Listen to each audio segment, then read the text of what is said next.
Beyblade G-Revolution is the third and final installment of the original anime series. Instead of following the bit beast heavy narrative of V-Force, this season returns to what made the first season so great, tournaments, and that's in large part because the director of season 1 came back to direct this final chapter. G-Revolution shakes things up. It splits up the Bladebreakers, which means that the former teammates we've been following for 2 seasons will be facing off as rivals, and matchups that would have been impossible otherwise are now going to happen. This is all thanks to a new tag team format at this year's World Championships, forcing everyone to pick new partners and fight for their spot. As can be expected, new Beyblade systems are introduced. In the first half, the engine gear system is introduced. This system, minus the weight disc, was the last to be made entirely out of plastic parts. In the second half, we get the hard metal system. These Beyblades are much smaller than previous systems and mark the end of the highly customizable plastic series. If you collected the toys back then as I did, then this would have been a big change for you. Speaking of shifts, the Bit Beasts, they no longer appear as lifelike manifestations during Bay battles like they did in V-Force. Instead, they're primarily integrated into special attacks, so that's really the only time you'll see them. I should note that I watched the English dub growing up, and the English dub does do a fantastic job working around this, because when I first watched this season, I didn't even notice the change. Nonetheless, the change was there, and it reflected a wider transition within the franchise as it moved away from a heavy reliance on Bit Beasts and placed greater focus on the actual Bay battles. Some might argue that this was the beginning of the end for the mythological elements that were core to the IP, and we'll definitely dive into that topic later in the video. The art style also receives an update too. While still reminiscent of V-Force, characters now appear more in line with their age.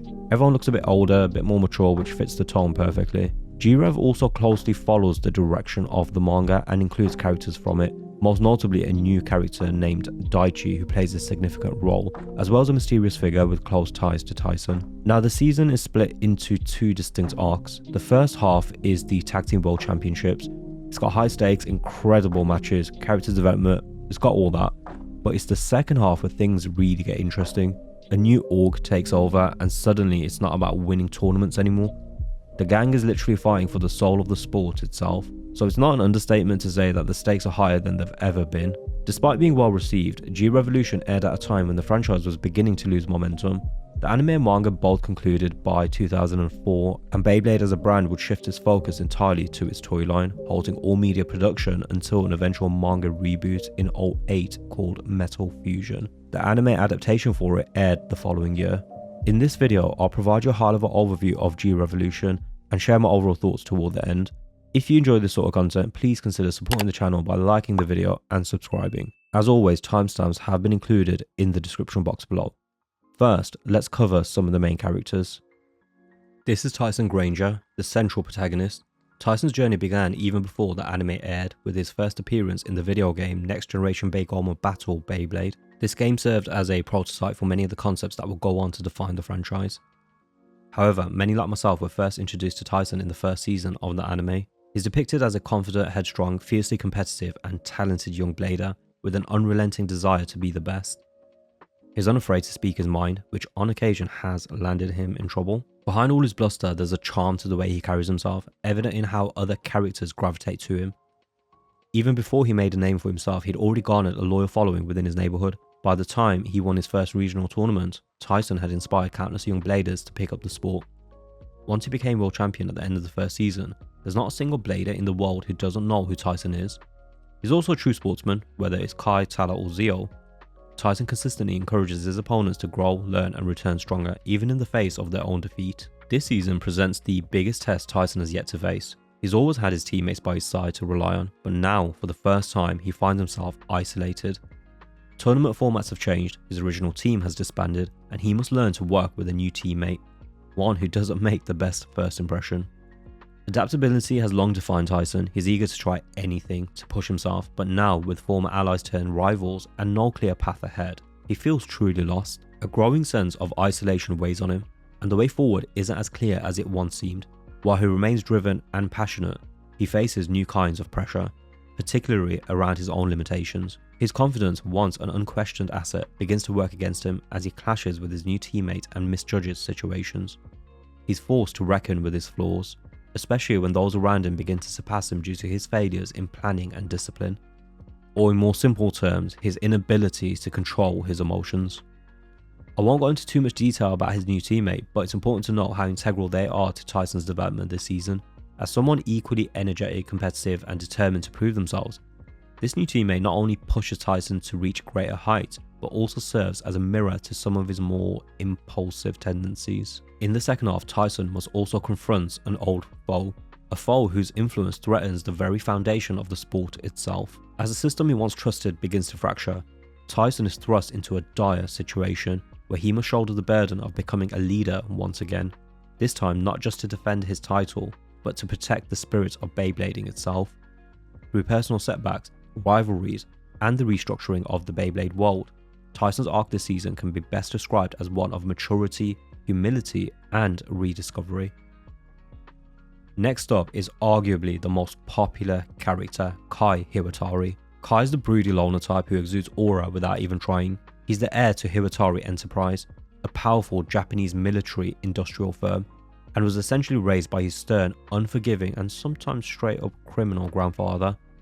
So it's no surprise that on the surface, Kai's cold and stoic, but beneath it, he's anything but cold. He's got natural talent, a strategic mind, and unmatched drive. By the way, in this season, unmatched drive is an understatement because Kai ain't playing around. A case can be made that he had the best arc out of everyone, and that includes Tyson. Born into a wealthy family, he grew up in an environment that valued strength, discipline, and ambition above all else. From an early age, Kai internalized these expectations. They shaped his solitary nature and desire to be the best at whatever he puts his mind to. His connection to the sport isn't just competitive, it's deeply personal. It wouldn't be a stretch to say that for him it's even spiritual in some way, as he expresses himself not through words but through the way he battles. Over time, it's revealed that his distant behaviour is often a defense mechanism. As Emily, a member of the PvP All-Stars introduced in the first season, once suggested, Kai feared forming attachments because he believed that genuine bonds might weaken his resolve to win at all costs. This adds weight to his act of betrayal in the first season and the coldness by which he treated his teammates at the time. Yet, despite his efforts to stay distant, those around him kept seeing him as a teammate, not an enemy. The turning point came at Lake Baikal. There, the Bladebreakers' unrelenting effort to save him, despite his betrayal, forced Kai to confront his misgivings about being the best means to go it alone and placing absolute strength above all else. That event forced him to reevaluate the importance of trusting in the ability of others, not just his own. In V-Force, Kai becomes notably more mature and emotionally grounded. He starts offering support and encouragement to others. He even takes responsibility for the harm caused to a young fan, Wyatt, who admired him to a fault, eventually leading to his death. Kai's guilt over Wyatt's passing was his driving factor in taking down Team Psychic. His journey in V-Force was in stark contrast to his days as the leader of the Blade Sharks. Kai for the first time fought for someone other than himself. That said, Kai's cold exterior is never fully shed. In G-Revolution, particularly in the latter half, he returns to his more solitary ways, adopting a power-focused mindset in his pursuit to defeat Tyson, which means his interactions with his teammates grow sparse again as he distances himself once more. But this time it's different. While he's laser focused on his goal, he doesn't revert to the cold, uncaring person he once was. He cares about his teammates in his own way, and there's no actual malice in what he does and the actions he takes from that point. In the manga, Kai's backstory is far more fleshed out. A pivotal moment in his childhood reveals that his father, who shared his love for Beyblading, chose to abandon the Hiwatari family legacy to pursue his passion for creating Beyblades. Voltaire prevented Kai from going with his father and raised him under strict supervision so that he'd be ready someday to head the family. Deprived of affection growing up, young Kai channeled his bitterness toward Beyblading, especially given he believed that the sport was the reason he lost his father. Unlike the anime, this version of Kai begins his journey not merely seeking power but aiming to destroy the very thing that caused him pain. His arc in the manga is less redemptive. He remains cold and distant, but he still carries the same core drive to become the best through hard work and relentless determination. Whether in the anime or manga, Kai stands apart as one of the most complex characters in the series. This season in particular marks a return to form for Kai, both as a competitor and a central figure in the overarching narrative. From the outset, he finds himself among familiar company, but chooses a path that diverges from his teams. His goal isn't about leading others anymore. It's about testing himself against the one opponent he's always measured himself by. In the first half, he makes the decision to leave the team in order to pursue his ultimate goal. But unlike Season 1, his decision to leave isn't made under any outside influence or betrayal, but a desire to face his greatest rival on equal terms. In the second half, he faces an opponent unlike any other, a Beyblading prodigy, forcing him to summon everything he's learned through years of hardship and growth, making Kai's arc in this back half one of, if not the most impactful in the series. This is Ray Kon, one of the deuteragonists, who's known for his calm demeanor and deep sense of honor. Raised in a remote village in China, from a young age, Ray was immersed in the traditions and discipline of Beyblading. He served as a captain of his village team before joining the Bladebreakers. As someone measured and composed, Ray often acts as a steadying force within the team. Beneath his stoic exterior lies a fiercely competitive spirit and a sharp mind. He's sort of a mix of the best parts of Tyson and Kai. For example, like Tyson, he can act on instinct and emotion, but with greater restraint. He shares Kai's introspective, reserved nature, though he's far more sociable and inclined to participate in group activities. His sense of duty mirrors another teammate, Max, who's loyal to his loved ones. But Ray often carries the weight of his responsibilities alone, willing to endure hardship if he believes it benefits others. Even though he's travelled far from his village to pursue his passion for Beyblading, he does well to stay connected to his cultural philosophy, which emphasises values of loyalty, respect, and perseverance. He carries himself with a sense of inner harmony, which can be compared to the principles of yin and yang, an idea subtly echoed by the Taijutsu symbol he wears. Ray is often looked to for advice, such as guiding Tyson when his emotions get the better of him against his own or the team's best interest. Ray's also the most open-minded within his team, especially when it comes to Beyblading, which is notable considering he spent most of his time in a small village having little interaction with the outside world. He values learning and embraces the idea of evolving beyond tradition, even when that brings him into conflict with his own family. For example, in the first season during the Asian tournament arc, his departure from his home village isn't out of disrespect, but out of a desire to grow and expand his understanding of the sport, which some members of his former teammates struggle to understand. That decision set him apart from his former teammate and best friend Lee, who held a more conservative view of the sport. By V-Force, Ray becomes more self-critical and less assured of himself and his ability. However, rather than withdrawing, he instead reflects on how he can further refine his skill and mindset. This season marks a pivotal transition for Ray, as he makes the decision to forge his own path away from the Bladebreakers. The new tag team format means Ray returns to his roots, rejoining the White Tigers, now called the White Tiger X. This decision forces Ray into a position where he must choose between his loyalty to the Bladebreakers and the opportunity to prove himself along the team he once left behind, risking lifelong regret if he doesn't seize this chance to show what he's capable of. While Ray may not be Tyson's direct teammate for most of the first half, the mutual respect and competitive spirit between them continues to be a driving motivator for him. In fact, Ray gets the chance to test himself against both Kai and Tyson in major battles, proving that after the two of them, he's right there as arguably the third strongest of the original Bladebreakers. By rejoining his old team, he's able to demonstrate growth not just as a blader, but as a leader and a teammate who's learned from his experiences travelling the world. In the second half, Ray reunites with his former teammates to help preserve the integrity of the sport they all love. His battles in this arc showcase his evolution as a blader and his ability to adapt to new challenges, all while staying true to the principles that have always defined him. This is Max Tate, another key deuteragonist. Known for his upbeat and optimistic personality, Max balances the group with his positive attitude toward life in general. He's someone who always looks for the good in people and shares a close brotherly bond with Tyson. He deeply respects the sport and shows genuine sportsmanship, most notably when he gave away his old Beyblade to the Blade Hunters after their loss in the first season, a gesture that highlighted his empathy and his belief that everyone deserves a chance to keep Beyblading. Max is the heart of the Bladebreakers, cheerful, optimistic, and always sporting a bright smile. While he lacks the raw power of his other teammates, Max makes up for this with his exceptional defense.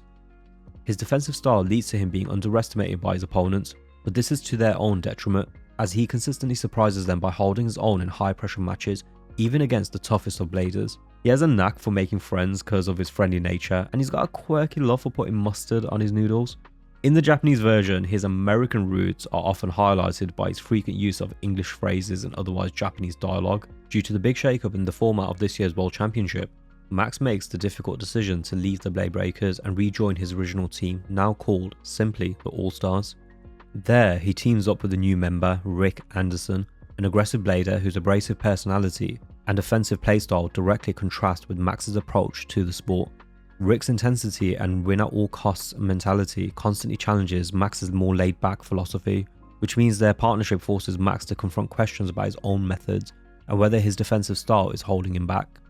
This season we get to see a more serious and determined side of Max. While he retains his friendly and upbeat nature, he shows a much more mature side of himself, especially in high stakes moments. In the second half, Max doesn't hesitate to stand with his old friends once again. As part of the newly formed team fighting to preserve the sport's integrity, Max's contributions prove that his defensive philosophy isn't a weakness but a vital strength. His ability to outlast his opponents and turn their own aggression against them becomes essential in the battle against the corrupt org, and his unwavering belief in the spirits of Beyblading helps anchor the team when the pressure is at its highest. Max's arc this season is ultimately about validation, proving to himself and others that his way of Beyblading is just as legitimate and powerful as any offensive approach. Next we've got Kenny, a core supporting character whose friends often refer to him as Chief. Kenny serves as the team's Beyblade technician, mechanic and analyst. He's pretty much the brains behind the team's success. While he doesn't often compete in battles himself, his deep understanding of the sport makes him indispensable to the group. A self-described nerd, his intelligence keeps the team running behind the scenes, and the insights and the upgrades he makes to his teammates' Beyblades often make the difference between victory and defeat. He's first introduced helping Tyson in his match against the neighborhood prick Carlos, where he identifies a weight advantage in Carlos's Beyblade and devises a plan to help Tyson overcome it. Since then, Kenny continues to provide Tyson with guidance and the pair go on to become best friends. Although typically behind the scenes, in the first season, Kenny briefly enters the C block of the BBA tournament and even battles Kai. In V-Force, Kenny's presence remains central and his bond with Tyson and the rest of the team grows as he develops not only as a strategist and technician, but also as an invaluable friend and emotional support. This season presents Kenny with his greatest challenge yet, which comes in the second half, when the new org implements a digital ID system that prevents anyone not registered with the org from purchasing Beyblade parts. Kenny finds himself in an impossible situation as the team require new Beyblades to compete and there's no way to get them through the official channels. Rather than give up, Kenny designs an entirely new Beyblade system from scratch. Working with cutting-edge parts provided by former rivals turned alloys, Kenny creates the hard metal system, where Beyblades, while smaller, are much more powerful and completely independent of the corrupt org's control. Beyond his technical work, this season also explores more of Kenny's personality through his interactions in the second half. He finds himself developing feelings for one of their opponents, which leads to some embarrassing moments that show a more vulnerable human side of the typically composed technician. Despite these distractions, Kenny remains instrumental in problem solving and preparing the team for what's ahead, proving that his value extends far beyond just the Beyblades he creates. His arc this season is ultimately about rising to meet an impossible challenge and discovering that true innovation comes from necessity and the desire to protect what you believe in. And finally, there's Hillary. Hillary's another core supporting character first introduced in V-Force. Initially a tomboyish, no-nonsense class president, her role quickly evolved from comic relief into a central figure, going on to become the team's primary manager, and one of the few voices of reason, especially when tensions run high. Hillary is loud, bossy and assertive, often clashing with Tyson in particular, but these traits are also part of what makes her a natural leader. Her class president background carries over into her interactions with the team. She's not afraid to speak up, take charge or push back when things get chaotic. She uses her authority to her advantage, whether that's making Tyson stay behind to clean the classroom or force the team to take training seriously. However, beneath her headstrong attitude is someone deeply caring and loyal. Before crossing paths with the Bladebreakers, she had friends, but those relationships were superficial at best. Throughout V-Force, Hillary takes a more proactive role. She offers logical solutions when the team encounters unusual situations, such as during the team's psychic arc. They wind up stranded on an island, and so they split off into groups to find help. Hillary leads her group to a lighthouse to establish contact and call for help, beating Tyson's group to the objective despite his insistence on battling their way through. By the end of the season, Hillary has become an integral member of the team, earning respect for her insights. In G-Revolution, she even helps coordinate the team structure ahead of the World Championship, aligning teammates based on compatibility, a strategic move that does prove effective. In G-Rev, she also continues her role as the team's manager and remains one of Tyson's most loyal supporters. Even as tensions rise and key members like Ray, Max and Kai go their separate ways, Hillary, alongside Kenny, stays by Tyson's side. Her character evolves noticeably this season. She becomes more composed and responsible, often acting as a stabilizing presence during turbulent moments, which means that when Tyson struggles with the isolation of his teammates leaving, it's Hillary who provides the emotional support he needs to keep going. At the same time, she shows flashes of her old assertive side when situations call for it, never hesitating to call out anyone, including Tyson, when they make mistakes or lose sight of what matters. In the second half, when the new org implements their digital ID system to control access to Beyblade parts, Hillary takes action by attempting to source the components the team desperately needs. While Hillary doesn't battle herself, her presence becomes especially vital during this arc. As the stakes grow higher and the team faces their greatest challenge yet, Hillary's role as an emotional anchor proves just as important as any technical contribution. She's there at every match, offering encouragement, keeping spirits up when things look dire, and reminding everyone why they started Beyblading in the first place. Throughout the season, Hillary plays a vital role in guiding everyone through the biggest challenge they've ever faced, proving that you don't really need to battle to make a difference. Okay, now we've covered most of the main cast, let's move on to the story. The season opens up with Tyson teaching a Beyblading class to the local neighborhood kids. Kenny and Hillary are watching from a bench, and Hillary's not exactly convinced that Tyson's the best teacher for the job, mainly because of how competitive he is. Kenny steps in to defend Tyson, highlighting that if he went too easy on them, then they wouldn't actually learn anything. Kenny's been monitoring the match through his laptop, and he shows that Tyson is giving just the right amount of effort so as to not overwhelm the kid he's battling. Kai's there too, enjoying his nap. The kid catches Tyson not paying attention and manages to push Dragoon back. Big mistake on his part though, because Tyson immediately activates Dragoon's engine gear and takes out the kid's Beyblade with his next attack. Ray pops by with some dumplings and jokingly calls out Hillary for cheering for the opposition, to which she says she's a sucker for an underdog. Ray's surprised by how good the kids have gotten these days, and one of the kids asks Tyson for advice, to which Tyson tells them it's all about practice, hard work and patience, as those are the key to becoming the best. This goes completely over the kid's head though, as he immediately asks Tyson what mods can be added to his Beyblade to ensure he never loses again. Tyson, having absolutely no clue how to even pull apart a Beyblade, attempts to do so anyway, which is when Kenny intervenes. Meanwhile, atop a hill, a new challenger has been observing all along. Kenny finishes modding the kid's Beyblade, and the kid then asks Tyson for a rematch. The other kids want to turn too, so they all begin fighting over who goes next. That's when the challenger, Daichi, runs down the hill, refers to Tyson as a clown, and launches his Beyblade, which scares off all the kids. Okay, what's the meaning of this? And better yet, just who do you think you are anyway? Go off! Do I look like I want to talk to you, sis? I'm here to have a little one-on-one session with Mr. Champion, who claims he's the best Beyblader on the planet. Tyson this, Tyson that. Tyson nonchalantly accepts Daichi's challenge, but only on the condition that he leaves after he loses. We cut to Max, who's at his dad, Taro's hobby shop. Just as he's about to chow down on the freshly prepared ramen his dad made for him, Taro suggests Max join Tyson in teaching his class. Max says that's a good idea and that he'll head out once he finishes his meal. While Max eats, the sports news is playing, and Mr. Dickinson, the president of the BBA, has set up a press conference, gathering all the sports outlets as he has a big announcement to make. We pan back to Tyson's match. Tyson's taken aback by how aggressive Daichi is coming at him. Daichi shocks everyone by revealing that he also has a Dragoon, Strata Dragoon. Kai, who's since woken up from his nap, is also paying attention along with the others. Hillary, still pissed at Daichi, backs Tyson all the way. Tyson acknowledges that Daichi might be stronger than him, but decides it's going to take more than brute force to beat him.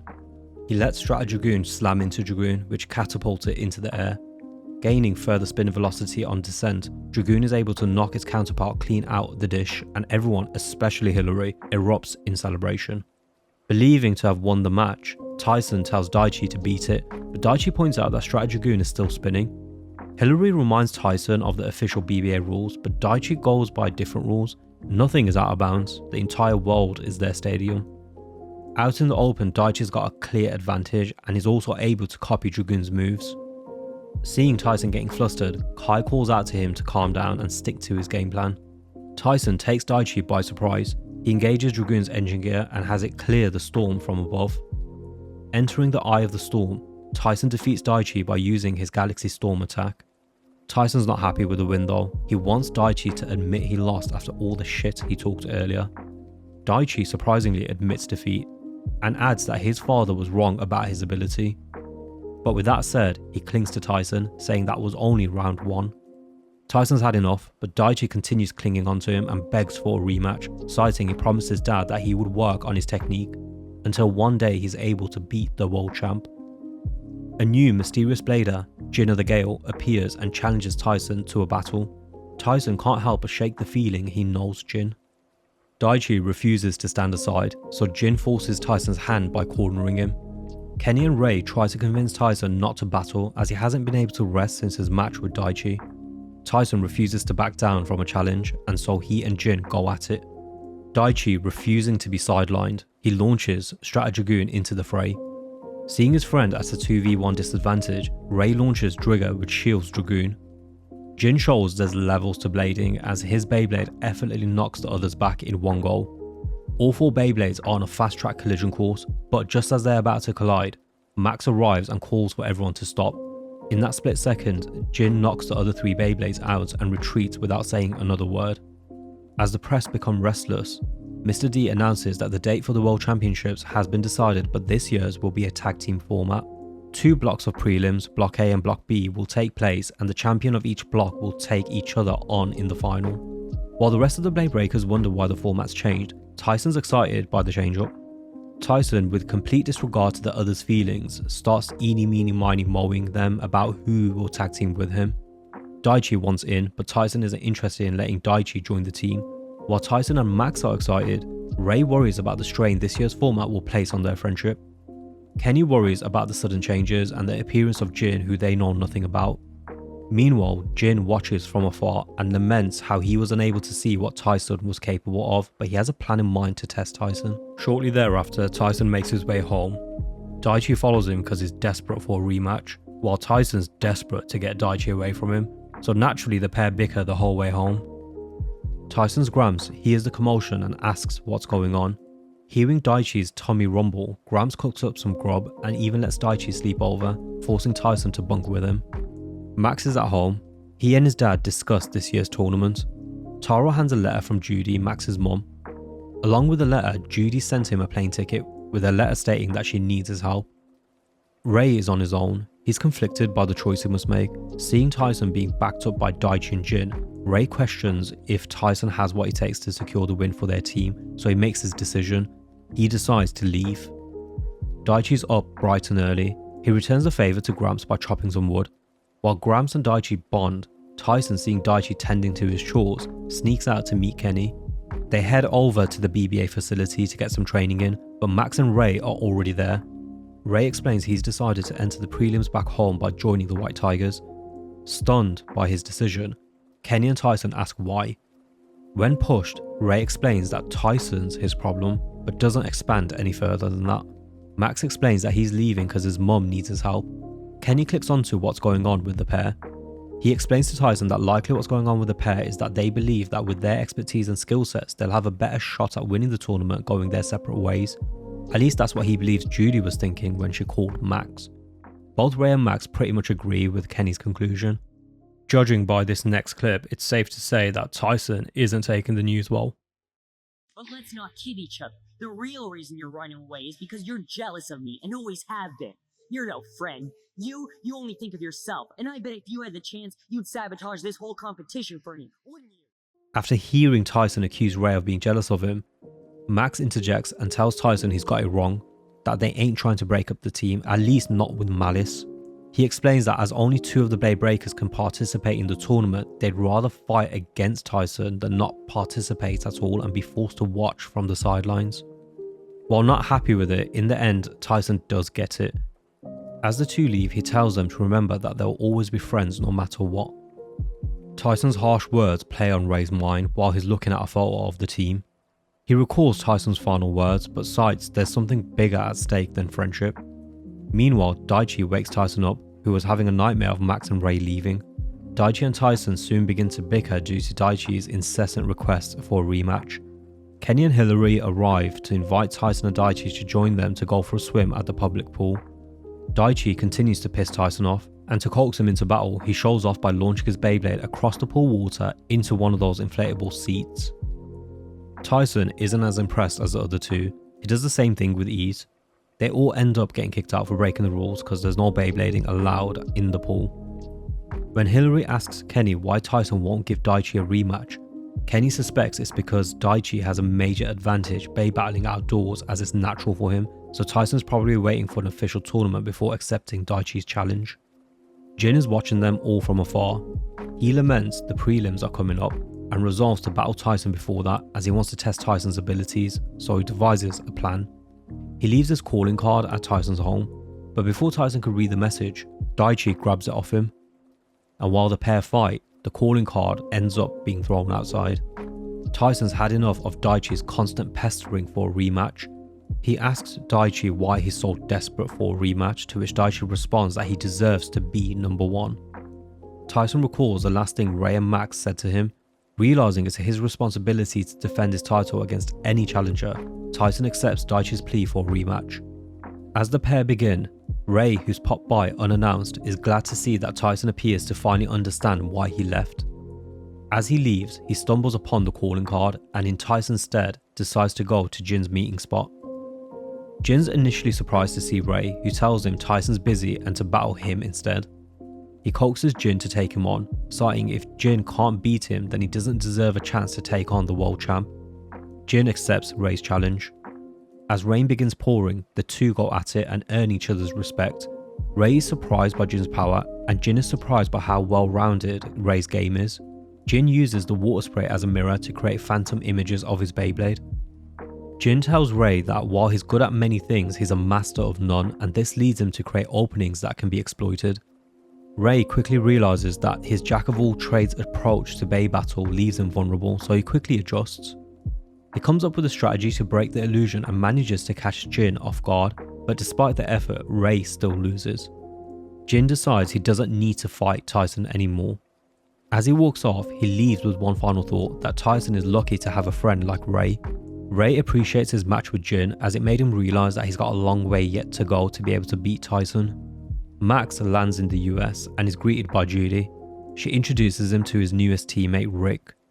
Rick says he only met with Max as a favour to Judy, but seeing Max in person, he cites it was a waste of time. We catch up with Kai, who's standing alone on a rooftop, quietly observing the city. A stray cat approaches, and when Kai reaches out, it scratches him. Jin appears behind him and tells Kai he knows what he's thinking, but he needs to put it aside because now that Ray and Max have already left, he needs to stand behind Tyson, citing that Tyson's all he's got left to win the championships. Kai responds, saying he'll choose his own path, nobody else. Tyson's back home and bored out of his mind. He's even considering calling Max and Ray, but quickly recalls that they left. He believes with Kai by his side, there's no chance they'll be beaten. Gramps overhears Tyson spewing nonsense about Max and Ray, and he tries to talk some sense into him. He tells him not to entangle the decision that they made as Bladers with their friendship, because at the end of the day, they left because they're chasing the same thing Tyson is, and that's to win the championships. Tyson doesn't get why they couldn't just win together. Gramps decides it's best to leave Tyson to figure it out on his own and leaves. Tyson goes to the BBA research facility and walks the corridors in deep thought. He's still seeing things solely from his point of view. Tyson says to himself that he gets that Ray and Max want a shot to go it alone and try to win the championship, but he doesn't get why they couldn't do it together. The thing is, it's easy for Tyson to say this because he's won the 2 previous world championships, which is shared with the rest of his team, but only one of them holds the official title of champion, and that's what the others want a shot at, which Tyson doesn't get. Put the shoe on the other foot, and if he was in their position, he'd do the same thing. He stumbles upon Hillary, who's watching Kenny through the window working in his lab on his own Beyblade. Tyson thinks she's kidding, and Hillary warns Tyson not to hurt Kenny's feelings. After all, he's only doing this to help the team. Kenny's never been a glory seeker, he's always been a team player, even if it means putting himself in the firing line, so he apologises to Hillary for his reaction earlier. He confides in her, explaining that since Max and Ray left, he's been on constant edge. When he tells her that he's been having nightmares too, Hillary reassures him that she'll be right behind him. With his spirits lifted, Tyson readies for the prelims. Ray makes it back to his home village. While he misses the rest of the Bladebreakers, he doesn't waver from the path he chose, and he looks forward to reuniting with his childhood friends. He reunites with Lee, Mariah, and the rest of the White Tigers, who welcome him back with open arms. The village sensei and their coach, Tao, makes an appearance. Tao needs Ray to prove himself before accepting him back, given he left the White Tigers once before. Ray attempts to prove his conviction by letting his Beyblade rip and proclaiming that he will lead the White Tigers to glory. But this isn't enough, so the rest of the White Tigers spar with Ray. It's 4 versus 1, and Ray shows how much he's leveled up by easily deflecting the other 4's Beyblades. In the US, instead of training with the rest of his team, Rick spends his time participating in back alley Bay battles. The rest of his team members arrive, and when Michael and Eddie try to talk some sense into him, Rick takes this as them telling him what to do. Eddie decides to challenge Rick to a Bay battle. Rick scoffs at him and accepts the challenge. From the get-go, Rick goes on the offensive with complete disregard, and while he does overpower Eddie, his recklessness leads to the match resulting in a draw. When Rick refuses to accept it's a tie, Max realizes what a nightmare Rick is going to be to deal with. Rick decides to leave, but as he does, he directs insults toward all the All-Stars members and crushes his own Beyblade on the way out. Max calls him out. Rick's response? The Beyblade means nothing, because it's the blader that makes the difference, and only the blader. Frustrated with the disrespectful way by which Rick is speaking, Max tries to confront him, but he calls Max out as a hypocrite, citing he only joined the All-Stars for the trophy. Max says that's not true and that he cares about the team. Before leaving, Rick asks Max if he's not in it for the glory, then why did he leave his old team? Kenny reminds Tyson that he needs to sign up for the prelims. He only has 2 minutes left to sign up, so he and Daichi rush to register. Jin appears but cites he's not signing up for the competition. Daichi and Tyson start throwing insults Jin's way, who reprimands Tyson. He berates Tyson for how lackadaisy he's been, given Kai hasn't even come yet. While Tyson turns to the BBA official to check if Kai signed up, Jin leaves. With Kai's name nowhere to be found on the list of signed up participants, doubt seems to creep in for Tyson.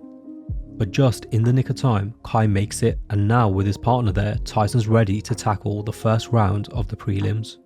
Kenny confides in Tyson that he's nervous, as he may have to battle Tyson, and acknowledges he's not in the same league as him.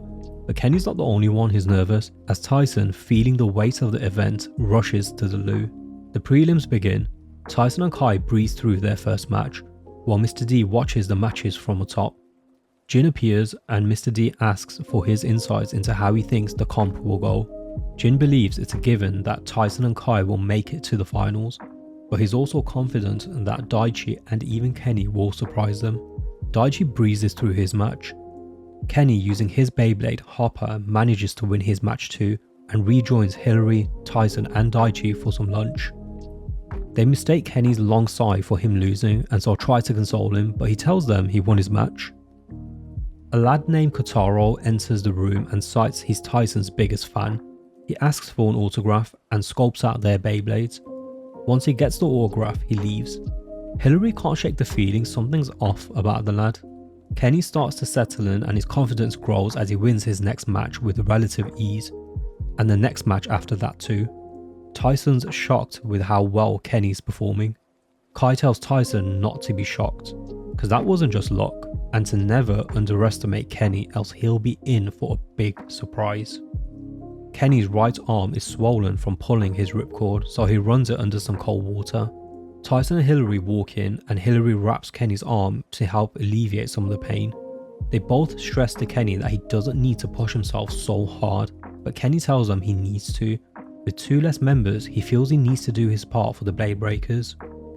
Tyson's respect for Kenny grows and he voices his confidence in Kenny's abilities by telling him that they'll meet in the finals. Kenny's next opponent is none other than Kotaro. Tyson dismisses Kotaro as a total dweeb, believing Kenny will make easy work of him. Before the match starts, Kotaro asks Kenny to go easy on him. From the onset of the match, Kenny senses Kotaro is more dangerous than it seems. Kotaro's Beyblade, Comedian, changes colours and now looks identical to Kenny's Hopper. Unable to work out which one's Hopper, Kenny is unable to make a move.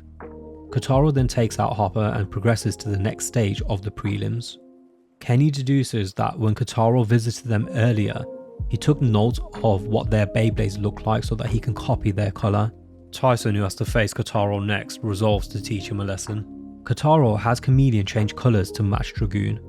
Not only is he able to copy Dragoon's colour, but also Tyson's moves, which throws Tyson off his game.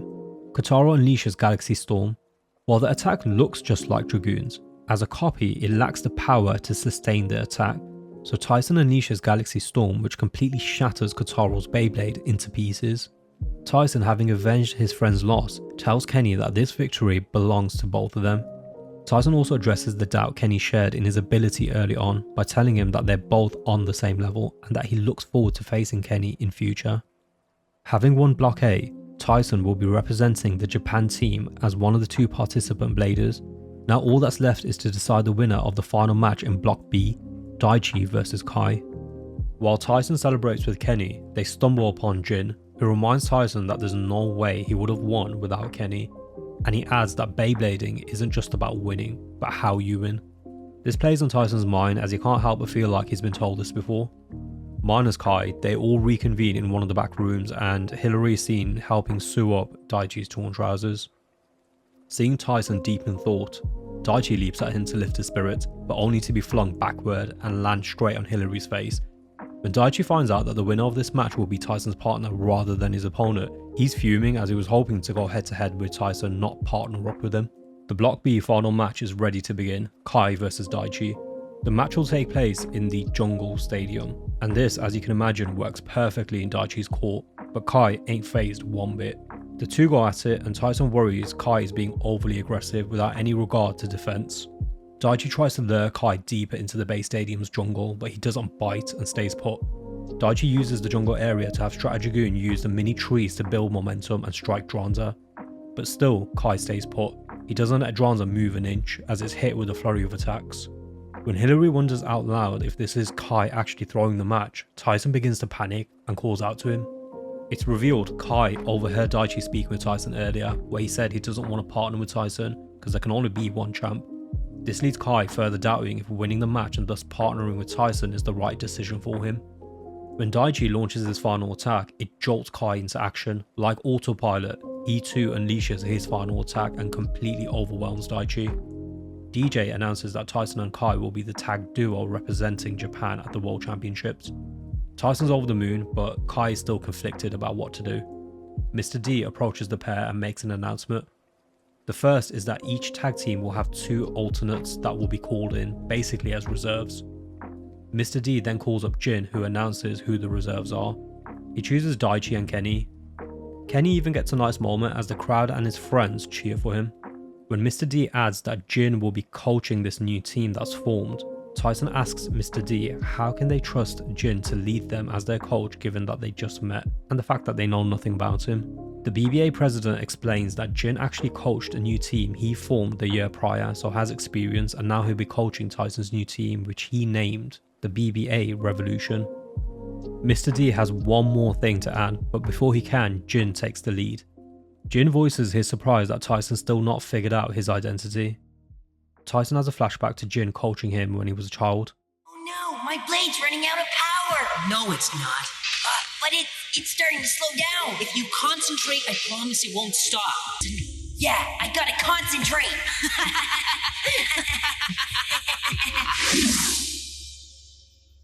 Hero! I can't believe it's you. It's been so long and now you show up here? I've missed you. Hero! I missed you too, and I can't believe how much you've grown. You've turned into quite the little man, Tyson. Oh, I missed you big time. This is the best surprise ever. So am I strong enough? Yeah, you're strong enough, just like I thought. And I'm just glad you remembered my advice on concentrating. I'm proud of you. Really proud, Tyson. Hero! In the USA, the prelims are taking place and the final battle of Block A commences. It's Max versus Emily. Both are fighting for a spot to represent the US at the World Championship finals. Max lets Emily pick which stadium the match will take place on. She picks the Dot Stadium, which has a bunch of holes in it. If their Beyblades fall into one, it's game over. Max makes use of the laser guidance system he had installed to his launcher, which helps him stay clear of the holes on launch. Emily ups the ante by getting her Beyblade Trigator on the offensive, not laying up one bit, pushing Dracil near the edge of one of the holes. But Max's defense stays true and manages to withstand the barrage of attacks. Max then goes on to completely overpower Emily by unleashing his special attack, Heavy Viper Wall. Devastated, Emily drops to her knees. When Max makes an attempt to shake her hand as a thank you for the competitive match, she basically tells him to go get wrecked. The final match of Block B is taking place in the Mogul Stadium, and it's Rick versus Michael. The Mogul Stadium is the total opposite of the Dot Stadium, where it has bumps spread all over it, which Michael struggles to avoid. Rick's Rock Bison traverses the stadium with ease. He unleashes his special move, the Drop Rock attack, and knocks Michael's Trigal out the dish. The whole time the match was underway, Judy was watching on her own and comments that all was going to plan. After the match, Michael and the others sense already that Judy had already set her mind to Max and Rick participating in the championship finals. It's understandable, because Michael was always the PvP All-Stars ace and leader, and Emily was super close with Judy. Max asks his mum to call them all back, but she dismisses it, citing they'll eventually get it and come back, so she tells Max that she just wants him to focus on the upcoming finals. Over in Russia, the Block B prelims are underway, and Hero, Kenny, Hillary, and Kai watch the match being broadcast. It's Tyler versus Spencer, both members of the Blitzkrieg Boys, and Tyler wins the match. Once the match ends, Tyson and Daichi arrive. Seeing Tyler on screen, Tyson gets excited at the chance to take Tyler on and is brimming with confidence that he's partnered with Kai, believing together that they're unstoppable. While Tyson goes outside with Daichi to train, Hero tells Kenny to get some practice in too because his Beyblade's still too jumpy when he launches it. While Tyson gets some practice in with Kenny and Daichi, he spots Kai off on the side doing some agility training. Seeing Tyson distracted, Daichi knocks Dragoon out the bay dish.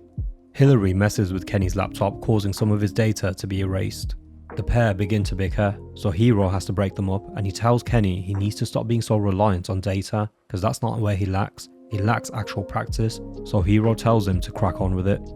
Training is fully underway and everyone is doing what they need in order to prepare. Hero turns on the TV at the training facility as the China Block B final prelim match is about to be underway, and it's Ray versus Lee. Before the match starts, Lee shows off his new Galleon Beyblade, which he cites is just as powerful as Ray's Trigger. The match begins, and even with the improvements he made to his Beyblade, it's clear over the time Ray spent with the Bladebreakers, he's far surpassed Lee as he goes on to easily defeat him with his special attack, Gatling Claw. Lee accepts defeat graciously, but Ray berates him, telling him he needs to try harder and not settle for his performance. Seeing Ray win his match, Kai has made his final decision as to whether he stays or leaves the BBA Revolution. Tyson and the others are shocked to hear that the Majestics have been defeated by a new team. Tyson spells a rat, because it doesn't make sense that a novice team would beat an experienced one like the Majestics, and vows to get to the bottom of what's going on. Hero tells the BBA Revolution that he's booked a wilderness training camp, so to be ready. Tyson and Daichi misconstrue this as some sort of holiday, but Kenny tells the pair, having seen Hero's plans, that he's going to put them through some grueling training. Kai, alone in thought, is approached by Hero, who tells him that he knows he's decided to leave the team. Without saying another word, Kai walks off, with Hero bidding him farewell. Having arrived at camp, Hero tells everyone to get their heads in the game because this isn't going to be a walk in the park. When Tyson starts cracking jokes seeing Kai's not there and voices how Kai will arrive fashionably late as he does, Hero breaks the news. Hero tells Tyson to forget about Kai because he's already forgotten about him. In the original version, Tyson grabbing Hero by the shirt and Hero punching him away isn't shown. Hero tells Tyson that the way he's acting right now tells him that he doesn't believe he has what it takes to win without the others, nor is he confident in his ability without them. Tyson must decide between Daichi and Kenny, and he makes his decision. He chooses Daichi and takes him into the wilderness to work and learn as a team through a survival trek, and Hero allows it. Just as the sun is about to set, the pair get lost. Thanks to Hillary's food basket, which Tyson took, they don't go hungry, but her chili pepper sandwiches are too spicy. They end up falling off a cliff edge into the river below. It's now dark out and Hillary voices concern for the pair while Kenny tells her not to worry. Having lost all their supplies in the river, the realization that they may be screwed finally sets in for Tyson, but Daichi, having grown up in the wilderness, isn't fazed. Using his Beyblade, he cuts down a bunch of what I presume are chestnuts. He even gathers a bunch of leaves and starts a fire with his Beyblade so that they can keep warm and roast the chestnuts. While Daichi uses the materials in the environment to form a tent, Tyson's respect for him grows massively, acknowledging Daichi's drive and resilience. From that point forward, Tyson respects and trusts Daichi like he did Kai. The next morning, Tyson has them both do a teamwork coordination exercise by having their Beyblades shoot through the river onto a rock in the distance at the same time. Daichi goes off plan and instead takes the opportunity to catch a fish that appears. It's now nighttime and Daichi is fast asleep, while Tyson struggles to sleep, worrying about whether he'll ever be able to work with Daichi. Tyson eventually falls asleep and dreams about everyone, including Kai, congratulating him for winning the championship. Daichi wakes Tyson up as the forest is ablaze after a wildfire broke out. They make a beeline toward the river, but it's blocked by the fire. Realizing there's no way out, and even if there was, they can't just leave the forest like this, Tyson tells Daichi he wants to try something and they've only got one shot at it. They both launch their Beyblades in sync, which pierces through the fire and makes it to the river, where they both join to create a water sprout. The water sprout puts out the fire across the entire forest. Finally, having worked together, the two shake hands, and from that point on, training goes smooth. Kai meets up with Tala, who welcomes him back into the Blitzkrieg Boys. Now home, Tyson prepares the stuff they need for their trip to New York City, where the first leg of the World Championship Finals will take place. Max watches the earlier media segment Tyson did, where he says for any who think they can take his title from him to bring it on, which Max pledges he will. Having landed in New York City, it's Daichi's first time at the Big Apple, and immediately starts becoming jealous when fans start swarming Tyson. Tyson goes with Daichi, who wants to experience what the city has to offer. While they take a break to get some ice cream for Daichi, a little kid approaches Tyson. When Daichi starts acting jealous, Tyson teases him, causing him to slam the table and spilling Tyson's drink all over him. In that brief moment of the two being distracted, that kid, who seems harmless at first, actually stole their Beyblades, which they report to Kenny. They start asking around the city to see if anyone's seen the kid. Daichi stumbles into the shop where the kid bought his hat and is forced by the shop owner to buy one. Tyson spots who he thinks is the kid, but it turns out to be Daichi, who's wearing the hat he was forced to buy. The pair keep searching into the evening and Tyson blows up at Daichi in frustration, so the pair start hurling insults at each other, and when Daichi's Tomy rumbles, they decide to split up and search on their own. Tyson soon starts worrying about Daichi on his own in the big city, and Daichi worries that Tyson will never forgive him if they don't find Dragoon. Tyson acknowledges that he's been too tough on Daichi. After all, unlike him, Daichi has never travelled before, so it's understandable it's all a bit overwhelming for him. Daichi hears a stereo going off in a back alley. Turns out Rick's there and is battling the kid who stole both Dragoons. Tyson, hearing the music, makes his way to the alley to witness his Dragoon getting thrown out the bay dish. Rick now claims his prize, his opponent's Beyblade. Daichi and Tyson intervene, telling Rick that Beyblade belongs to Tyson. Rick doesn't budge, he says it's his unless they can beat him in a match. Max decides to pay Tyson a visit at his hotel, but he's greeted by a panicked Kenny who's rushing out. Rick's arrogance knows no bounds as he challenges both Daichi and Tyson in a 2v1 match.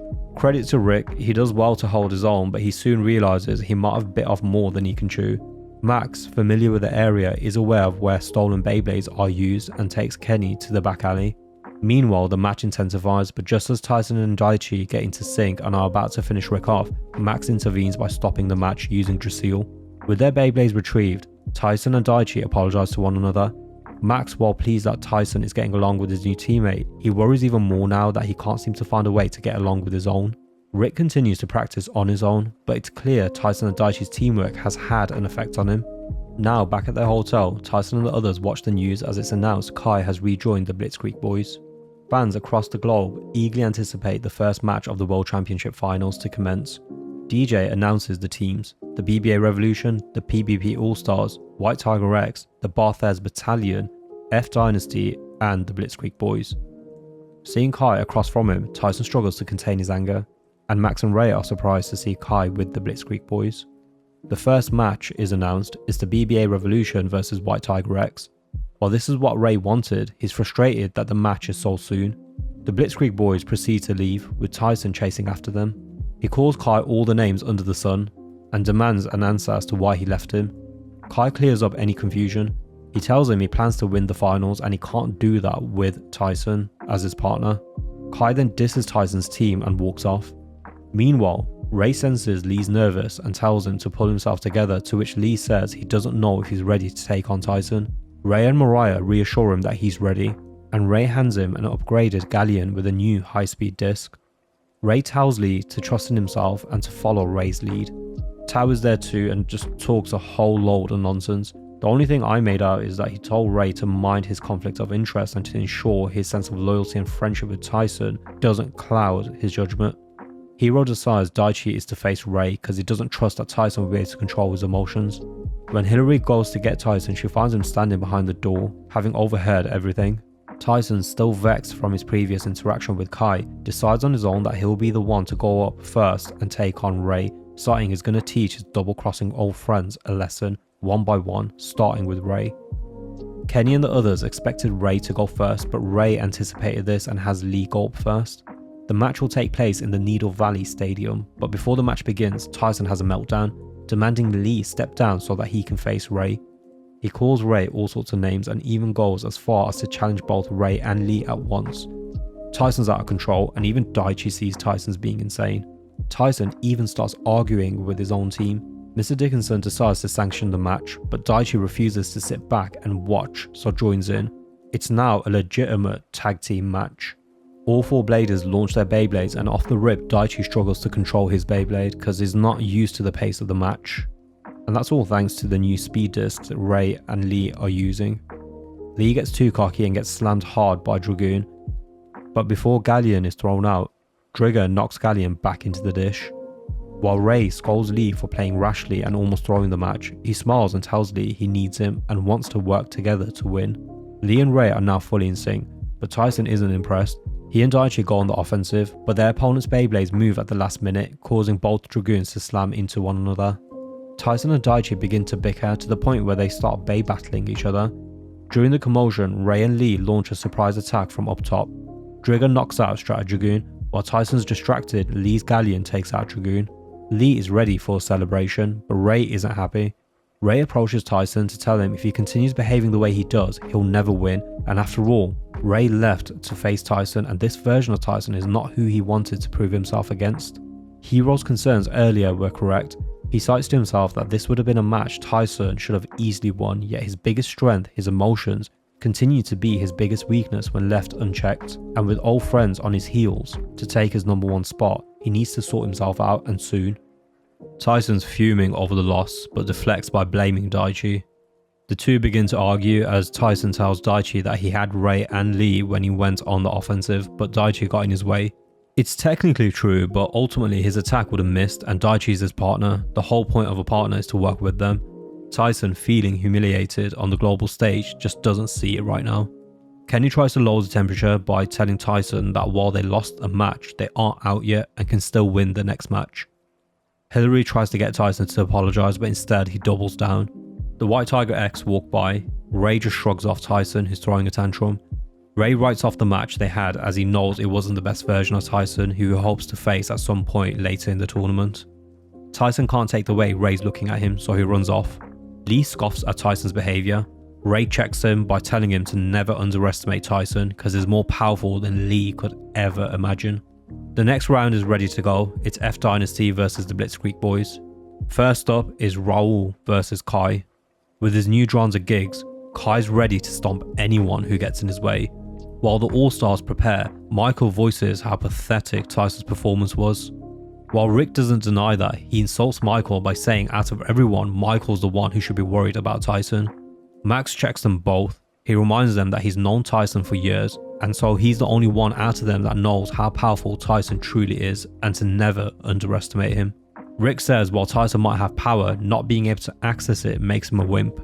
Max tells Rick to cut it out and focus on their match against the Barthez Battalion, who they have no data on beyond the fact that they beat the Majestics, who are an elite team in their own right. Barthez, the coach of the Barthez Battalion, laughs about Tyson's performance, as he was meant to be their biggest challenge, yet turns out to be a resounding disappointment. He then tells his team to lock in and ensure they follow his orders without question. Hillary and Kenny search for Tyson, who's still running around the city, unable to come to terms with everything. Kai and Raul's match has already started, and having not even gotten out of first gear, Kai is making a mockery of Raul as his sister Julia is watching in frustration. Kai uses the same move as Ray and Lee and launches his special attack, Blazing Gigs, from atop, knocking Raul's Torch Pegasus out the dish. Kai's attack is so powerful that he even sets the Bay dish on fire. Tyler's super impressed to say the least. DJ is ready to announce the final match of the US block. It's the Barthez Battalion versus the All-Stars. Barthez tells his star talent Miguel to focus and pay attention only to his instructions. Max and Rick are raring to go. Max is super impressed with Rick, the fact it's his first world championship and he's not even sweating one bit. It's Claude and Miguel versus Rick and Max. First up is Rick versus Claude in the returning Needle Valley Stadium. Rick, oblivious to the fact that Claude has a headpiece on where Barthez instructs him, launches Rock Bison and attacks head on, which backfires as Claude pushes him back with ease. Claude then unleashes his Twin Saber attack. Rock Bison manages to tank the hit and goes on to overpower Claude's Beyblade Rapid Eagle. When a needle is dislodged from Rick's attack, Barthez orders Claude to stand in place, causing injury to his arm. Barthez's sleazy tactic is to turn the crowd against the All-Stars, as he manipulates them to sympathise with Claude. While they forfeit the match by exaggerating Claude's injury, Barthez is pleased by the result, believing to have turned the All-Stars fans against them. Miguel takes issue with Barthez, letting Claude get injured and using such underhanded tactics, but his attempts to reason is to no avail. Meanwhile, Max's match with Aaron's underway and reaches its climax with Max winning with ease. Barthez is super happy with the result as it will only garner more sympathy for his team. Hero finds Tyson, who vents about how Daichi is the issue and he's better off alone. Hero laughs at him, calling Tyson out that he knows he lost the fight because he was too weak, hiding behind his titles while failing to uphold the discipline that earned him it in the first place. Tyson continues to act arrogantly as a deflection, so Hero challenges him not as his coach but as Jin of the Gale. The two got at it, but Hero throws a spanner in the works by launching a second blade, teasing Tyson's earlier arrogance on how he wants to beat Ray and Lee alone. He naturally beats Tyson, but Tyson continues to make more excuses. Hero tells Tyson to admit he's made mistakes and then proceeds to leave, as he can't help Tyson grow any stronger until he admits his weakness. The next episode begins with Barthez on the phone with someone. Barthez tells the person that he should remember it's about helping each other, so not to be surprised if he asks for a favour. Daichi and Tyson are still yet to make up as they eat breakfast in silence. Kenny turns on the news, which announces the next leg of the Tag Team World Championships. With the US leg having concluded, the tournament now moves to Italy, where the White Tiger X will take on the Barthez Battalion, the PvP All-Stars will take on F Dynasty, and the BBA Revolution will take on the Blitzkrieg Boys. Kenny and Hillary are shocked that they'll be taking on Kai so soon, but Tyson resolves to defeat Kai no matter what. Barthez invites a news anchor to enter his team's training facility. The Barthez Battalion show off their skills to the world. The anchor gets a word in with Barthez. He smugly cites that he thought the tournament would have posed more of a challenge, that he's not worried about the White Tiger X, and when asked about the BBA Revolution, he gives a measured answer. Given they lost, he doesn't discount that it may have been a fluke, but he's confident that his team can beat any team, even the BBA Revolution. When Barthez sees that Claude's launches are weaker than usual, he tries to bench him, but in the end he accepts Claude's plea to let him continue. Seeing the interview and how Barthez fake treated his team, Hillary and Kenny are duped and think he's a decent coach, and then wonder where their own coach is. Hero's busy out watching over Tyson. The White Tiger X all prepare for the next match, and coming off their win against Tyson and Daichi, Lee is full of confidence, but Ray feels something's off about this team and knows he needs to watch their backs.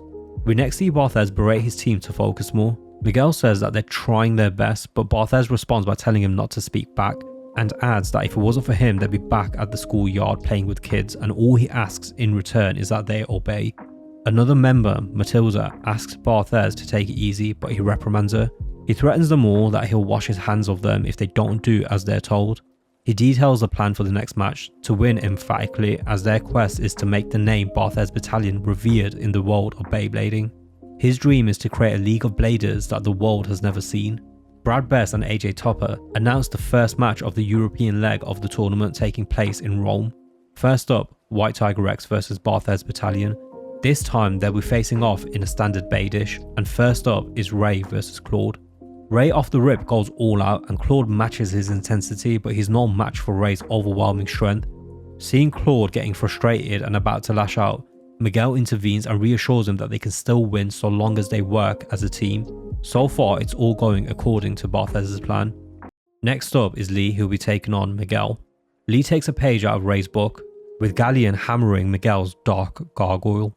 Smelling something's off, Ray hopes Lee will watch his back as he senses his opponent is up to no good. When Lee unleashes his special attack, Spiral Lightning, Barthez orders Miguel to initiate Plan Alpha. Special LEDs installed in Miguel's Beyblade are switched on to blind Lee momentarily, which gives Miguel the opening to take out Galleon. The score is now 1-1. The tiebreaker match will take place in the Corkscrew Stadium and it's Ray versus Miguel. The various wires spread across the dish allow the bladers to attack from above or below. Ray takes full advantage of the wires, while similar to his last match, Miguel stays on the run. Barthez orders Miguel to initiate Plan Beta. 2 blades sprout out of Dark Gargoyle, which cuts the wire Drigger's traversing, causing it to fall down and lose tons of spin momentum. While unable to see the actual blades, they give off a distinct sound, which Ray hones in on. Ray dodges Miguel's next attack and goes in for the kill, but the blades knock Drigger out the dish. The Majestics are seen watching, having figured out that Barthez's battalion are a bunch of cheats. Robert, their leader, is visibly angered. Barthez's plan was to set up an underdog coming back from behind win, and he went off without a hitch. Now the fans are all behind his team. Ray's baffled that Drigger was knocked out when he never even made contact with Dark Gargoyle. Meanwhile, Miguel can't shake the feeling that what he's doing is wrong. Barthez raises Miguel's arm while Kenny, who's watched the whole match, can't shake the feeling that Miguel didn't win the match fairly. Tyson, still in a foul mood, says it doesn't matter if Ray wins or loses, all they need to do is pay attention to when he is up to battle next, as in Tyson. Hero enters and announces that he's benched Tyson for the next match, putting Daichi and Kenny forward to take on the Blitzkrieg boys. Hero tells Tyson he's sorry, but he's made his decision as coach. Even though Kenny protests for Tyson to take his place, Hero doesn't budge and says he's made this decision because they need to win the next match, proving his point that Tyson has yet to figure out his mistakes from the US leg of the tournament. Tyson says it's because Hero doesn't believe he's good enough to beat Kai and runs off. The All-Stars are up next and they'll be taking on F Dynasty. First up is Rick, who'll be facing Raul. Tyson bumps into Tao and tells Tao he's having the worst day because his coach benched him, so he's not in the mood to make small talk. Tao responds by taking Tyson shopping. Oh yeah, that match between Rick and Raul, it lasts 5 seconds. Rick beats Raul with ease. Max is next to face Raul's sister, Julia. Meanwhile, Kenny begins to panic as his match against the Blitzkrieg boys is about to commence, so continues to plead with Hero to switch him out for Tyson, but Hero doesn't budge. When Tao tries to violate our boy by making him wear a dress, Tyson clocks who he is. He remembers that he's Ray's coach. Tao actually tries to help Tyson by using Ray's defeat to illustrate how the Blader is ultimately the one in control of whether he wins or loses. He tells Tyson that he's gotta stay locked in because Ray dropped the ball and that's why he lost. He adds that that's also the same reason that Tyson lost to Ray and Lee. Max's match against Julia and her Thunder Pegasus begins. Max is initially taken aback by her Beyblade's power, but seeing the similarities in her game and Raul's, he nullifies her offense by unleashing Drasil's Heavy Viper wall attack, which knocks out Thunder Pegasus. And now it's time, the Blitzkrieg boys versus the BBA Revolution. First up is Kai versus Daichi. Kai's clearly distracted by the fact that Tyson is missing, but he readies for battle regardless. The two launch their Beyblades, but when both blades clash, Kai has Dranzer exit the dish because he has no interest in battling the BBA Revolution unless it's against Tyson. Kenny stalls for as long as he can before he's eventually forced to step forward to take on Tala. Tala promises Kenny to make it painless and quick. Tyson, seeing Kenny being forced to take on Tala in his place, leaves Tao to rush back to support his friend. As he runs back to the arena, Tyson vents his frustration at himself for leaving Kenny alone when he needs him the most, realizing what a selfish and lousy friend he's been. Kenny has no choice but to dodge Tala's attacks as best he can. Surprisingly, Hopper's bouncy maneuver catches Tala off guard and even clips Wahlborg a few times. The thing is, Kenny is at a stalemate because he knows Hopper lacks the raw power to take Wahlborg head on. Hillary and Daichi can't bear to watch any longer, and Hillary voices how this is wrong, that Kenny has no chance, so should never have been made to go up there like a lamb for slaughter, and that it should be Tyson up there. Hero agrees that Kenny's no Tyson, but he can still win.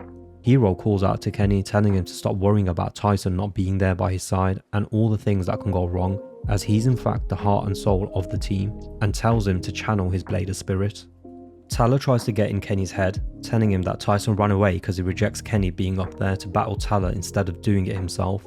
Kenny defends his friend, making it clear that he knows Tyson didn't run away because of any hard feelings towards Kenny, but out of frustration that he's not being allowed to battle. Furious at Tala's attempts to turn him against his best friend, Kenny's fighting spirit rages. Kenny stuns everyone, including Tala, when Hopper is able to hold back Wahlborg's attacks and return his attack in kind. Tyson makes it to the arena to hear Kenny shout out that he's not going to give up. While Kenny looks to be in control, he's unable to sustain the strength to keep up his attacks. Seeing Kenny's about to run out of strength, Tyson yells out to Kenny to pull back because he can't win against Tala this way, but Kenny is locked in, so he keeps going. Tala's had enough. He unleashes his special attack Nove Rogue. Hiro tells Daichi to pay careful attention to the move. Hopper's engulfed by the attack, resulting in it being shattered into pieces. While Kenny voices his disappointment in himself as he thought he had Tala figured out, he spots something in Wolborg as it descends back into the dish. What he spots is the missing piece of the puzzle to defeat Tala, which he intends to let the rest of his team know. Tyson blames himself for what happened to Kenny, while Kai berates Tala for a pathetic performance. I took this as Kai being annoyed that Tala deliberately used excessive power to destroy Kenny's Beyblade. A final tiebreaker match will decide which team emerges the victor. Tyson demands to sub in for Daichi to face Tala. Daichi, not wanting to be sidelined, refuses. Before the match begins, Kenny installs a customized bearing base to Dragoon as he cites it's the key to beating Tala. Kenny explains that Tala's Wolborg is built for endurance, so a drawn out battle plays in Tala's favour. Kenny advises Daichi to play defensively until he signals him, which is when Daichi is to put all his power into one attack. Kenny realised that he had the correct game plan but messed up on the timing, as he let the match drag on too long. Hiro nods in agreement to Kenny's plan. The stadium the match will take place in, the Leaning Tower of Pisa, has a multi-storey tower in its centre. Daichi isn't nervous one bit. The match commences and immediately Daichi's inexperience is on full display as he quickly goes on the offensive without Kenny's signal and pays the price as Dragoon is easily deflected by Wolborg. Kenny reminds Daichi to stick to the game plan. This time, sticking to the plan, Daichi has Dragoon retreat. Everyone else, including Tyson, misunderstand Daichi to be running.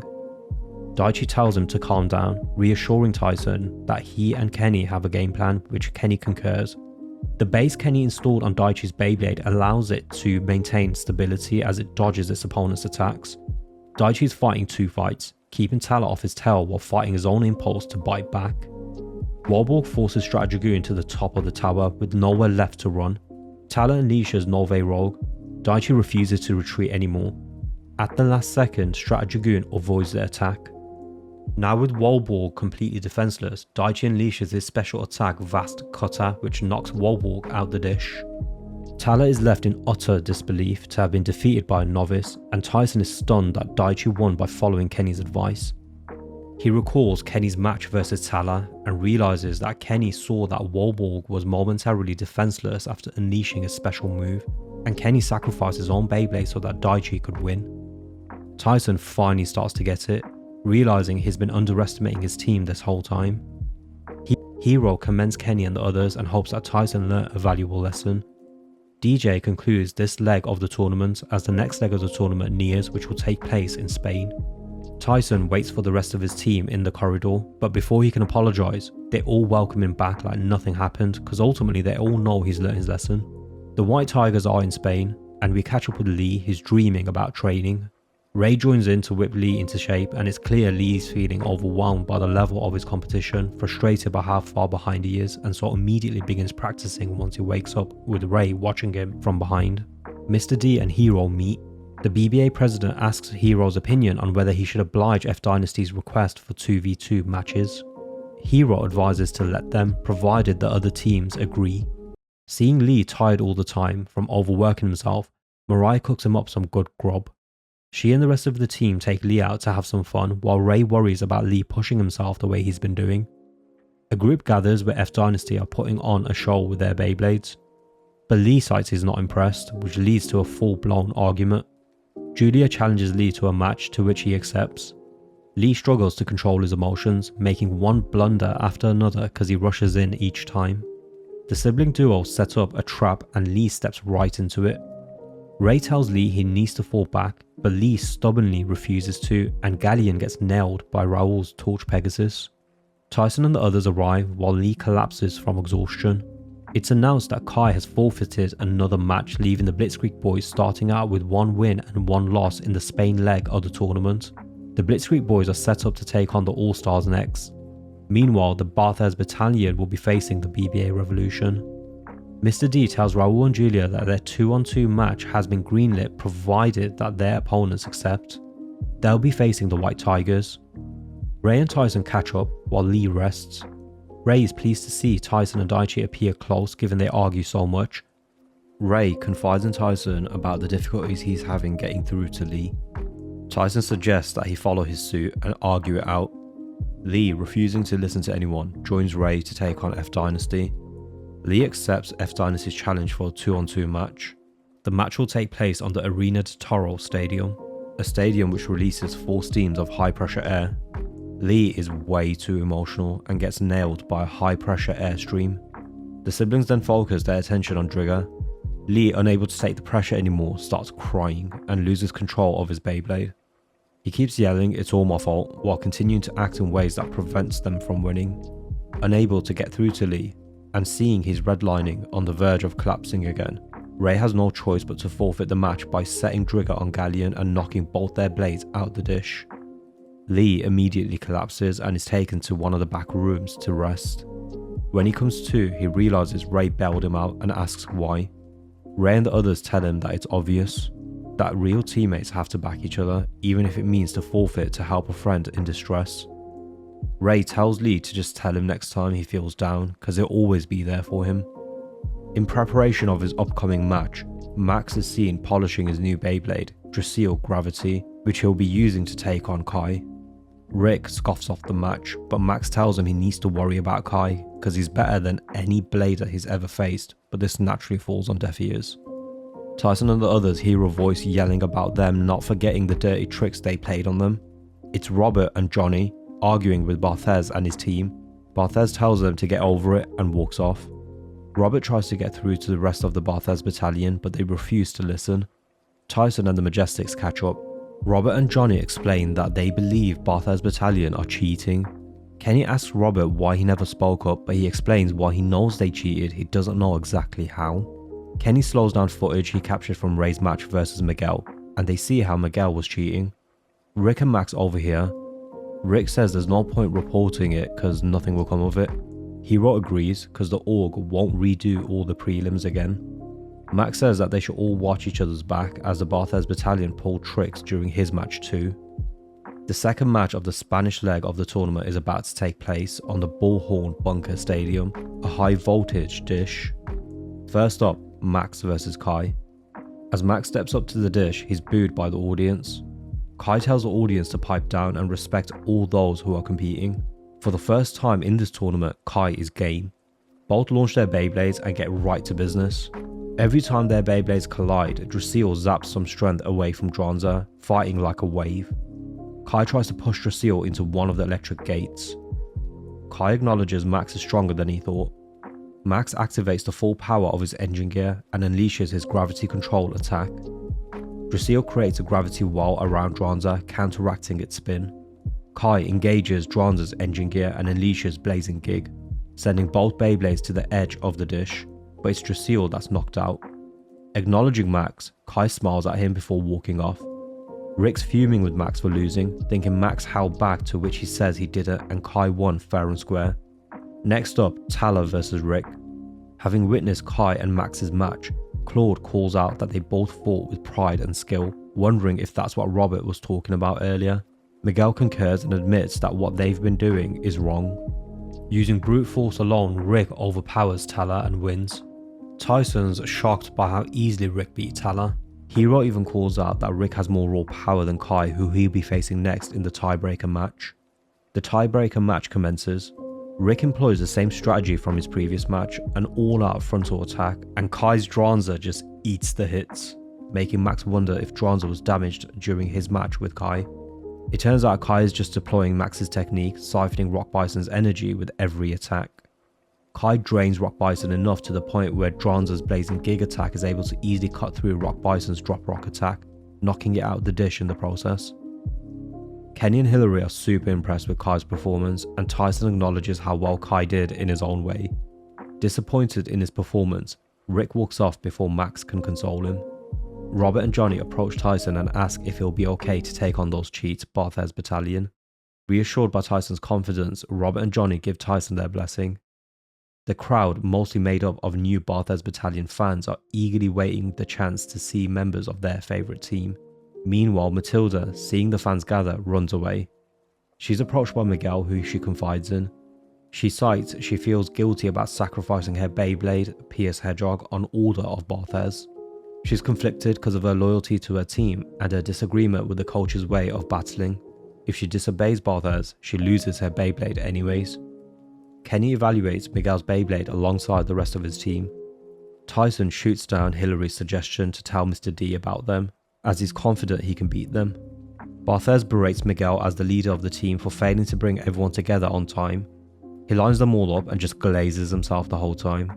The match will take place on the No-Soul Stadium. The stadium is a labyrinth which works in favour of Barthez Battalion, double so because Barthez has already hacked the map of the battle dish, so he knows all the routes. Matilda is reaching a breaking point, but Barthez coaxes her to move ahead with their match where she'll be taking on Daichi.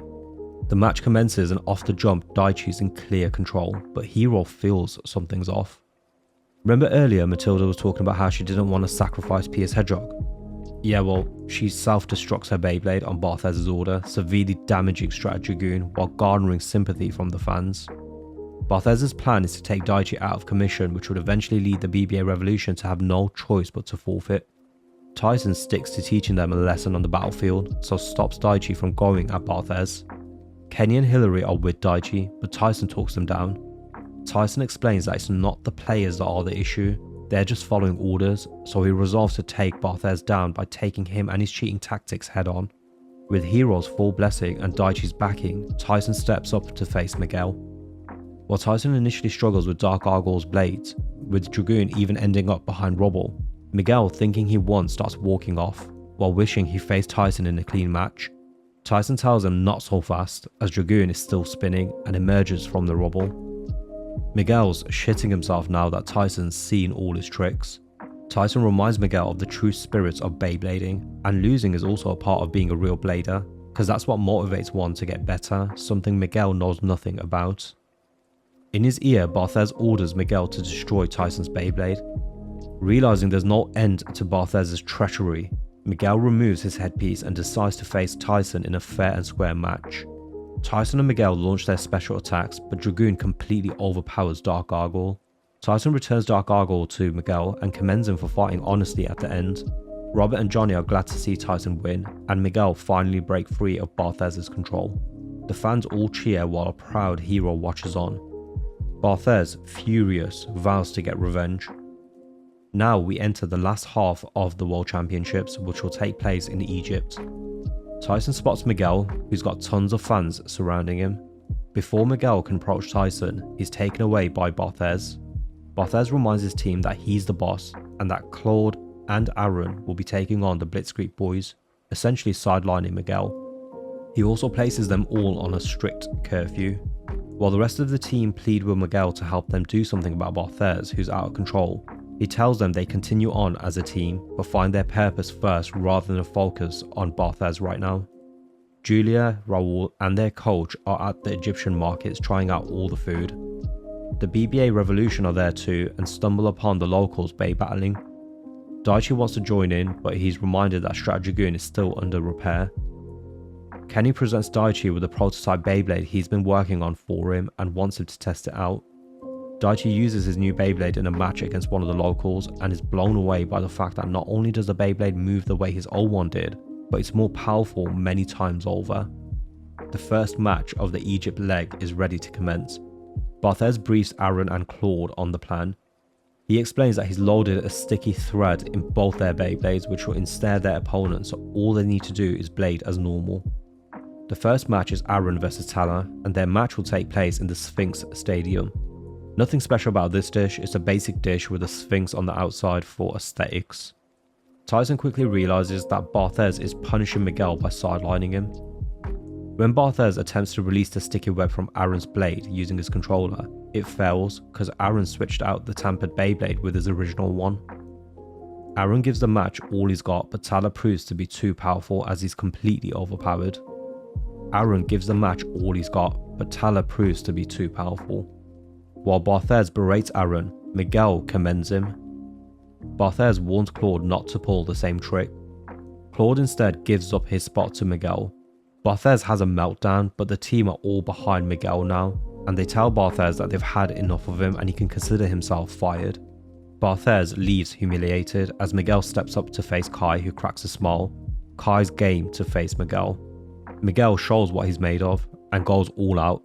Dark Gargoyle and Dranzer clash. Miguel tells Barthez to watch and learn as he proves they don't need to cheat to win. He unleashes his special attack, Fire Execution, but Kai responds in kind with Blazing Gig, which knocks Dark Gargoyle out the dish. Kai gives Miguel props on his final attack, while the BBA Revolution and the rest of the crowd cheer for Miguel. Miguel returns to his team ready to lead them on a new path, a path that they can be proud of. Max and Rick are seen arguing as Rick is convinced Max threw the match versus Kai. Max assures him he didn't, all he wanted was a fair match. So look, Rick isn't wrong. There was a moment in the match where Max had Dranzer right near the electric contraption and all he had to do was get Drasil to launch one more attack, but he stopped because he didn't want to win by a handicap like that. So yeah, he kind of threw the match in a way for honor, and to be fair, Kai would have done the same anyways. Max struggles to get through to Rick as he cites he refuses to break his principles for the sake of a win. With 1 win and 2 losses, the White Tiger X really need to win their next match.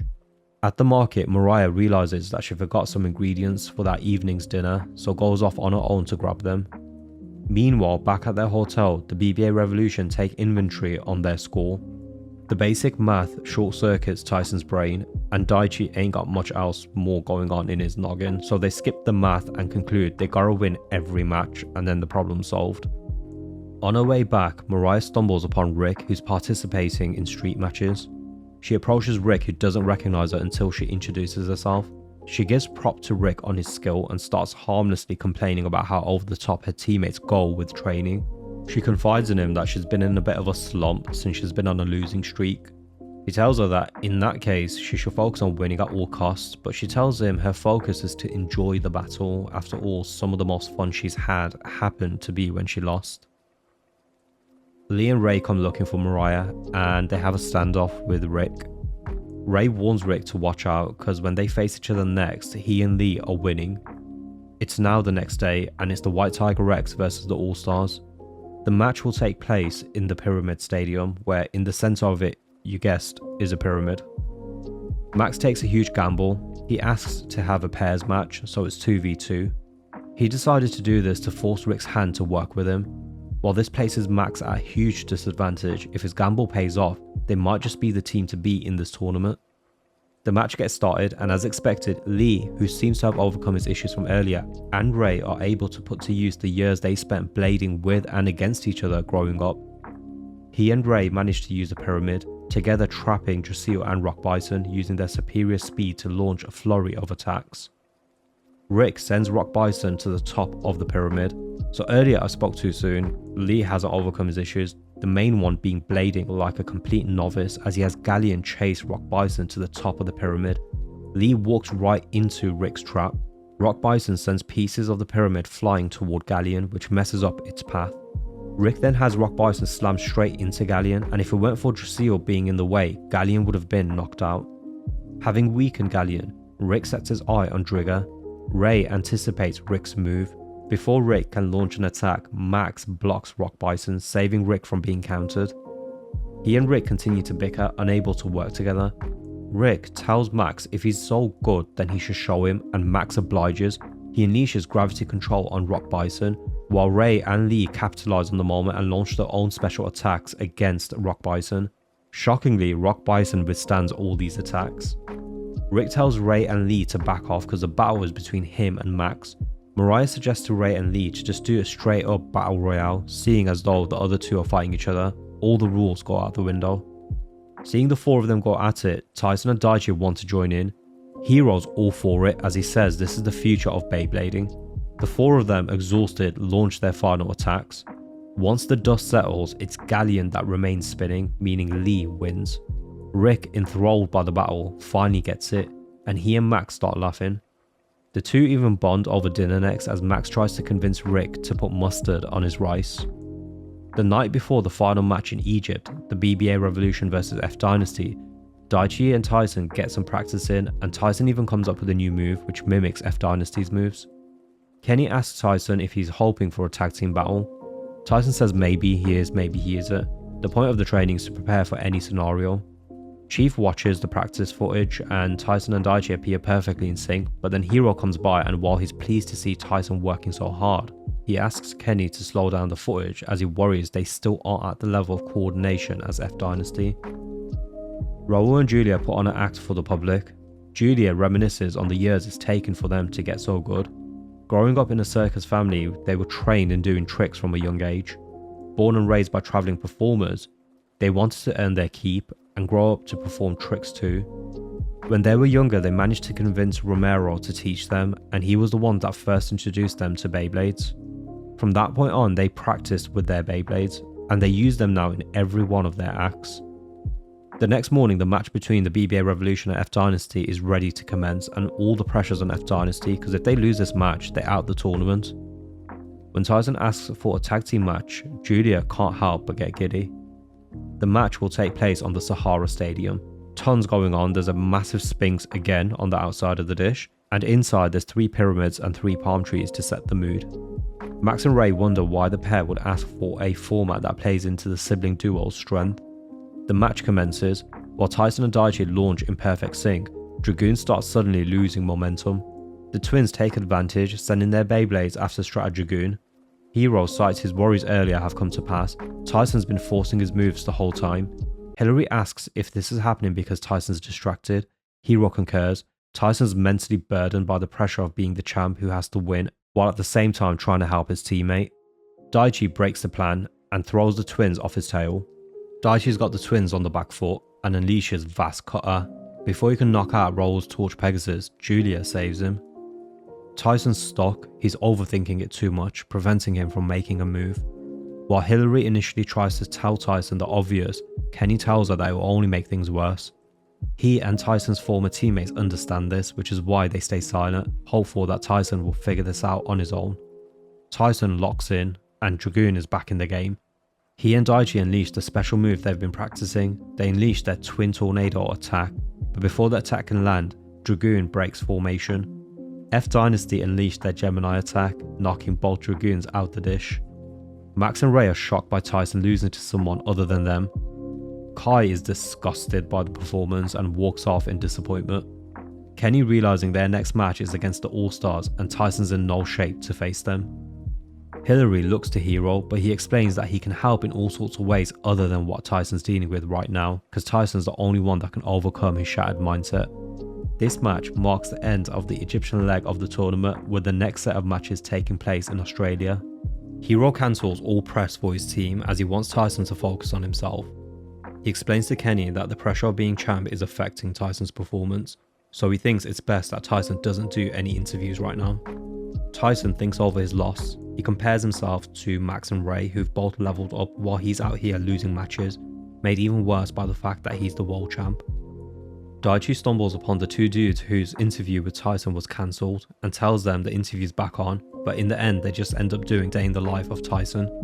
Turns out it's less of an interview and more of a case where the said interviewers are fans who want to create a narrative of how the champ's former teammates betrayed him and how they'll remind the world that Tyson's the champion. Kenny and Hillary get nervous knowing all this talk about him being the champion will only make Tyson feel more pressured, so they pull Tyson away to the breakfast buffet. The TV guys suggest a practice match between all 3 members of the BBA Revolution while continuing to emphasize Tyson's world champ status. Kenny, Daichi and Tyson launch their Beyblades, but Tyson's launch is weak and he's unable to control Dragoon, and his lack of control is made even worse knowing the cameras are rolling. Eventually, Dragoon knocks Dragoon out of the Bay dish. This completely shatters any remaining confidence Tyson had and he walks off leaving Dragoon behind. Max is getting Drasil ready for his match against Tyson, but his initial excitement is short-lived as he worries about what's going on with Tyson given his recent performance. The day before the first match of the Australian leg of the tournament, DJ announces the tournament rankings. The Blitzkrieg boys are ahead with 3 wins. BBA Revolution, the White Tiger X, F Dynasty and the All-Stars are all tied with 2 losses and the Barthez Battalion trailing in the last spot. Tyson feels the weight on his shoulders. He visits the vacant arena and is unable to shake off the doubt. Daichi arrives and returns Dragoon. He tells Tyson that he's acting like a child and cites how he used to think Tyson was super cool. He challenges Tyson to a match. Tyson struggles and finally lets out what's been bothering him. He says Daichi doesn't understand the pressure of being a champ, as a champ is someone who inevitably has to face his own friends.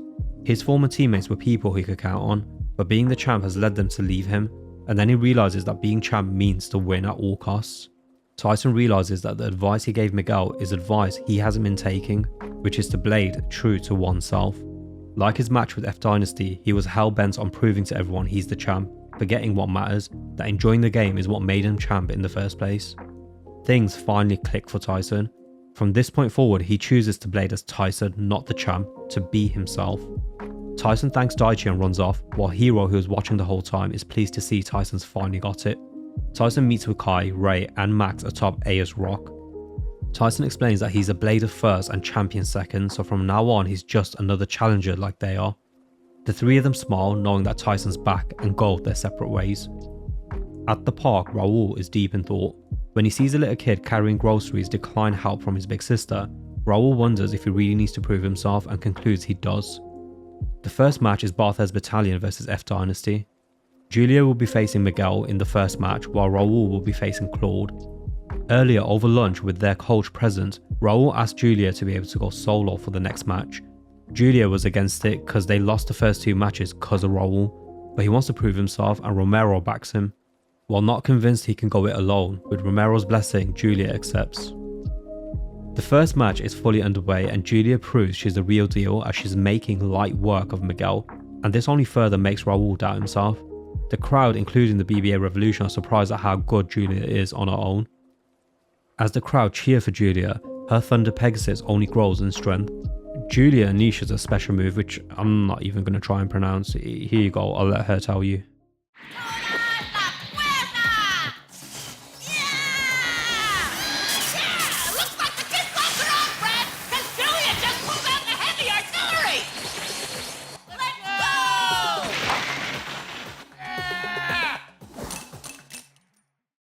Anyways, after smoking Miguel, Julia basks in the crowd's praise.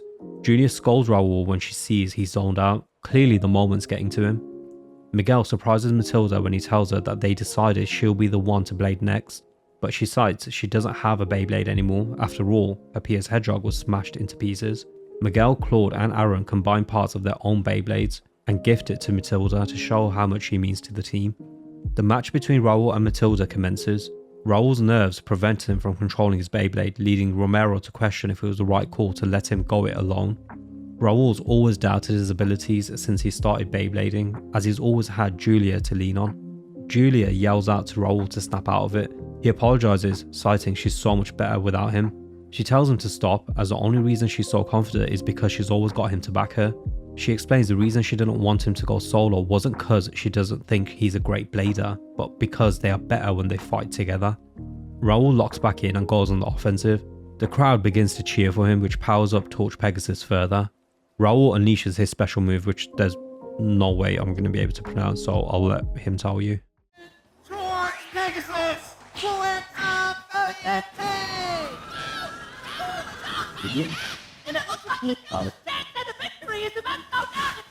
Like they say, if you can't take the heat, get out. Even though she lost the match, Matilda takes her loss with grace and shakes Raul's hand. The Barthez Battalion are glad they made it as far as they did, because ultimately they gained something bigger than winning the championship. They finally became a team they can be proud of. The next match is the Blitzkrieg Boys versus White Tiger X. Tyson is bummed that they don't have time to stay and watch the match, as he has to prepare for his own match, which is next. First up is Lee versus Tala, fitting as these two bladers are a shadow of their previous selves. Lee launches a barrage of attacks, but this plays into Tala's hands. It's as though Lee didn't pay a single attention to when Kenny and Daichi faced Tala. Lee, exhausted, is unable to withstand Tala's special attack and is defeated. Lee collapses as he walks back to his team. When the rest of his teammates cite that Lee must have just given up, Ray berates them and cites that so long as they stick together, they'll never truly lose. To prove their dedication, they all tear off a piece of their clothing to form a ribbon that they place over Ray's arm, so they'll be right there with him in his match. Next up is an absolute banger, Kai versus Ray. The match will take place in the Shamanic Stadium, which contains a bunch of bamboo poles. Both bladers launch their Beyblades. Kai is not playing around, he knows how good Ray is and doesn't hold back. When Ray has Drigger take refuge atop the bamboo poles, Kai has Dranzer destroy them. This forces Ray into a head-to-head battle with Kai. They both go at it, not holding back one bit. Both bladers are equal in strength. The match will be decided by the first to make a mistake, and if history has shown anything, it's Ray that often is the first to make mistakes when the stakes are so high. They both unleash their special moves, which destroys the base stadium. Exhausted, Ray collapses. But he's not out yet. Drigger's still spinning. Before DJ, on the behest of the judges, can call off the match, Ray's teammates stop him and plead with Ray to get up. Thinking about his teammates and what Tyson will think of him if he fails to get up, he stands on his 2 feet. Kenny worries if Ray has enough strength left to keep up with Kai. Tyson tells him not to worry because Ray's never one to back down. Ray is back with a vengeance as Drigger starts piecing up Dranzer. With the hopes and dreams of his teammates in his hand, Ray sends Dranzer hurling towards Kai's side of the dish. As the dust clears, Dranzer emerges still spinning, but Kai's strength has been zapped. While they're equal in skill, Kai still got the edge in strength and has one more trick up his sleeve. He pulls a Piccolo, and with the extra weight discarded, he announces he has a new move. Tala realizes the move Kai is speaking of is the same move he used when Tala was secretly watching him practice, where he split a massive rock in half. Ray channels all his remaining strength into Drigger, launching his most powerful Gatling Claw attack yet. Kai tracks Drigger's movements and unleashes his new move, Blazing Gig Tempest, which sends Drigger soaring out the dish. Lee catches Ray as he falls back. Lee commends him for doing an amazing job, and the rest of his team embrace him, telling him how proud they are of him. Ray calls out to Kai, wishing him luck in the finals, and Kai thanks him. Kai beelines it to the exit. Turns out Kai was close to redline himself as he takes a moment to catch his breath as he looks down on his heavily damaged Dranzer. He cites how that was way too close and acknowledges Ray as an excellent opponent, now believing he's finally ready to take on Tyson. Kenny and Hero review footage of Kai's Beyblade and realise that the more powerful an opponent Kai faces, the more power he can draw from his Beyblade. Daichi grows frustrated with Tyson taking away everyone's attention and runs off. Kenny acknowledges Daichi's done all what's been asked of him and really came through for them in those earlier matches when Tyson was down in the dumps. When Tyson wants to talk to Daichi, Hero decides to go instead as he fears Tyson will put his foot in his mouth. Daichi stumbles upon Tala, who tells him he needs to win his next match to advance to the finals because they have a score to settle. Daichi returns to the group, full of energy and enthusiasm, so no need for anyone to cheer him up, I guess. Max is locked in, mentally preparing himself for his match against Tyson by visualizing the match. Max and Rick are raring to go, but Judy reminds them that Tyson's still the reigning champion after all, so it won't be easy. The next match is ready to begin. First up is Daichi versus Rick. The Bay Dish is revealed. It's called the Basham Stadium, a simple designed Bay Dish in layout with a bridge acting as a platform on top of it. Before the match even starts, Daichi's cheek already starts getting under Rick's skin. The two launch their Beyblades into the Bay Dish and both go for a head-on attack. Both are near equal in terms of strength, but I'd give the edge in raw power to Rick. Nonetheless, Daichi's in it and in it to win. Both blades are unable to budge the other, and the sheer friction from the blades grinding against each other causes the bridge to collapse. Daichi's stubbornness reminds Rick of the kids in his neighborhood who didn't know when to quit. Unlike them and Daichi, he knew exactly how to make his dreams come true by fighting one battle at a time. The rest of his teammates behind him begin cheering for Rick, which gives him a power boost. But when Tyson yells out to Daichi that he needs him to win for them to progress to the next round, reminding him of his goal to win the championship, Daichi locks back in. Rick and Daichi go all out, and the sheer friction of their Beyblades clashing causes the Bay Dish to crack. They both unleash their special attacks, and it's Daichi who emerges victorious, overpowering Rick through his sheer will. But the match takes its toll as Daichi collapses, with Tyson grabbing him as he falls. Before he loses consciousness, he tells Tyson that he's okay, and he reminds Tyson that he'll be the one to beat him. The young bladers in Rick's neighborhood, while disappointed he lost, are proud of his performance and for putting their neighborhood on the map. The rest of the All-Stars tell Rick he did a great job, but Rick's down in the dumps as he believes his dream of winning the World Championship are over. He's reminded that there's still a chance with Max's upcoming match, so he wishes Max well.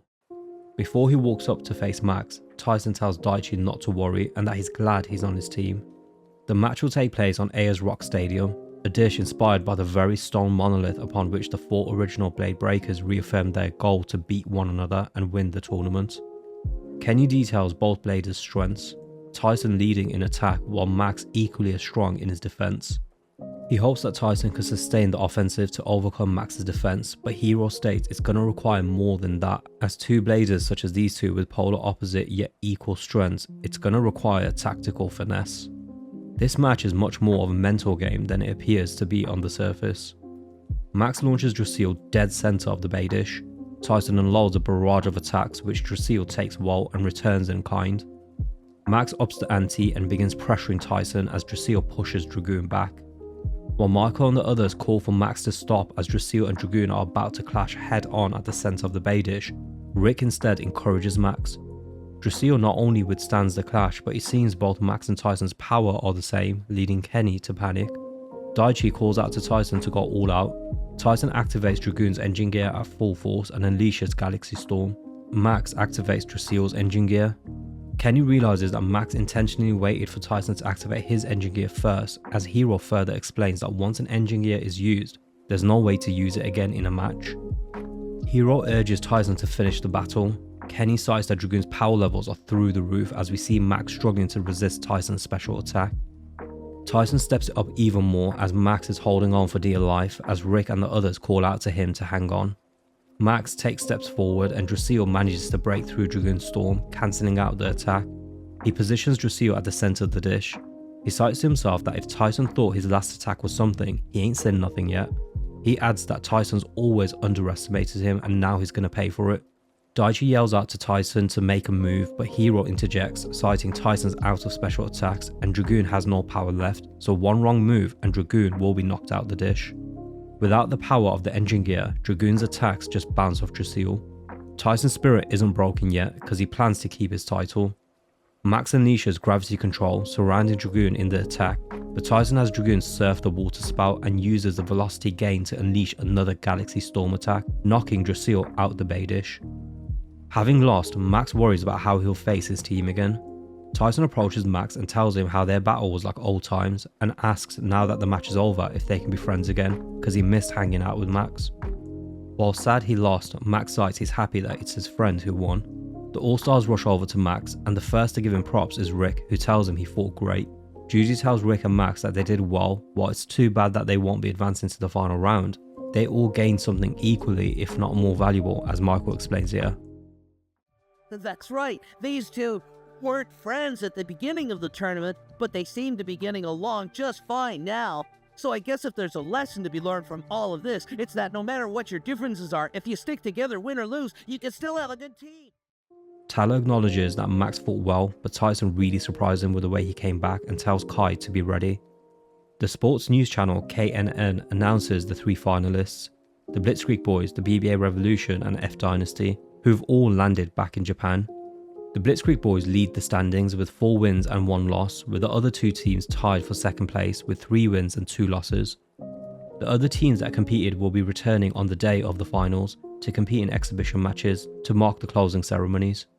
Tyson makes it home with Daichi. The two begin to bicker when Daichi says this. Feels good to be home. It's not your home, it's mine. It's almost like a second home to me now. Hearing the commotion, Gramps pops out and Daichi immediately embraces him. While awaiting Max's return, Taro practices what to say to him, but nothing seems to come out the way he wants. Max arrives alongside Judy. Taro serves them up some ramen and the family catches up. Max reassures his dad that he's not upset he lost because he had a blast competing and learnt tons. Max makes his way back to the BBA training facility and is reminded of the day he and Ray left the Bladebreakers. He's surprised when Ray walks in and the two old friends catch up. Ray reassures Max that their dreams aren't over because there's always another chance down the horizon. Max and Ray both voice how proud they are of their teams and look forward to trying their hands at taking on Tyson again. While Tyson and Daichi are fast asleep, Gramps walks past hearing the two argue with each other in their sleep. At the crack of dawn, Tyson's up and at the home dojo. He realizes he's been lacking in his training and asks Gramps to whip him back into shape. He feels responsible to win the tournament for all those who are unable to make it to the finals. His resolve is clear as he bests Gramps during sparring. Daichi ain't taking this lightly either, as he's already outside training. He and Tyson later link up for some exercise.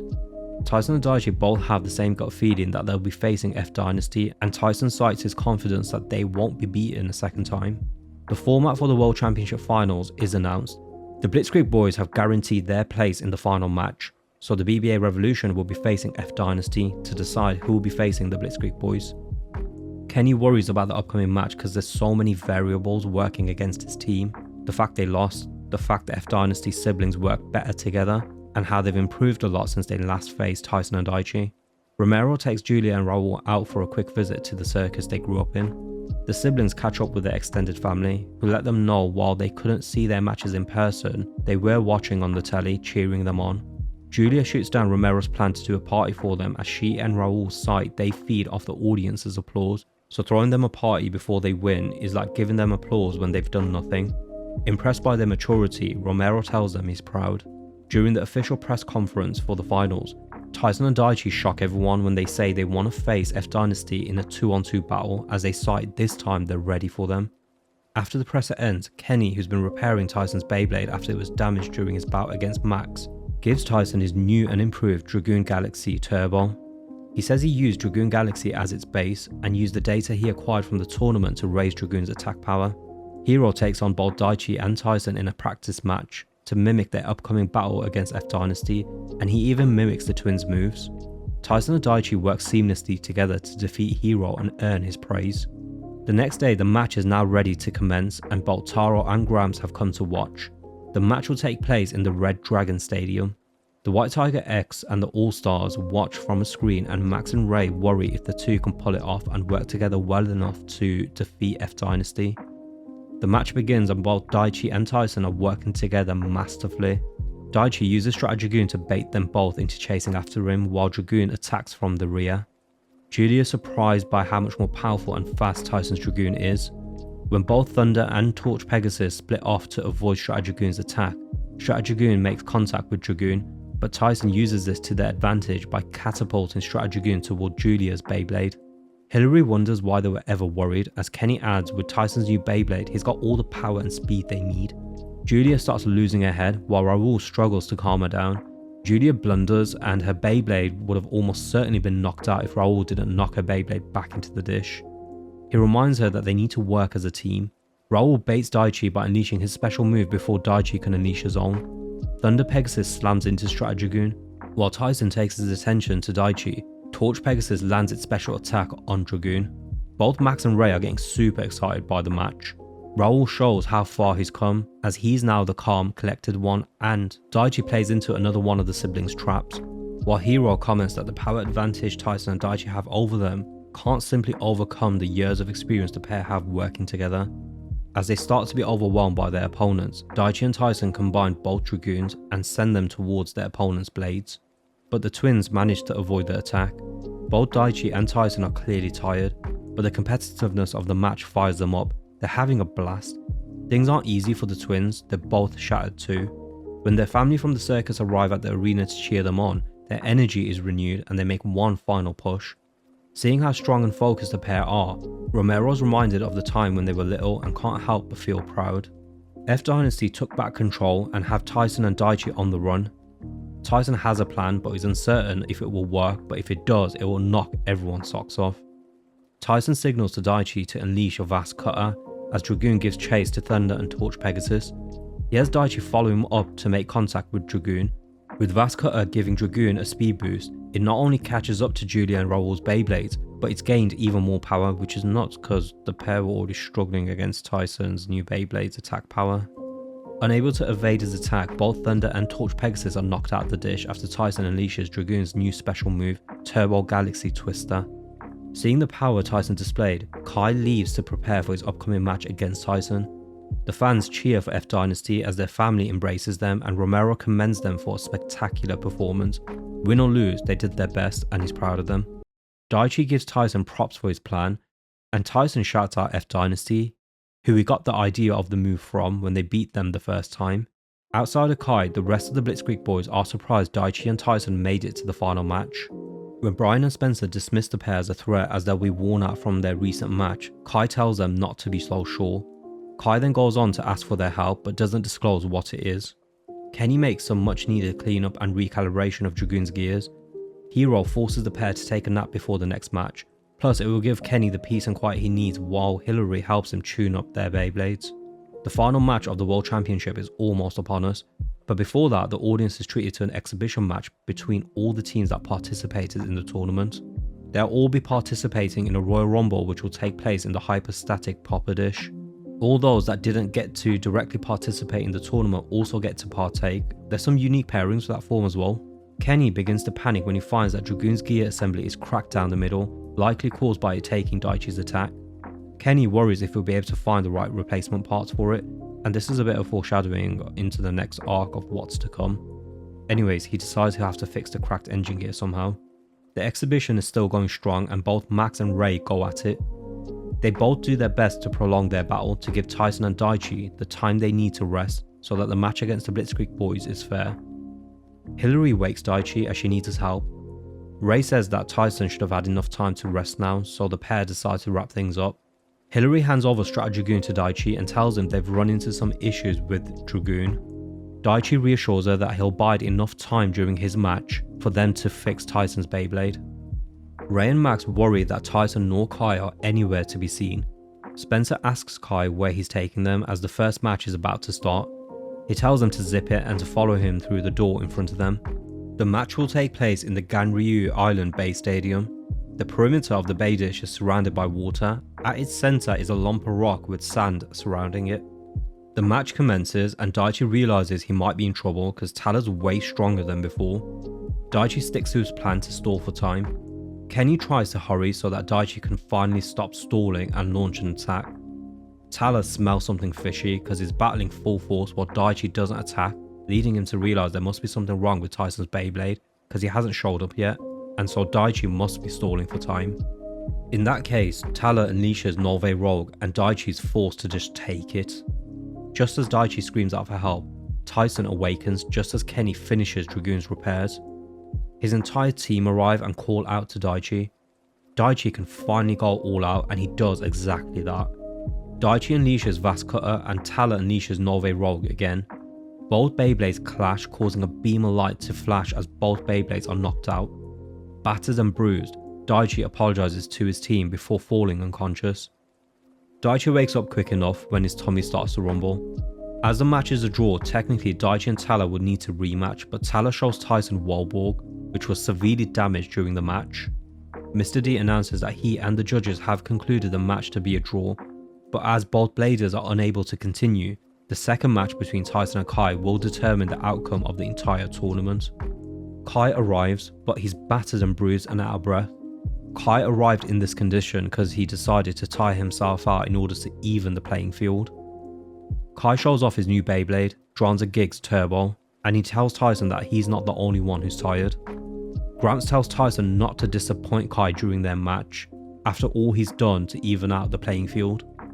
This is the moment we've been waiting for. The entire tournament thus far has built up to this point. Before the match begins, Mr. D announces that this match will not take place in a mere bay dish. As made clear by the match between Tala and Daichi, a bay dish is unable to contain the strength of these bladers, and thus this leaves the bladers having to restrain their full might. A new battleground is unveiled as the stadium floor peels back to reveal a hidden level below. The Wilderness Stadium is revealed. It's a massive wide open terrain which will allow Tyson and Kai to unleash their full might. Hero hopes Tyson can overcome this new challenge as unlike Daichi, Tyson's at his weakest in open space. The match commences and the sheer force generated by both Beyblades making contact almost causes Tyson to take a tumble. With so much open field, both Beyblades are able to reach higher speeds and strike with maximum force. The force generated by both blades causes shockwaves to surge throughout the arena. The music in the second half of this episode is perfectly placed, but I can't play it for obvious reasons. On a side note, it's clear Kai's at a major disadvantage here because Tyson got to at least rest up and took minimal physical damage from his last match. And the damage that Dragoon took, well, that was repaired. But Kai coming here straight after he used Brian and Spencer to wear himself out just feels wrong watching this back, but that's my opinion. Tyson, sensing his energy depleting, he calls out to Kai to step up a gear. Dranzer slams into Dragoon hard from above. Tyson plays right into Kai's hands as he goes in for a full frontal attack, which Kai counters, sending Dragoon flying back, which also destroys the platform Tyson was standing on, sending him down into the battlefield. Daichi yells out to Tyson to use what he's learned. Tyson deploys what he's learned from his earlier opponents, starting with Daichi's move as Dragoon whips up a sandstorm that causes Kai to fall into the field. He then deploys F Dynasty's move as Dragoon hops on top of Dranzer.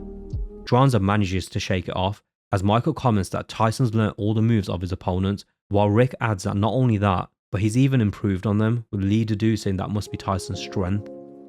Seeing Kai just go in for head-on attacks, Max begins to worry, but Ray, knowing how level-headed a blader Kai is, he must have some reason to this madness, concluding that Kai must still believe he is the stronger of the two, which is why he's launching unrelenting attacks that are zapping what energy of his remains. Ray believes he finally understands why Kai joined the Blitzkrieg Boys, that it would lead him to this moment, that he'll face Tyson in the final match. Realizing he'll never be like Tyson, the only thing left for Kai was to defeat Tyson, as that's the only way he'll have full faith in his skill and strength. It's why he left the team and trained with Dranzer in the frozen tundra of Russia, and why he chose Tala as his partner when he'd much rather go solo. Kai gave up everything from his old life and dedicated himself to training in mind and body to become the ultimate Beyblading machine, and what got him through the tough times when doubt began to creep in was the picture of Tyson. Kai channels more of his power into Dranzer, and Tyson responds by doing the same. Both Beyblades collide, and the friction from them pushes back both bladers, who barely withstand the pressure. Kai sets Dranzer's engine gear in reverse motion, which cancels out Dragoon's attack. The two Beyblades collide once again, and it's a stalemate. The friction generates tremendous shockwaves, and both bladers are loving every moment. Kenny worries if Dragoon can handle battling against a reverse engine Beyblade, as Dragoon Galaxy Turbo was never designed with that in mind, and the opposing forces of friction could literally melt Tyson's Beyblade. The next attack they launch literally blows off the arena roof, and both bladers are knocked off their feet, and the match ends in a draw. The two of them get back on their feet, exhausted but raring to go for round 2. Kai takes off his scarf that Piccolo gave him, and both bladers set up to launch again. Kenny calls out to Tyson to stop, because there's no way Dragoon will survive another battle like what he just went through. Mr. D begins to worry about the safety of both bladers and decides to call off the match, even though he knows neither of them will ever forgive him and the fans will never let him live it down. He announces that both the Blitzkrieg Boys and the BBA Revolution will be recognised as joint winners. Kai's the first to protest. The rest of the participants also protest to let them continue, and the crowd also joins in. Mr. D is forced to concede, and everyone in the arena jointly count down the next launch. The second round commences, and what transpires next is the best choreographed Bay battle, period. Tyson's having the time of his life out there. Kai unleashes his Blazing Gig Tempest attack. Tyson deflects using Galaxy Turbo Twister. The crowd yells for them to continue as they stare at each other. The two of them are in perfect sync, anticipating each other's every move. With a three-peat win on his mind, Tyson resolves to win. He and Kai share a conversation about how great it is to battle against one another, solidifying their bond built over the 3 seasons. The match draws near to its end as they both unleash their final attack. A massive beam of light is released, and both of them have this out-of-body experience where time itself stops. Once the smoke clears, both blades are barely spinning, and both bladers try their best to stay standing, but Kai's legs give way first as he collapses right as Dranzer stops spinning. DJ announces that Tyson and Daichi are the new Beyblading World Tag Team Champions. His teammates, rivals, and the crowd rush to Tyson across the destroyed Bay Stadium. Kai comes to and picks up his damaged Dranzer. While he acknowledges this isn't what he wanted, he sighs if the win was to go to anyone, he'd want it to be Tyson. Hero stands proud at his little brother's achievements. While Kai walks off, citing he looks forward to the next time. Tyson, seeing Kai's already left, looks back on their match, citing it's the best Bay battle he's ever had and how it could have gone either way. While Talon laughs at the fact that he intended to use Kai, it was Kai all along who used him. With the Beyblading World Tag Team Championship now over, you'd expect the buzz to die down, but for Tyson he's reached mega stardom, while Daichi isn't being shown the same love and respect, so he decides to leave and go it alone. His decision doesn't come from a place of malice, but to earn his respect so that one day he can face Tyson. As Daichi walks the neighborhood market, he's shown nothing but love by the store owners, making him question whether to leave considering how nice all the neighborhood folk have been to him. He promises to make it up to them one day. He decides to pay Mr. D one last visit. He walks into Mr. D's office and announces he's leaving to go train, but Mr. D is preoccupied by a document he recently received and apologizes to Daichi, citing he has to attend a meeting. Daichi tells him not to worry and leaves, telling Mr. D that one day he'll be number 1. Daichi decides to follow his Beyblade across the white lines in the pavement. Hillary walks up behind him and startles him when she yells out his name. He annoys her when he tells her to leave him alone, but he's saved by Kenny, who grabs him as he rides across on his bike. Kenny's super excited as there's a meet and greet nearby for popular artist Ming Ming. Daichi ain't interested, so he dips, leaving Kenny behind. He then decides to get a bite to eat. When one of his donuts are stolen by a cat, he gives chase. When he finally finds the cat, he finds it feeding the food to its kittens, so he decides to leave the rest of the food for the cat to eat along with his kittens. Just as Daichi leaves, turns out Kai was around and had just returned to leave them some food. Daichi next decides to hitch a ride at the back of a truck, but he falls asleep, and when he wakes up, he jumps out the truck and ends up at a country crossroad, completely lost. He's startled again when none other than Max walks up behind him and taps his shoulder. Max is with his dad and asks why Daichi is out all alone so late and why he's not with Tyson. Max presumes the pair had a fight, so invites Daichi over for dinner. Max can't help himself but try and convert everyone on mustard, so puts it on Daichi's steak, causing him to lash out. Taro adds more mustard on his steak and Daichi starts throwing a tantrum, offending both Max and his dad. Max says to settle the beef through a bay battle. Daichi is blown away by both Max's strength and attack power, realizing his options are scarce given Max has taken the center of the bay dish. Daichi goes for a full-on attack and his attack power impresses Max. Both of them unleash their special moves and it's Max that emerges victorious. Daichi is disappointed in himself for losing as one of the reigning champions. Daichi acknowledges Max's strength and promises to beat him and Tyson. While Daichi spends the night at Max's house, Tyson worries Daichi is not back yet after leaving the letter behind. Max can't catch any sleep as Daichi continues to pester him to train with him. The KNN channel has breaking news. Mr. D has resigned as the BBA president and a new league will be taking the BBA's place. Kenny and Hillary rush over to Tyson's in a panic. Tyson is calm for once and says they should head to the BBA HQ for answers. There they meet up with Max and Daichi.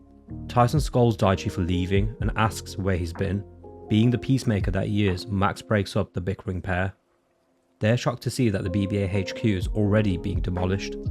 Tyson tries to call Hero, but he doesn't answer. Tyson reads the paper headlines that a pro Beyblade League will be replacing the BBA, and he does admit that a pro league would come with a sea of benefits for him, but he's still not feeling right about it. A whole week passes, and as there's no further updates on this new league, the broadcaster decides to air a Ming Ming concert, much to Kenny's delight. After practicing a while, Tyson tells Daichi, who's still staying with Max, to come home as Gramps misses him, but Daichi refuses. As Tyson, Kenny and Hillary head home, they find Mr. D sitting on the park bench feeding the pigeons. When they call out to Mr. D, he runs off in a panic. They manage to corner Mr. D and demand answers. They all return to Tyson's home, where Mr. D catches them up to speed. He apologizes for running and cites that he felt so embarrassed that he was unable to face them. Mr. D explains shortly after the World Championship Tag Team Tournament concluded, a gentleman approached him to buy the BBA. He naturally declined, but the gent went behind his back and ousted him through presumably the BBA board. Mr. D suggests that they do some recon at the upcoming press conference which will be happening the next day. There, the owner of this new league will be making an announcement. It's now the next day and DJ announces the Beyblade Entertainment Global Association, or BEGA for short, is open for business and unveils the new BEGA HQ, which is 3 times the size of the BBA HQ it replaced. Before the official presser begins, Ming Ming does a special performance. Once the performance ends, Ming Ming announces that she's the official mascot of BEGA. She then reveals that she's also a Beyblader, and not only any blader, but one of BEGA's top ranked bladers. Tyson isn't sold and proceeds to throw insults her way. She begins to get on Tyson's nerves as she slanders the BBA and calls him old news. Max tells him not to waste his breath on her, cause she'll never understand what the spirit of Beyblading means. Tyson challenges her to a Bay battle, which she accepts. She cites, however, before he gets the privilege to battle her, he must first defeat the rest of her band. Max and Daichi jump in to lend Tyson a hand. The 3v3 match begins. Ming Ming continues to disrespect Tyson and the others by having a band play their instruments and maneuver their Beyblades in sync with the music, which forces the 3 on their back foot. Max deduces what's going on and all they need to do is pay attention to the rhythm of the music. Upon doing so, the 3 of them quickly turn the tables and defeat the 3 bandmates. When Tyson attempts to collect on the deal, Ming Ming backs out the agreement to battle Tyson. A man appears on the stage, citing a lady has the right to always change her mind. That man is none other than Boris. That's the same Boris that worked for Kai's grandfather Voltaire, the same Boris that gave Kai Black Dranzer, the same Boris who attempted to create an army of brainwashed super soldier Beybladers that turned Tala into a cyborg, and that same Boris whose plans for world domination was foiled by the Bladebreakers. Boris cites he's changed his ways and asks Tyson to come into the HQ so that he can prove it to him. Everyone but Hillary are allowed in. Reason given is that only Beybladers are allowed in the facility at this time. Kenny's super impressed with the facility, while Max gets Daichi up to speed on who Boris is, and Tyson continues to have his guard up. Daichi cites whoever messes with his friends will pay and goes to attack Boris but is stopped by Kenny. They enter the state-of-the-art training room. Even Daichi is impressed, and Max cites Judy's facility in the US can't hold a candle to it. Tyson isn't convinced that this is all legit, but Kenny points Tyson to look at the Bladers, who all have genuine smiles on their faces. Boris explains that once his villainous plans for world domination was exposed, his life was in shambles. He wandered around the Siberian wasteland as he racked his brain as to why his team lost and what he did wrong. He was unable to find this answer. He says he eventually ended up in a small town on the outskirts of Siberia. That's where he heard the sound of children Beyblading carefree and innocent, and their pure love of the game reminded him of Tyson, and it moved him to his core. He realised the true meaning of Beyblading and the spirit of the sport. He starts sobbing in front of Tyson, and what he says, and more importantly how he's saying it, appears genuine. He cites he created BEGA to expose more kids to the sport and offer them the most state-of-the-art facilities across the globe so that every child can reach their potential. He says that if Tyson joins him in this venture together, they'd inspire children across the world to become pros. Tyson asks in that case why did he fire Mr. D? Boris cites he asked Mr. D to step down as this is pretty standard as part of the new ownership structure. Boris does acknowledge when Tyson says Mr. D was good at his job, and cites once the restructure has been formalised, he'll be offering Mr. D a position as an honorary advisor. Tyson sees through the BS and starts mouthing off at Boris. A large lad named Crusher, one of BEGA's top bladers, comes up behind Tyson and picks him up from his jacket. Crusher asks if he's got a problem with his boss. Tyson responds by saying yes and that Boris is a crook.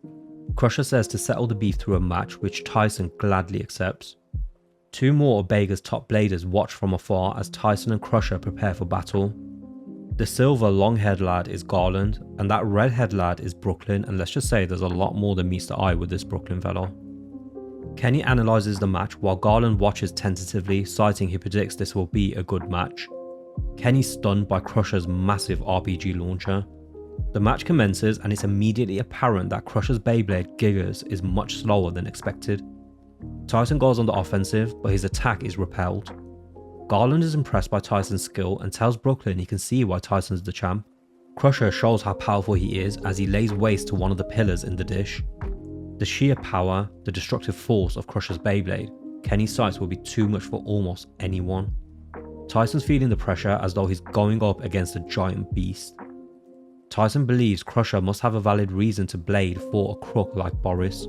Crusher tells Tyson he does so to become a pro, to earn money for his sister who's been in hospital for months. He was unable to keep up with the expenses and almost lost hope until a ray of light came to him in the form of Boris, who saw his potential and took him under his wing, while paying him enough to cover his sister's hospital bills. Crusher cites is doing this all for his sister and will succeed. Gigas overpowers Dragoon, pushing it through multiple pillars. While Tyson doesn't respect who Crusher blades for, he can see that Crusher's drive and strength comes from a sincere place and he respects that. Brooklyn suddenly ups and begins to leave. Garland asks where he's going as the match isn't over yet, to which Brooklyn says there's nothing left to see because Tyson's gonna win. Tyson channels his power into Dragoon and overpowers Gigas, kicking it out of the dish. Crusher's devastated by the loss, but he put up a hell of a fight as he severely damaged Dragoon's attack ring. Tyson acknowledges how close the match was. He says that if he wasn't able to outlast Crusher, it would have been a long night for him. Boris asks Tyson if he trusts him now, seeing how his opponent was a genuine competitor without ulterior motives. While Tyson tells Boris he doesn't fully trust him yet, there's no question that Crusher is a blader in all the best ways, and he keeps his mind open about Boris as they shake hands. We catch up with White Tiger X. Mariah loses her bandana to the wind and gives it chase. It's picked up by a mysterious lad who moves swiftly. While Mariah is momentarily blinded by the sun, he leaves behind her bandana for her. Lee is training and spots the lad, who disappears by diving into the water. Kevin and Gary are busy helping to save a kitten stuck on a tree branch. The kitten slips and falls, but the lad appears and saves the kitten. And take a guess, he swiftly disappears again. Ray is seen writing a letter to Tyson congratulating him on his win and cites it's a shame they couldn't face one another at the championship, but lets Tyson know that he and his team members are practicing for next year's comp and asks Tyson to come visit sometime. The rest of the members brief Ray on the mysterious lad who they cross paths with. The mysterious blader is starting to get hungry and spots some fruit atop a cliff. He harvests the fruit by launching his Beyblade Poseidon to cut them down. Tyson debriefs Mr. D of his visit to BEGA and recounts his match with Crusher, which only leaves him more conflicted as to whether Boris is good or bad. Boris shows us viewers that he's not changed at all, as he cites to himself that he wants all the original Bladebreakers and Daichi. Tyson's the prize he's after, as he intends to have Tyson lead his new league of BEGA Bladers. While the White Tiger Rex practice outdoors, they attempt to harvest fruits from the same cliff that the blader from last night already harvested. But not even Ray is able to reach the top of the cliff. That's when they spot the fruits laying on the ground, realizing someone else got to them first. As the White Tiger Rex leave, the blader drops down to them and reveals his name is Mistel. He unintentionally insults the White Tiger Rex, leading Lee to try and attack him, while Mistel runs circles around him like it's one big joke. Mistel's disarming personality immediately breaks the tension. He explains to them that acrobatics is his forte, and Mariah invites him over for dinner as a thank you for helping her get her bandana back. Mistel offers up the fruit he got last night, and once again, while well-meaning, offends Ray this time by saying he wanted to give them the fruit, as with their skills there's no way they'll be able to get them for themselves. This leads Ray and Lee to return to the cliff in order to figure out how Mistel was able to reach the top. As Ray was by far the closest of them to reach the top, he's got the best chance to do it. Mistel arrives and shows them how he reached the top of the cliff. He traverses up the cliff and then launches his Beyblade using his slingshot launcher. Lee asks Mistel to face him in a match, and if they win, he'll teach Ray how he traversed the cliff. First up is Lee, and off the rip it's clear Mistel's Beyblade is defensively sound. After unleashing his special move, Spiral Lightning, Lee presumes he won when he sends Poseidon soaring into the air, but Mistel makes him pay by unleashing his own special move, Ocean Javelin. Unable to do a thing about the attack, Lee is completely overwhelmed. Before his match commences, Ray wonders where Mistel came from and how he learnt to move like the wind, citing with that kind of skill he and Drigger will be unstoppable. The match commences and Mistel runs circles around Ray. Ray's shocked to see the ground cracking when Poseidon makes contact, confirming not only defensively is he sound, but offensively he's no joke. Ray figures out he has to strike just when Poseidon is waiting for its next command, which is when Mistel leaps. As Mistel unleashes his special move, Ray unleashes Gatling Claw, but before both blades can make contact, Mistel loses his footing, but he's saved by Ray. The match ends in a draw. Lee apologizes for the way he was behaving and both shake hands. Ray cites he looks forward to maybe facing Mistel at next year's World Championships, to which Mistel, again not ill-intended, laughs and cites there's plenty of other things that mean a whole lot more, like the new Beyblading Association BEGA, which he's a member of. He tells Ray that Tyson is their newest member. Mistel bids farewell to the White Tiger Rex and gives them some more fruit before he parts way, reminding them to remember what he's told them about BEGA. Ray stops Mistel and tells him that he's coming with, as he has to see it for his own two eyes everything he's been told about BEGA. Ray bids farewell to his teammates as he returns with Mistel to Japan. Tyson and Max start opening up to the idea of going pro because they'll get more exposure for competing as a pro, but Daichi rightly reminds them that Boris was a bad guy, wasn't he? Garland sings Tyson's praise and cites he wants a crack at him. Boris assures Garland that he and Brooklyn will be given a shot at taking on Tyson. Tyson asks Max what Judy's opinion is on BEGA. Max cites, like them, she sees some of the benefits with going pro, but for the org to be led by someone like Boris, it's raising concerns. Some men in suits barge into Tyson's home and line up to offer Tyson and Daichi a contract, where they'll get paid to promote products. Gramps barges in and sends the corporate pests on their merry way. Gramps gives them a lesson in being at the top. He tells them that being at the top, all the leeches will come out of the woodworks, so they must always remember those that stayed with them when they were down in the dumps, because those are the real ones. Kenny suggests they pay Hero a visit and get his opinion on all this. Mr. D is seen once again alone and feeding the pigeons. Brooklyn approaches him and asks if he can get some of the birdseeds so that he too can feed the pigeons. Seeing the pigeons jump on top of Brooklyn, which shows how much they trust him, really surprises Mr. D. Tyson and the others begin to panic when they can't find Hero anywhere. The Blitzkrieg boys show up and sight they were just passing through. Tyson asks if he can trust Boris, to which all 3 members say absolutely not. Tala adds if Tyson is still unsure to look to his heart and decide. Tala adds that they'll be taking BEGA down to prevent Boris from doing to other Bladers what he did to them. Boris sets a matchup where the Blitzkrieg boys take on a few grunts while citing to them that they are the best BEGA has to offer. The grunts stand 0 chance as their Beyblades are decimated. Boris is impressed with how strong his former students have become. Garland asks Boris what's the boys' beef with him. Boris shuts Garland down, telling him not to pry any further. Tyson and the others struggle to make a call on what to do without Hero, whether to follow the Blitzkrieg boys to BEGA HQ against Tala's wishes or go home. Tyson decides that whether they go pro or not, they don't have to change as Bladers, so decides to pay Tala a visit to convince him to give BEGA a chance. Boris takes up Tala's wager by agreeing to dissolve BEGA, providing they're able to defeat Garland, but should they lose, they all join BEGA. Garland eggs Spencer and Brian on. He challenges them to take him and his Beyblade Apollon on in a 2v1 match. The pair accepts, and so the match commences as Tyson and the others enter. Garland unleashes his Radiant Thunder special attack, defeating both formidable Bladers with ease.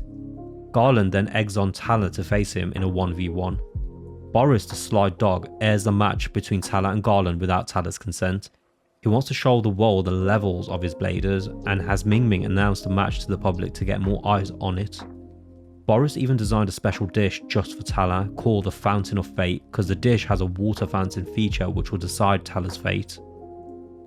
A bunch of kids swarm into the training area and DJ even arrives to call the match. Tyson and his friends decide to let things play out and watch. Right as the match is about to begin, Ray and Mistel arrive. Tala seems to be off to a cracking start as Walborg hammers away at Apollon. But Ray senses something's off in that it appears that Tala's attacks while landing aren't delivering the full impact shown, deducing that Garland is waiting Tala out and once he tires he'll jump on him. Tala asks why Garland is blading for Boris. Garland explains that he's a member of the Seabolt family and everyone in his family is known for sports. His siblings all are pro athletes and are number 1 in their chosen sport. He, being the youngest, decided he will become the best in his sport, Beyblading, and Boris is going to help him do just that. As being affiliated with BEGA, he'll have all the training facilities at his disposal. Tala tells Garland that Boris is simply using him. Garland's heard enough and goes on the offensive, but not before insulting Tala, citing that Tala's beneath him. Tala then unleashes another Nove Rogue, but this time he misses and Garland makes him pay. Having expended all his energy, Tala rapidly declines and is out on his feet. Just as Walborg is about to exit the dish, Boris raises a metal barrier which keeps Walborg in the match.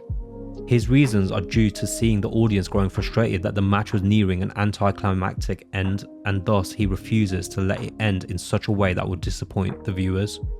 Garland realizes Boris wishes to prolong the match, so agrees to drag it out. Boris sets a new rule for the match, that the match will end once either Blader's Beyblade stops spinning. Kai is seen outside of the HQ. The match resumes, but again with Tala all out of power, it's down to Garland to put on the show by beating away at Tala's Beyblade. Kai enters the arena and is furious when he sees Tala on his knees. Hero finally shows up and asks Kai if he worries about his old teammate. Kai says he and Tala were never really close, but ever since Boris showed up, he's been uneasy, so wanted to check things out himself. Hero tells Kai Boris's ultimate plan is to recruit Tyson, as well as Kai and the rest of the Bladebreakers. Tala's barely able to keep going. Tyson complains to Boris to call off the match. Boris pretends to Tyson that he's keeping a close eye and monitoring things. He then signals to Garland to end the match, to which Garland unleashes Radiant Thunder, destroying the dish and knocking Tala unconscious. Tyson holds Tala in his arms and says to hell with this pro league, he's gonna take it all down. Tala comes to and tells Tyson that the Barthez Battalion was a demonstration team put together by BEGA for the World Championships, and their coach Barthez was Boris's agent. Boris figured that making a big splash at the World Championships, his team will be the most popular Bladers around, and if he controlled the best Bladers, his next step will be to take over running every professional tournament. But thanks to Tyson, not all went to plan after Tyson helped Miguel to break free of Barthez's control, causing the team to fall apart. And Boris did the same thing to Tala and his teammates, treating them like soldiers and stomping out any dissent. To Boris, it's all about control, ultimate control. Tyson's disgusted by hearing all this, and Boris is forced to just watch as Tala ruins his chances at recruiting Tyson. Tyson calls out Boris in front of the in-person and watching from home audience. He lays down the gauntlet and vows to take Boris and his league down. Boris accepts Tyson's challenge and asks Tyson how he wishes to resolve their beef. Boris suggests a BEGA battle, a match with one of his BEGA bladers. If he wins, he gets to turn Beyblading into a pro sport, and if Tyson wins, he'll disappear and Mr. D can return. Tyson realizes he's put his foot in his mouth again, but it's too late now and he has to commit to the challenge he brought forward. Ray tells Mistel he'll be participating, but he'll be rejoining Tyson and the others. Kai walks by and it appears as though he'll be rejoining Tyson and the others too, but he swerves Tyson to go with Boris. Boris tells the press that a 5v5 match will be far more entertaining and that he's giving Tyson 1 month to form his team, and he cites his confidence that Tyson will accept the format. With Ray and Max having returned and with Daichi, all they need is one more player, to which Hillary cites Kai would have been perfect for. Ray adds their only concern isn't that BEGA now has Kai, but that they're using state-of-the-art training facilities including their star bladers whose formidable prowess they've witnessed. They're at a major disadvantage on all fronts. While Ray continues to worry, Tyson, Daichi and Max keep their spirits high. Those suits from before return to Tyson's residence to confirm if Tyson really won't be joining BEGA, and if that's the case, they'll need to withdraw their offer and they swiftly bounce before they can get an earful from Tyson and Daichi. Tyson starts feeling the walls closing in on them, as though the whole world's against them now. On TV, Ming Ming notifies the public that when they become a BEGA member, they get to access all sorts of tech and facilities and get special deals on parts and maintenance. To register with BEGA, they just need to visit their local Beyblade store and sign up to get their ID card. Tyson and the others meet with Mr. D, who voices concern that once the registration system is in place, without them registering with BEGA, they may not be able to access the parts for their Beyblades. Hillary decides to go on her own to grab parts before the new system goes into effect. Tyson and the others eagerly watch the TV screen as DJ announces BEGA is ready to unveil their new coach, who's none other than Hero. Tyson's furious as Hero was the one who got him into Beyblading and can't believe Kai and his own brother are against him. Ray berates Tyson for losing his head. He reminds Tyson why he, Max and Kai left and why Hero left to coach another team. It's because of Tyson. Tyson being the champ is who they all look to and strive to beat. He then challenges Tyson to a match, to which Tyson accepts. Max, Kenny and Daichi come out looking for the pair only to find them in a full-blown Bay battle. Tyson is going as hard as he did when he fought Kai. Too much is at stake for him to lose to Ray right now. Not until he's defeated BEGA will he allow himself to lose. Meanwhile, Ray, believing Tyson to be too overconfident, is anticipating him to make a mistake, which is when he'll take him out. Seeing how seriously the two are battling, Kenny knows their Beyblades will be in tatters, and if they're unable to source parts, they're screwed. Hillary is having no luck getting parts because the BEGA digital ID system is now in place. Without her registering, no one will sell to her. Mr. D is seen taking a walk down in the dumps ever since he was terminated by BEGA. He sees a plume of smoke off in the distance, which is where Tyson and Ray's match is happening. Ray gets the better of Tyson, sending him and Dragoon down into the water below, but Ray knows it's not over as Tyson emerges relatively unscathed. Now knowing Tyson's not holding back, Ray immerses himself in the fight, which is always wanted with Tyson. Max, realizing Ray was waiting for this moment the whole time, can't help but be happy for him and cheer him on, while Mr. D watches from a distance is quite enthralled himself, witnessing the intensity of this match, reminding him of what made him fall in love with the sport, the passion of the bladers. Both bladers unleash their special attacks at maximum strength, but Tyson's power is too much, overwhelming Ray. Once the dust clears, Trigger's the first to stop spinning, thus Tyson wins, but only by a hair. Their attacks leave a massive crater in their wake. Both bladers gave it 110% and are exhausted. Ray thanks Tyson for battling him, and Tyson tells him not to mention it because he's the strongest opponent he's ever faced. Max cites that Ray must have been dying to face Tyson as he's the only one who didn't get to face Tyson at his best, and carrying around that frustration wouldn't have been good for the team. Ray says Max is right because it was eating away at him, and thanks Tyson for battling him because now his mind's at peace. Tyson cites he doesn't blame them for doubting his skill, because even he was doubting his own skills at one point. But thanks to Ray, their match has cleared his mind, and he now knows he's ready to take on whatever comes their way. Daichi is glad to hear Tyson's out the dumps now. Kenny holds up Dragoon and Trigger and starts to panic as he has no parts to fix the heavily damaged Beyblades, so their only hope is Hillary comes back with the parts, but well, she doesn't, she returns empty-handed. Daichi comes up with a suggestion that they create their own Beyblades, and the others convince Kenny to give it a shot. Kenny tells them all to leave it to him, and Hillary says she'll help him. Mr. D, still watching from afar, has his faith restored in that Tyson and the others will save the sport and take BEGA down. At BEGA HQ, Boris asks Hero if he spotted a blader that suits his needs, to which Hero points to Brooklyn. Boris cites an excellent choice as Brooklyn's BEGA's most powerful weapon. He sets up a meeting between Hero and Brooklyn and tells Brooklyn that Hero will be his new coach. Kenny worked around the clock and managed to complete the design of a new Beyblade system, but he questions if there's any point if they can't get hold of any parts. Daichi decides to storm out to get Boris to give them some parts, but he bumps into Hillary, who's just come back. She's clearly bothered, and Tyson asks what's up. She explains that she saw a few kids signed up to BEGA, not letting another kid play with them because they're not a member yet. Boris's corruption is already spreading across the sport. Kids are forgetting about the passion of blading. Thanks to Ming Ming's popularity, her influence is driving young bladers to sign up with BEGA in droves. She's not just a popular figure, but a formidable blader, as her Venus easily defeats the 3 bladers the Blitzkrieg boys took on before facing Garland. Mistel is getting exposure by taking on multiple BEGA trainees at once in an exhibition match, demolishing them with zero effort. Boris is pleased that Mistel is gaining notoriety. When one of his men briefs him, they nervously explain that they lost track of Mistel's whereabouts and reassure Boris that there's a search party out there looking for him as they speak. Boris tells them to call off the search, citing that Mistel is too wild to be tamed, and that he'll return in plenty of time for the next tournament because Beyblading is in his blood. Crusher visits his little sister Monica, who worries that he's visiting her versus practicing for his next tournament, as she thought his next opponent is really tough, reminding Crusher of his defeat to Tyson. He says his next opponent is really tough, but reassures Monica that her big bro is tougher, so no need to worry. She gives him a good luck charm which she made herself, and she apologises for not being strong enough to be there at this upcoming tournament. She promises to get well enough to be at the next one. Crusher, seeing his ailing younger sibling, breaks down in tears, to which she consoles him. At BEGA's training facility, Kai and Garland are about to begin a match, and the BEGA trainees watch on, not knowing much about Kai, so they expect him to be made light work of.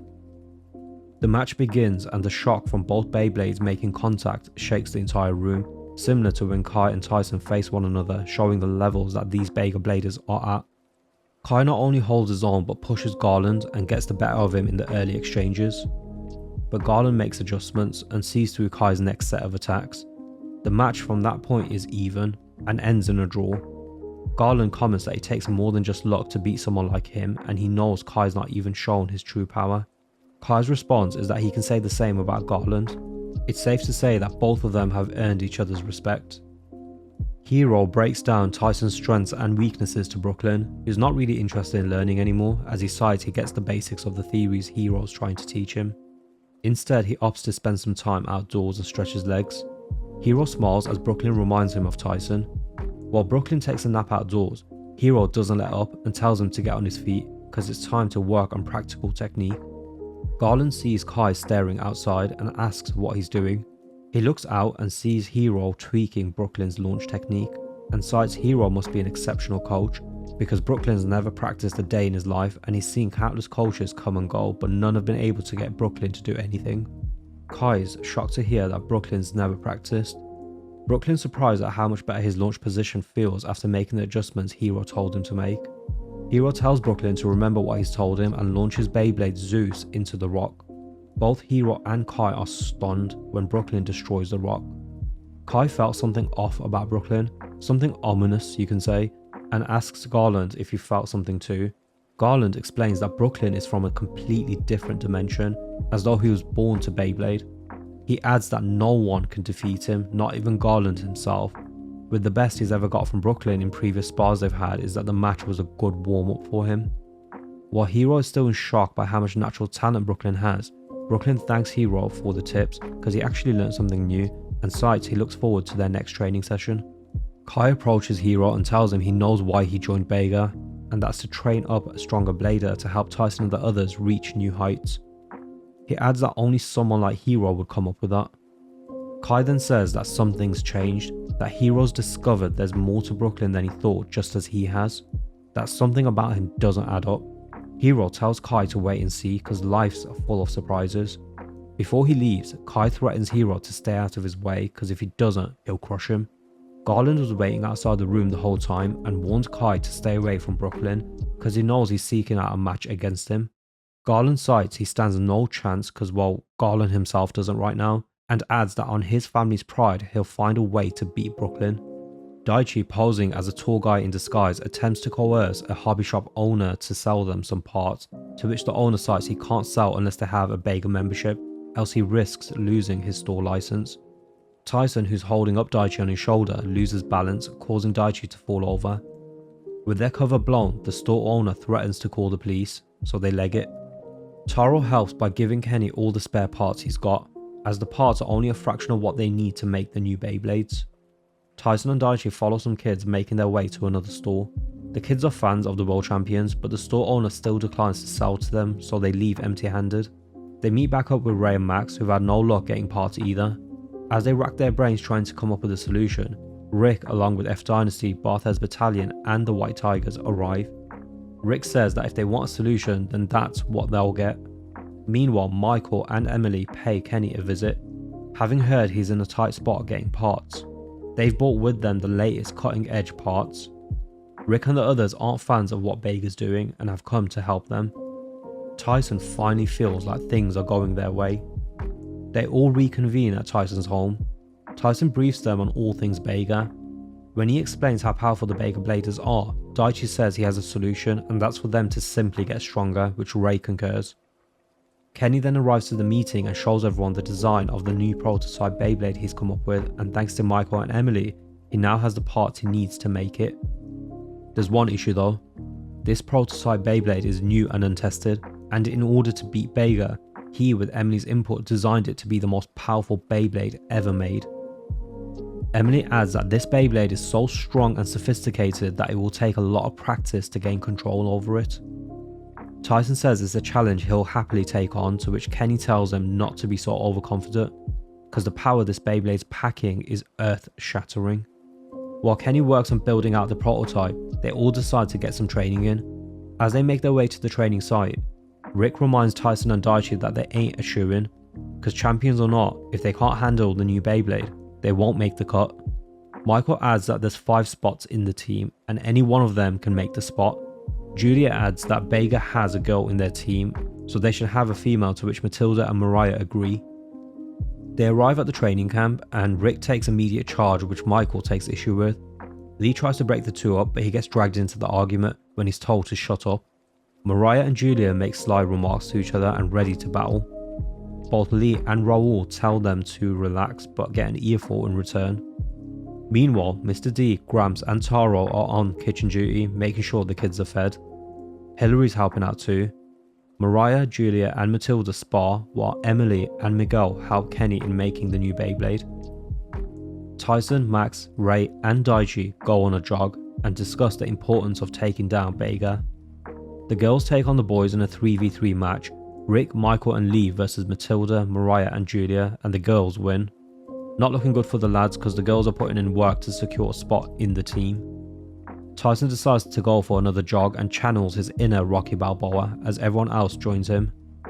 While they get some rest, Tyson says it's funny how the moment they put their foot down against BEGA, everyone from their past stops supporting them, leading him to feel betrayed, and adds how he's furious at BEGA for trying to destroy everything that makes the sport what it is. He cites with the others joining in it's renewed his hope, and he proclaims that they'll win as the underdogs. Kenny arrives having finished the new Beyblade prototype. He introduces them to Dragoon Metal Storm. Rick wonders how such a puny thing can pack as much power as Kenny cites. Max tells Kenny way to go, and Kenny tells them he couldn't have done it without Emily and Miguel's help. Miguel hands Tyson his launcher and tells him to be careful because the new Beyblade's powerful. Tyson lets the Beyblade rip, and then this happens. Do let it rip!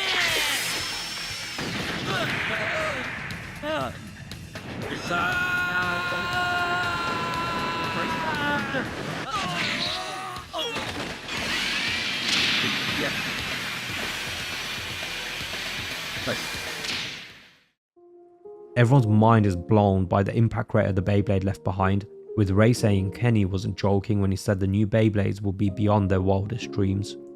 Tyson cites that their dream has now become Boris's worst nightmare. Kenny briefs everyone on the new Beyblades. He says they can't control these new Beyblades because of the radical upgrade of raw power, especially in the most important feature of the HMS system, the attack ring, which they've significantly improved. Emily adds because of the increased weight of the attack rings, it makes them harder to control. Max and Ray receive their new HMS Beyblades. Miguel helps Tyson get some practice in, but Tyson's unable to control Dragoon. Ray shows more promise in practice against Lee, but he too loses control of his Beyblade. Same goes for Max. Drasil just stops spinning mid-match against Michael. Daichi on the other hand goes up against F Dynasty, but he struggles to even launch Dragoon into the Bay Dish. Meanwhile, Boris holds a presser and replays footage of when Tyson challenged him. He presents himself as a pious operator who wants nothing but the best for the sport, while Tyson and his group of rebels attempt to take down everything he's built. He announces the name of the official tournament he's created, called the Justice 5. Tyson and Daichi grow frustrated with their inability to control their Beyblades. When both Dragoons go off into the distance, Tyson and Daichi are forced to give chase because they can't be replaced. Both Beyblades appear to have a mind of their own as they keep evading the pair. Mr. D and Gramps are taking a break fishing and end up reeling in Daichi and Tyson's clothes. The boys' Beyblades emerge from the water, and so too do the pair, who give chase, leaving both elders confused. Max continues to struggle while Rick stays by his side to help in any way he can. Meanwhile, members of the White Tiger Rex bring Ray a cake, which Mariah cites is for good luck to help motivate him. Rick gives Max some advice to stop using his head to control the Beyblade, instead to use his heart. Really shows how far Rick's come, by the way. Rick says all he has to do is remember the first time he became one with Drasil. Tyson and Daichi have at this point been chasing after their Beyblades for 3 hours, but Tyson says he's not mad. If anything, he's having a lot of fun, because this all reminds him when he was a little kid and how terrible he was starting out, as he was unable to control his Beyblade at all. But something in him kept bringing him back to wanting to get better, and this moment now is giving him that same sensation. Daichi feels the same way. Their path is blocked by a bear, and in that moment they're both able to command their Beyblades to knock down some trees, which blocks the bear's path forward. The bear then retreats. Once the realization kicks in that it was a bear they encountered, they both run the opposite direction, with both Beyblades following them. Ray cites is having fun practicing and is reminded of Tao telling him when he was younger to blade with his heart and not overthink. Max finally realizes what Rick meant, and Rick comes by to tell him if he does, then he wants to see. As the others watch, Ray and Max take on Rick and Lee. Both of them are able to control their new Beyblades. Lee nor Rick can lay a mark on them. Tyson and Daichi arrive and knock both Galleon and Rock Bison out the dish. Kenny celebrates as all 4 of them have mastered their new Beyblades, and so quickly no less. They did so by tapping back into where their true love of the sport comes from. Next, Tyson, Ray, Max and Daichi take on everyone else. Tyson knocks out Lee and Ray knocks out Michael. All seems to be going smoothly until Daichi loses control of Dragoon. Kenny says the HMS is complex as it draws strength from the blader and then channels that strength into the Beyblade for extra power, so a second lapse in concentration means the Beyblades will spin out of control. Rick reminds Kenny of the vacant 5th spot on the team and asks Tyson for Dragoon so he can have his hand at trying out the HMS. Hero briefs Boris on the 5 best bladers BEGA has to offer based on their win-loss ratios. Garland, Ming Ming, Crusher, Mistel and Kai make up the top 5. But Hero warns Boris that there's bladers there's limited data on because they choose to stay out the spotlight. Bladers like Brooklyn, who Boris would be remiss to not consider. Boris decides to create an eliminator mini tournament for his BEGA bladers to try their hand at getting a position in the team by defeating either of BEGA's 5 best bladers. The BEGA trainees suss out what's going on. They're simply being used to help the top 5 train, but Boris preaches to their ego and manipulates them into agreeing. Garland is shocked to see that Kai's been set to face Brooklyn. Kai knows this is Hero's doing. After all, Hero wants Brooklyn to compete in the Justice 5 tournament. This works for Kai though because he wants to test himself against Brooklyn anyways. Meanwhile, Rick and the others all give the HMS a go, but none of them can get the hang of it, even with Tyson, Max and Ray helping them out the best they can. Hillary tells them that BEGA is airing live matches between their own bladers. Crusher, crushes his opponents. Mistel, Ming, and Garland easily win their first matches. Turns out Boris's top 5 ain't getting any training in because this is all a ploy for Boris to show off his bladers to the world. Garland especially stands out to Tyson and the others. Boris's men cite, why do a tournament when the top 5 is already settled, to which Boris cites he's here to sell the dream to bladers across the globe and BEGA's own, that they can shoot for the stars and make it appear possible that they can become well renowned like Tyson, and eventually they will discover the next Tyson, and thus BEGA will become more powerful and filthy rich beyond their wildest dreams. Everyone else wins their final matches. All that's left is Brooklyn and Kai. Brooklyn is facing one of the trainees, but he refuses to attack, preferring a non-combative approach, to which he just waits out his opponent, to the point where their Beyblade runs out of spin. Kai steps up to the podium to face Brooklyn, and clearly annoyed, he asks what's Brooklyn's deal, because he doesn't engage in battle, to which Brooklyn says this. You don't fight, you just dance around. Oh yeah, it's quieter that way. I don't like all the noise. The match between Kai and Brooklyn commences. Kai pulls out all the stops, impressing Garland and Crusher, but Brooklyn's Zeus just takes it, and Brooklyn stuns everyone as he copies Kai's attack. What makes this all the more shocking is that he's only seen the move once. As Zeus continues to mimic Dranzer, Kai's back is up against the wall. Crusher's shocked by how easily Brooklyn is dealing with someone as strong as Kai. None of the BEGA's top bladers even understand how Brooklyn does what he does. Garland confirms that Brooklyn is unlike any blader in the world, beyond their comprehension. Brooklyn even manages to evade Kai's signature ninjutsu move and lands a blow on Kai that makes him bleed from the mouth. Kai takes off his piccolo scarf, pulling out all the stops by unleashing Blazing Gig Tempest. The attack initially lands, but Zeus simply deflects it. Kai's battered by the force generated by Zeus. Behind Brooklyn, Kai sees a shadow, the literal devil, or you can say Zeus, but it all depends on how you view it. Hero tells a bloodied and exhausted Kai to give it up because Brooklyn's got talent he can only dream of, and adds that Kai will never match up to him. Hero continues to shit on Kai when he's down. He cites there's no place in BEGA for someone like Kai, whose only goal is to beat Tyson, a trivial goal for where the sport is moving. It's no longer a kid's game, it's a sport for pros now, and Kai doesn't have what it takes to stand up against someone like Brooklyn. Kai defiantly rejects Hero's shit talking. He gets up every time he's knocked down. He engages Dranzer's engine gear and unleashes his full force attack, but Brooklyn is not impressed one bit and makes it clear. Brooklyn unleashes his special attack, King of Darkness, which engulfs both Dranzer and Kai. Kai is knocked unconscious while Dranzer is shattered to pieces. Brooklyn's officially announced as BEGA's 5th and final member who will partake in the Justice 5 tournament. Tyson's furious seeing Kai just thrown aside like this. Kenny briefs everyone on the tournament schedule. The first day will consist of 3 matches, then a day off, and the final day will be 2 matches. There's 2 issues though. They don't know the lineups, nor have enough data on Boris's bladers.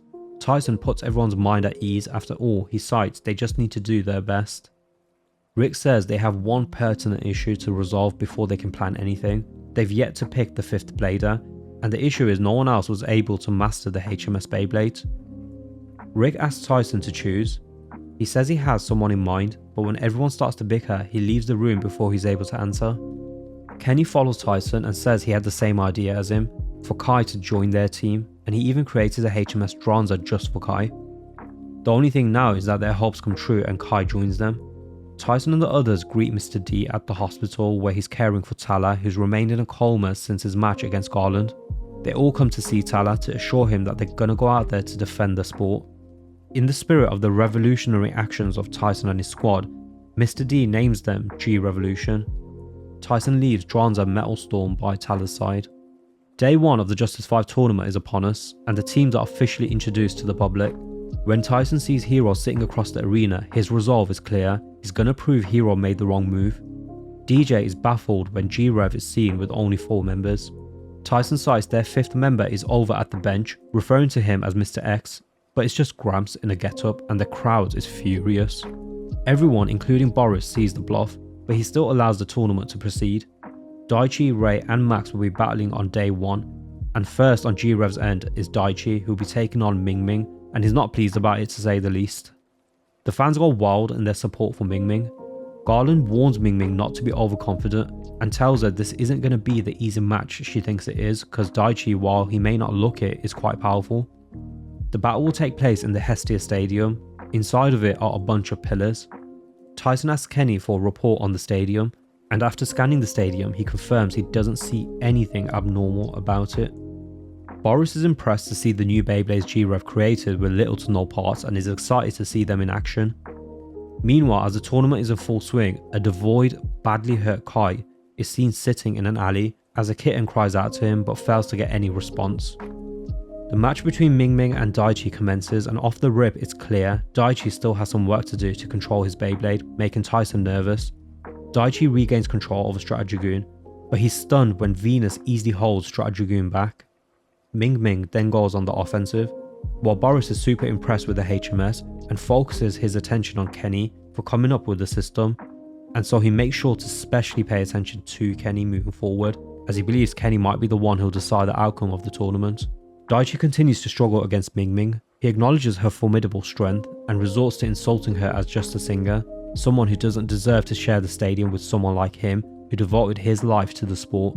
Daichi is able to momentarily get in her head and begins pushing back, but Ming Ming regains her composure and she's serious now. She cites she loves Beyblading and has been toying with him the whole time.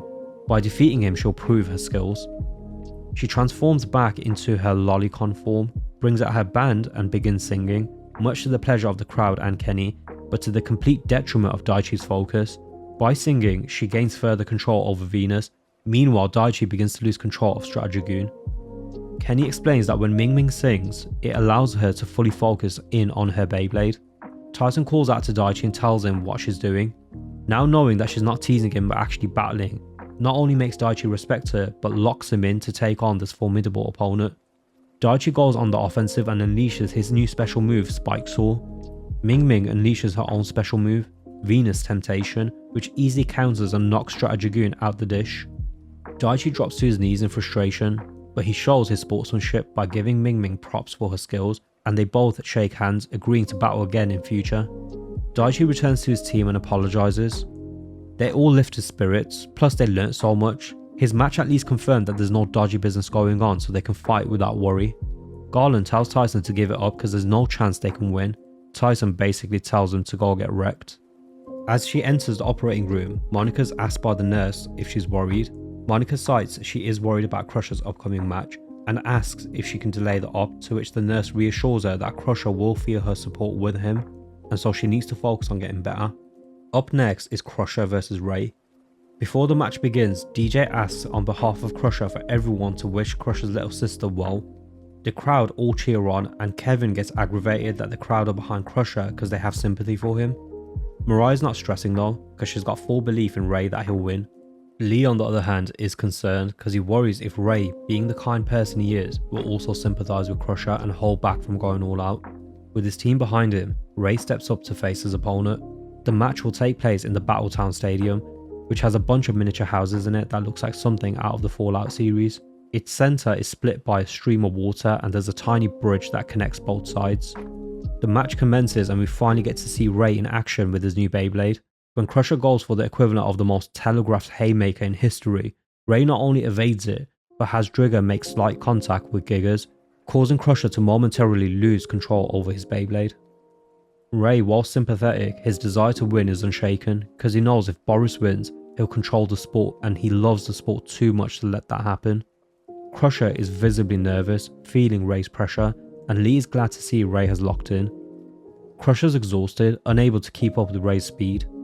Meanwhile, Monica's op is in full swing and things aren't looking good due to her unstable heart rate. Crusher just barely manages to withstand Ray's next attack. He's exhausted and he knows he can't match Ray's power. Meanwhile, a homeless Kai is wandering the streets and sees Ray's match being broadcasted. Ray's pulling out all the stops as Drigger pummels Gigas. As Ray launches his final attack, Crusher senses Monica's life hanging by a thread. Crusher breaks his limits, which allows Gigas to break free from the rubble that was trapping it. Crusher sighs this battle is nothing compared to what his sister's going through, and so she can keep fighting, so can he. Crusher channels even more power, causing tremors across the base stadium, and turns the tables on Ray, trapping Drigger between rocks. Ray refuses to lose, and with his friends backing him all the way, he too breaks his limit, allowing Drigger to break free. Crusher's on his last legs, barely able to stand, but Ray on the other hand has energy to spare. Ray tells Crusher that he wasn't going to give up that easily and lays out his reasons for losing not being an option. Crusher, while he doesn't have all the noble reasons Ray fights for, he fights for his sister's smile, and that's enough for him to take on the world. Both Beyblades collide and begin reducing the entire Bay Stadium into rubble. Both bladers refuse to move an inch. Ray unleashes his new special move, Thunder Slash, while Crusher unleashes his own, Demolition Axe. As the dust settles, both Beyblades are shown still going at it, but both bladers are unable to keep on their feet. Both Drigger and Giggers send each other flying out the dish.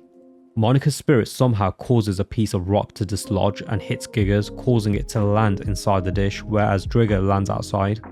Now while Crusher's crowned the winner, he's really not, because Drigger's still spinning strong like he can do another 12 rounds, whereas Giggers been shattered into pieces. Also, Monica's surgery in the end was a success. Crusher knows he didn't win and acknowledges Giggers landed back in the stadium by pure chance. Ray, being the great sport that he is, tells Crusher it wasn't by chance but his love and devotion that got him the win. Crusher embraces Ray and asks for a rematch sometime down the line. Although disappointed they lost again, Tyson's super proud of Ray for giving it his all. The next match is soon to commence. It's Max versus Mistel. Max has so much more pressure on his shoulders than Daichi and Ray, cause if he loses, it's done. BEGA wins. Max hears a couple of lads talking about how OP Mistel is, and how BEGA's got this in the bag. He bumps into Boris, who tells him things are getting boring, so to make sure he wins, cause if he loses, people might think he rigged the whole thing. He continues to try and get in Max's head, by telling him that everyone already thinks Mistel's got this in the bag. Max, having returned to the group, discusses what the score is with Mistel, and Ray briefs them on what he knows. While everyone deliberates a game plan, Boris has clearly gotten into Max's head. Tyson, seeing no one asking for Max's input, gives him the floor, but Max flips out, citing that they don't believe in him as they're just speaking about other ways for him to win which aren't in line with his defensive first style. He feels slighted by his friends and runs off. Garland gives Ming Ming and Crusher props for winning their matches. Crusher decides Garland may not need to participate after all because it looks like they'll win, but Garland reminds them not to celebrate so soon because it's only over once it's over. Rick goes after Max and tells him to follow him. While Tyson and the others feel bad for speaking about Max's match while leaving him out, Rick takes Max to a restaurant and not even Max's favourite noodles with mustard are enough to cheer him up. Rick berates him for taking out his frustrations on his friends, but Max finally lets out that it's all on him now and voices how he's not confident his style will be enough to prevail over Mistel, and losing is not an option, hence he's stuck. A disheveled Kai arrives outside the hospital Taller's in and enters the building. As the next match is about to commence, Hero tells Brooklyn to make his way to the bench because his team needs him, but Brooklyn sides no they don't because he already knows the outcome. The match will take place in the sunken Sparta Stadium, a mock-up of an ancient Greek coastal city which has a bit of a flooding problem. Before Max makes his way up, Tyson and the team apologise to him, and seeing how bad they all feel, he forgives them. Max looks back at Rick, taking to heart what Rick told him earlier, which is to believe in his abilities. Mistel makes his entrance, and so the match is now ready to go. With the future of the sport in his hands, Max readies his launcher and the battle begins. Max shocks his teammates as he goes on the offensive. Max recalls his conversation with Rick, who told him that to give up on his style is to give up on himself. He knows he's not the strongest, yet he defeated opponents stronger than him, which was possible because of his style. It then finally clicks for Max, and he thanks Rick and chows down on the noodles Rick ordered for him. Turns out Max hasn't changed his style but made the first move so he can get in position to employ his style. Both bladers go at it and they are relatively equal. Mistel hits Max from every angle, which worries Tyson and the others, but Kenny explains that in order to keep the damage to a minimum, Max adjusts his timing at the point of impact just slightly. Brooklyn senses the future seems to have shifted. Mistel clocks what Max is doing and gives him props, but cites he doubts Max can keep this up long. Both bladers are exhausted, and Hero the traitor gives Max props for improving his defense even more so, and so too does Mistel, who commends Max on how good he is.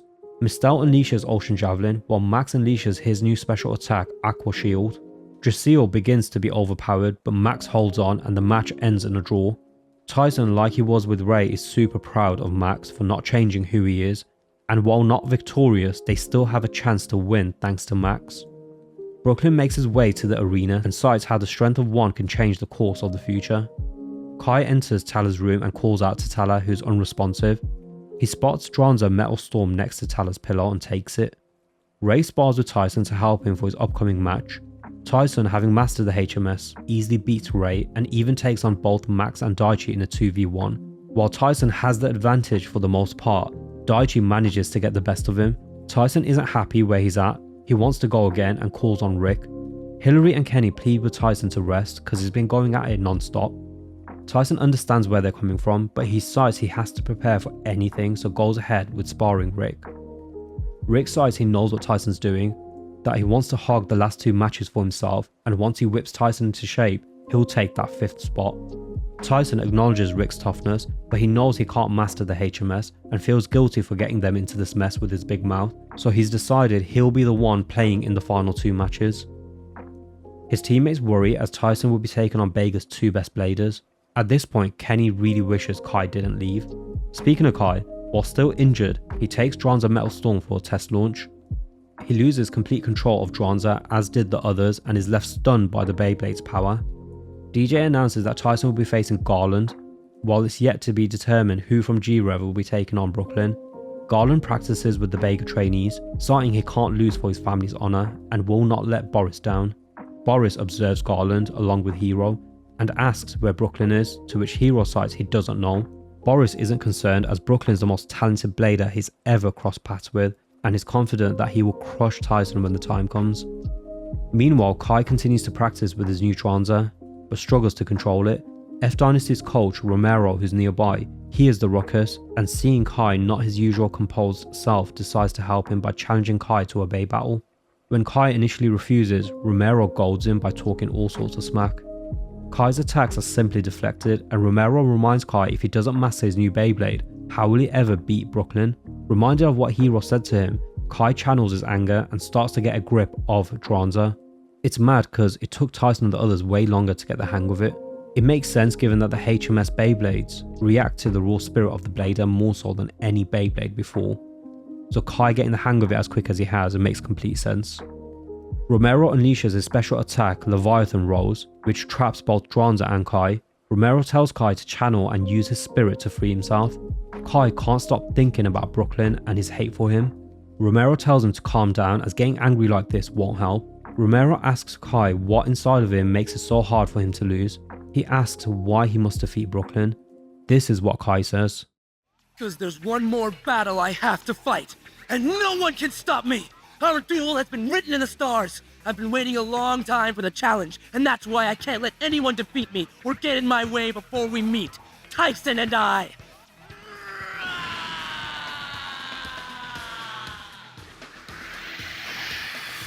Come on, Dranzer!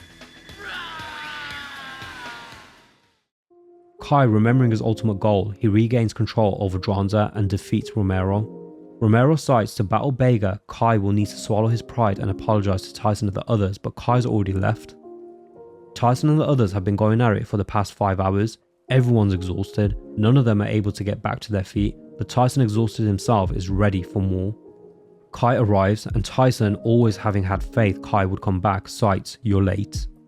The next match is ready to commence and it's Garland who's scheduled to go first. Tyson points out to Garland that he'll be taking on Kai, who comes out separately. Garland and Ming Ming treat Kai as a has-been, not deeming him to be a threat one bit, but Hero senses something is different with Kai and tells Brooklyn to sit up because there's trouble. Kai points to Brooklyn and decides it's Brooklyn he wants. Brooklyn doesn't care though, he'd rather keep napping, but Hero orders him as his coach to get going. Losing is not an option here, but Kai's teammates have full faith in him that he'll win. Boris is confident Brooklyn's got this in the bag. After all, Brooklyn made light work of Kai before. Garland complains to Hero that he doesn't get why he's missing his turn. Hero cites, well, if Brooklyn can't beat Kai then there's no chance he can win, to which Garland responds with that ain't happening because Brooklyn won't lose. The match will take place in the Euro Euphoria Stadium. It's designed after a goth village in Transylvania. Kai shows off his new Dranzer, but Brooklyn brushes it off, yet inside he starts getting irked by Kai's confidence. The match commences and Kai, while packing far more power this time, is still unable to match Brooklyn, causing Kenny to panic. But Tyson says they need to stick together as a team and think positive. Brooklyn asks Kai why he bothers. because all this is just a waste of his time. Kai says that he's got Brooklyn figured out and says he's going to kick things up a notch. Brooklyn starts taking the match more seriously and deploys moves not seen before, knocking Kai off the platform and into the stadium. Kai channels his energy into Dranzer, and for the first time in his life, Brooklyn is taken aback.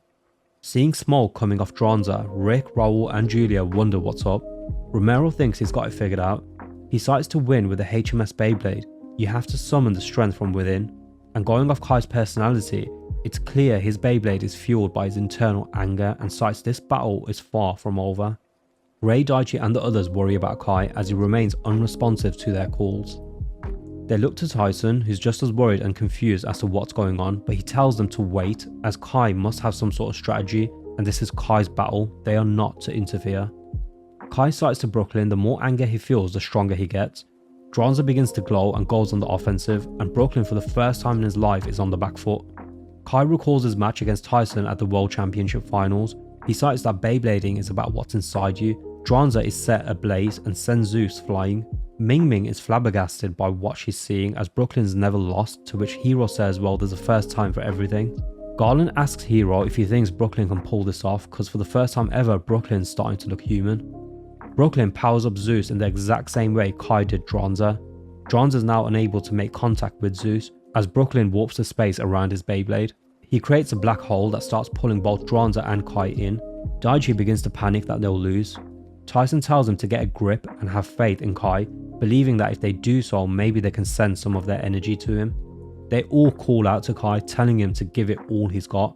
Seeing how much his friends believe in him, Kai plants his feet firmly into the ground and tells Brooklyn to watch as he shows him what he's really made of. He tells Brooklyn that he's nothing and now's the time to prove it. Dranzer is set ablaze once again and destroys Zeus's force field. Kai's last attack has severely depleted him. Max, Ray and Daichi plead with Kai to stop the match, while Hillary and Kenny hold them back. Seeing Tyson struggling to hold himself back, the others stop, given that Tyson is respecting Kai's wishes, and realise so should they. Tyson cheers Kai on, telling him he knows he can do it.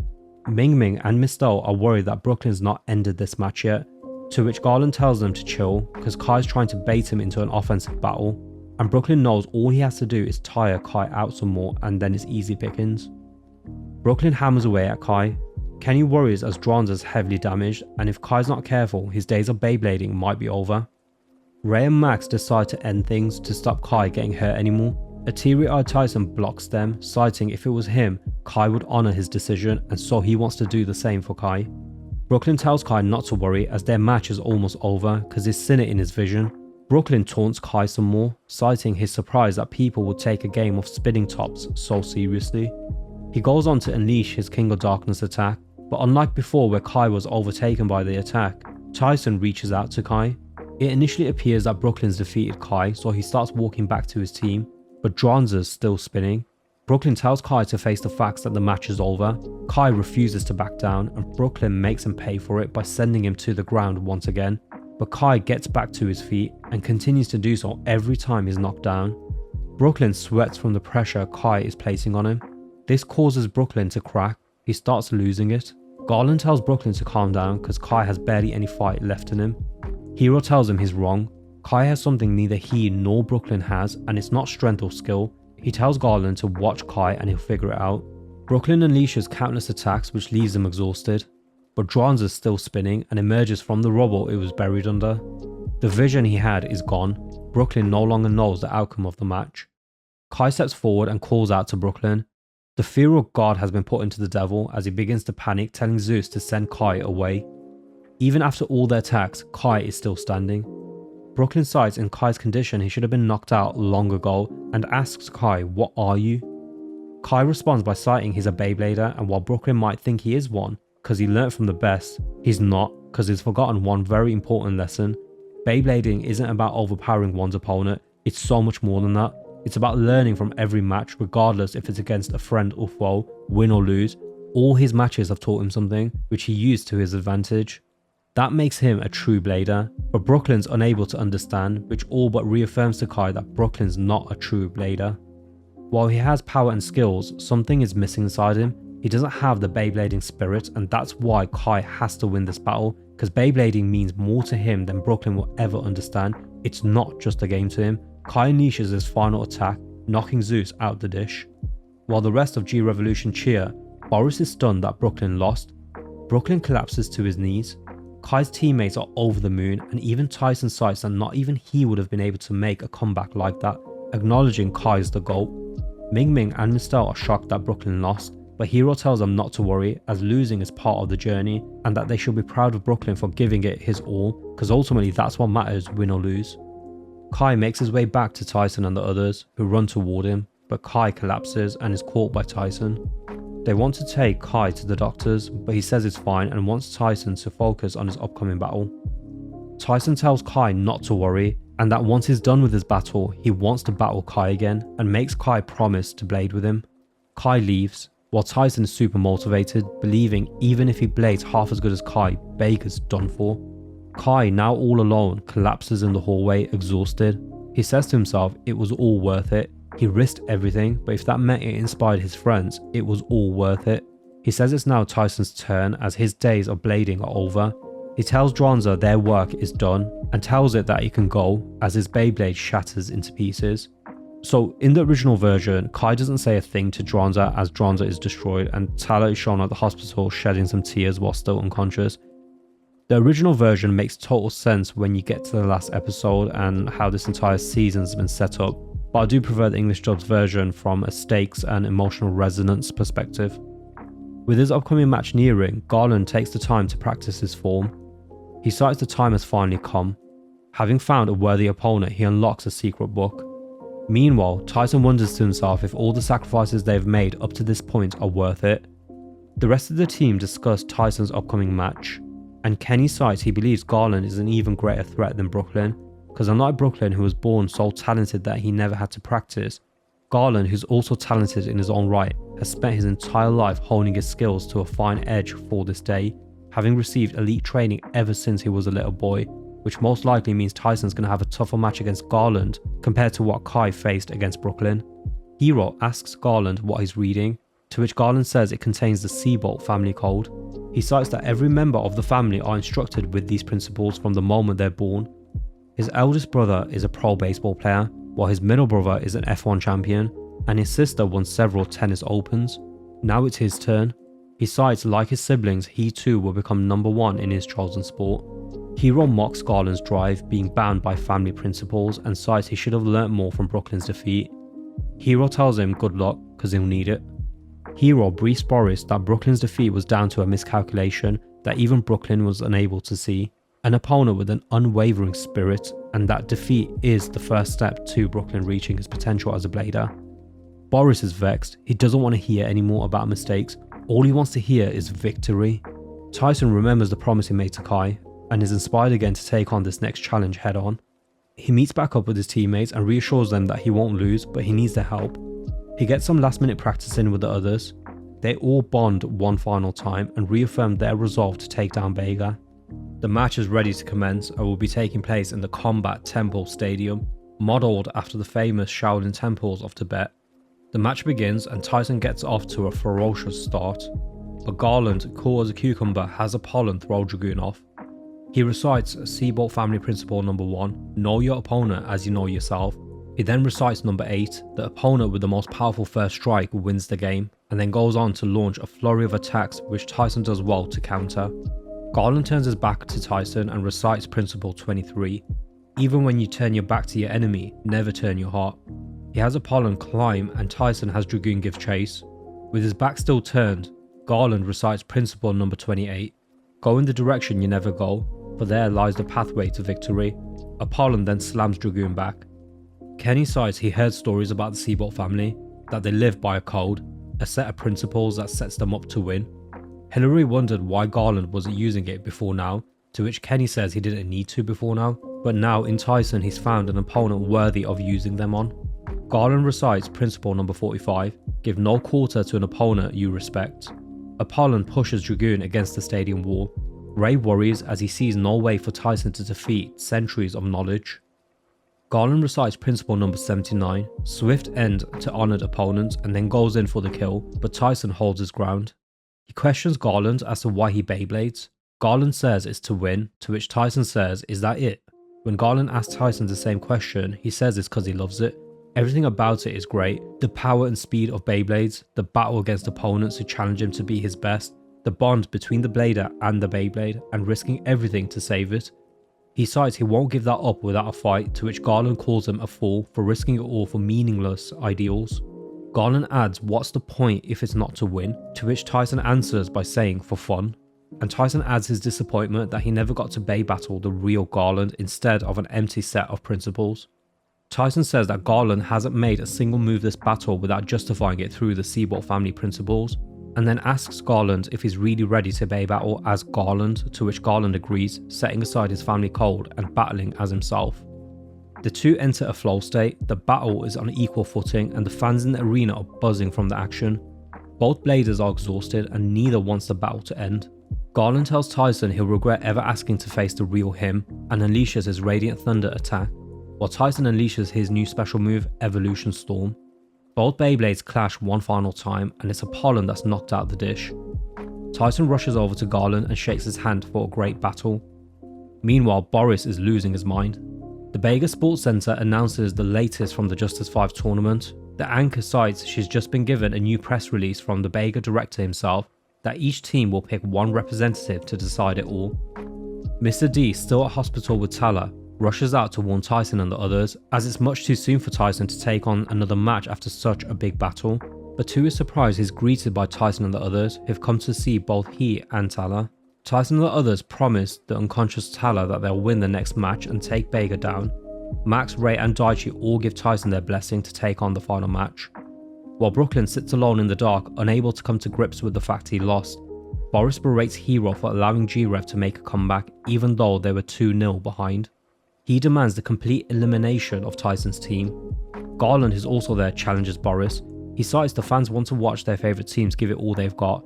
Boris shuts Garland down. He says this is not about the fans but the very existence of BEGA. Boris orders Hero to get Brooklyn ready for the final match, to which Hero complies, much to Garland's protest. Garland chases after Hero.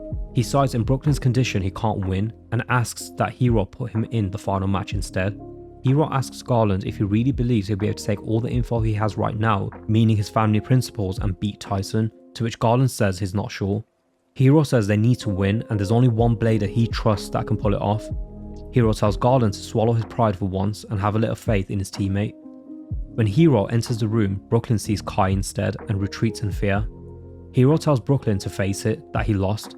Garland realizes that Hero knew all along that this would happen to Brooklyn once he loses. Hero tells Brooklyn that's enough. He berates Brooklyn for acting like a child. He tells him that Beyblading is about harnessing one's energy, not sport brats who get things handed to them on a silver platter because they're naturals. Brooklyn reaches a breaking point and his anger rises to the surface. He grabs his launcher and launches Zeus at the wall, which emits a burst of light. Boris deploys underhanded tactics as he orders Crusher and Ming Ming to take a trip to go see Tyson. Crusher isn't easy by the order, as this will be cheating, but Boris reminds him who fronted the bill for his sister's treatment. Crusher knows he's being blackmailed and Boris comes out with it, that he's now collecting on his investment. Ming Ming is worried if they get caught it will ruin her image. Boris lashes out at them both. With no choice but to comply, they both make their way to Tyson and Mistel sees them leaving. Garland leaves the room nauseous from what he's seen.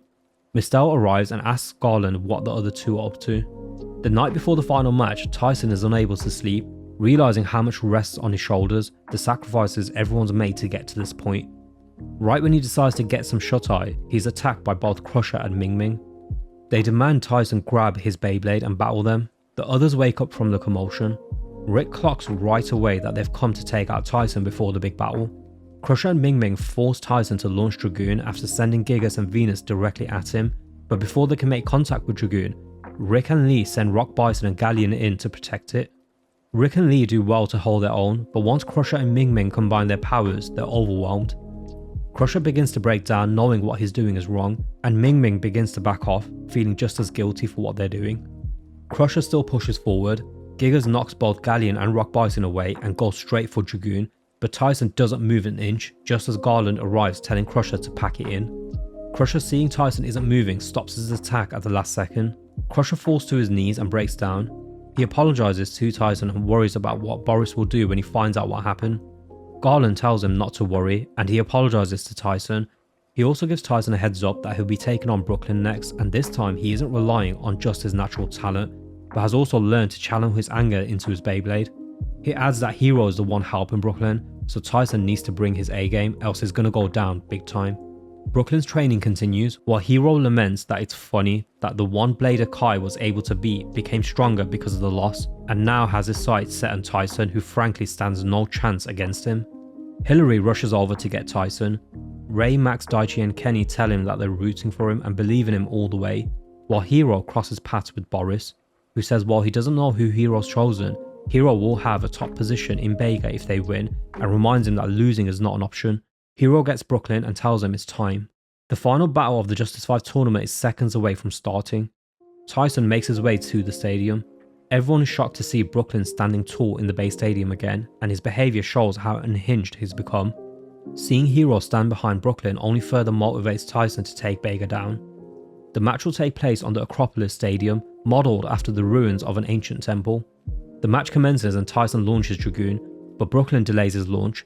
Seeing this, Tyson's teammates tell him to be careful as Brooklyn's clearly up to something. Tyson isn't letting his opponent get in his head, and so does the complete opposite of being careful as he sends Dragoon on the offensive.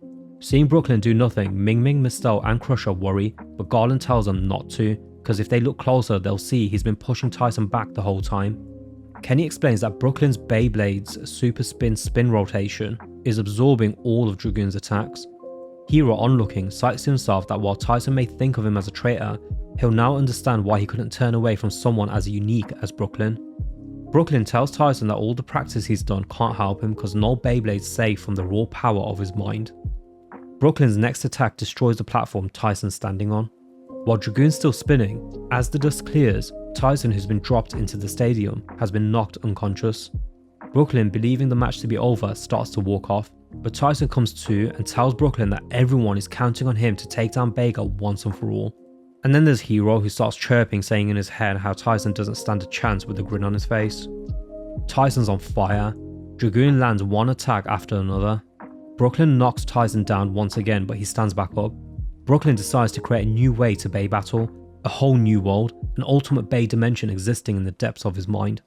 Refusing to partake in this outdated, old-fashioned way of Bay battle, he decides to do things his way and unleashes more of his power. Tyson, having never felt like this in Bay battle before, he's experiencing firsthand how Brooklyn's in a league of his own. Doubt almost creeps into Tyson's mind as he questions if he can win, but he's fighting for something so much bigger than himself and remembers Kai, who fought and won against this demon, and so he resolves to continue and to not let Kai down. Tyson yells out to Brooklyn, citing that even though he's strong enough to blow the stadium to bits, big deal, because he's come to Bay battle. Seeing Tyson's resolve, which reminds him of Kai, and having unleashed his full power, Brooklyn becomes enraged. Brooklyn then creates some kind of wormhole and moves the battlefield to a world inside his mind. Brooklyn transforms into a type of archangel as he grows dark wings. He cites he doesn't care about championships, BEGA or anything for that matter outside of finishing this match and beating Tyson. Boris is bogging, gassed at how powerful Brooklyn is, and then the floor he's standing on breaks, sending him crashing to ground level. Brooklyn speaks with everyone telepathically and cites he's already moved the audience to another location so that he can finish off his match without distractions. Garland tells everyone that this world he's created is a reflection of Brooklyn's mind. While the rest of his team want to bounce the hell out of there, Tyson refuses to leave without Brooklyn. He says that if this dimension is a reflection of Brooklyn's mind, it just shows how sad he is and they can't leave him. For Tyson, it's not enough to win, he has to show Brooklyn and make him understand the true spirit of Beyblading, and until he's done that, the battle's not won. Tyson hears a voice telling him if he believes that, to just do it. It's none other than Kai. With his teammates behind him, Tyson and Dragoon take flight. Meanwhile, Mr. D is still with Tala and shocked by what they're seeing. Tala shows signs of regaining consciousness. Tyson meets with Brooklyn in the sky. He tells Brooklyn that this dark, closed sky isn't real. The real sky isn't gloomy, but big and blue, and asks Brooklyn to come with him to find it. Brooklyn tells him to go away. His inner demon yells out that Tyson doesn't understand. The military arrive in fighter jets and helicopters, but Brooklyn returns them through the wormhole. Tyson sighs how can he understand if he won't tell him. The two resume battle as everyone else on the ground is forced to watch. Garland adds how this battle will determine Brooklyn's fate. Tyson unleashes Evolution Storm, while Garland tells the others that Brooklyn is desperately crying out for help. He's never lost before, so doesn't know how to handle a loss, and his genius led him to live an extremely lonely life, and this is him crying out for help. So the next scene, Tyson either recalls a memory where he actually met Brooklyn when they were little, or it's a case of it not being a memory but Brooklyn's inner lonely child he speaks with. Tyson sees him alone crying on a swing at a park. Brooklyn retreats into a new area within his mind and Tyson chases after him through the wormhole. He catches up with Brooklyn in a dimension that is tranquil, and the Brooklyn he meets is withdrawn, donning white wings. Tyson cites he doesn't know what Brooklyn thought the sport of Beyblading was, but it's not always clean and straightforward. It requires hard work and sometimes you lose, but so long as you give it your all, the bad feelings go away. In that earlier memory, Tyson asks little Brooklyn to come join him in a match, to which a sobbing Brooklyn cites that everyone ditches him because he always wins, leading to no one wanting to play with him anymore. In present day, Tyson's unable to break through to Brooklyn, and so resolves to spell things out in a language even Brooklyn can understand, the language of Bay Battle. Brooklyn channels all his power into one final attack, but on the ground, Hero begins to panic and yells to everyone to get out now. Tyson's teammates refuse to leave him behind, and they have full faith that he'll win. Witnessing this, alongside the fact that Kai's also there cheering Tyson on, in his own way, Garland tears up realizing he's not done anything to help Brooklyn at all. Brooklyn unleashes King of Darkness one final time. Just as the attack starts to overwhelm Tyson, Max calls out to him, lending him Drasil's power, which transforms Dragoon's Evolution Storm into a water spout. Tala awakens from his coma and lends Tyson Warborg's power. Brooklyn trembles in fear as Tyson says he's not going anywhere because he never gives up on anything, which is why he has so many friends by his side. Brooklyn sees for himself that Tyson's never alone in his battles, as he sees all of Tyson's friends and rivals standing by his side backing him. Kai calls out to Tyson to attack, to not hold back and give it everything he's got. Tyson uses everyone's power, Drasil's, Warborg's, Driggers, Dranzers and Dragoons. They fuse together and Dragoon Metal Storm transforms into Dragoon Metal Storm Ultimate version. Kenny cites that Dragoon has transformed into the most powerful bit beast the world has ever seen. A hit from Dragoon pushes Zeus back, and the grey clouds and wormhole Brooklyn created are destroyed in a flash of light caused by the colliding Beyblades. The spectators, announcers and bladers are back in the real world. The roof of the arena has been completely destroyed. The crowd wonder if they're in a dream or whether it's reality. Tyson and Brooklyn are just outside the arena, while exhausted their Beyblades are still spinning. Now Tyson and Brooklyn, who finally understands the Beyblading spirit, can continue their battle, as their respective teammates look on and encourage them to keep going. The BEGA trainees, seeing that the battle continues, rush over to watch along with the rest of the arena audience. Boris, seeing his building in ruins, breaks down, but it's short-lived when he sees fans rushing over believing them to be BEGA fans. He opens his arms, but they run straight past him, knocking him to the ground, and one of them even steps on his hand. Hero approaches a screaming Boris, yelling at the kids to show him respect. Hero tells him it's no use, it's over. He cites by training BEGA's best bladers, he tried to create an even higher standard for Tyson and his teammates to surpass, and they exceeded even his highest expectations, and adds that they cannot be denied now. Hero, proud of his brother for bringing the real spirit of Beyblading back, acknowledges that Tyson has now surpassed him. He walks away without reuniting with Tyson and the others to renew his own game. More than 100 kids are now making a big circle around Tyson and Brooklyn. Mr. D and Tala make their way to where the battle is happening, and Kai is watching from afar too. Tyson asks Brooklyn if he wants to continue. Brooklyn refuses to abandon the fight, and so the battle continues even though they no longer have any more attacks left to use, and there's no proper stadium for the battle to take place in. This time they play for fun. The outcome of the battle isn't revealed.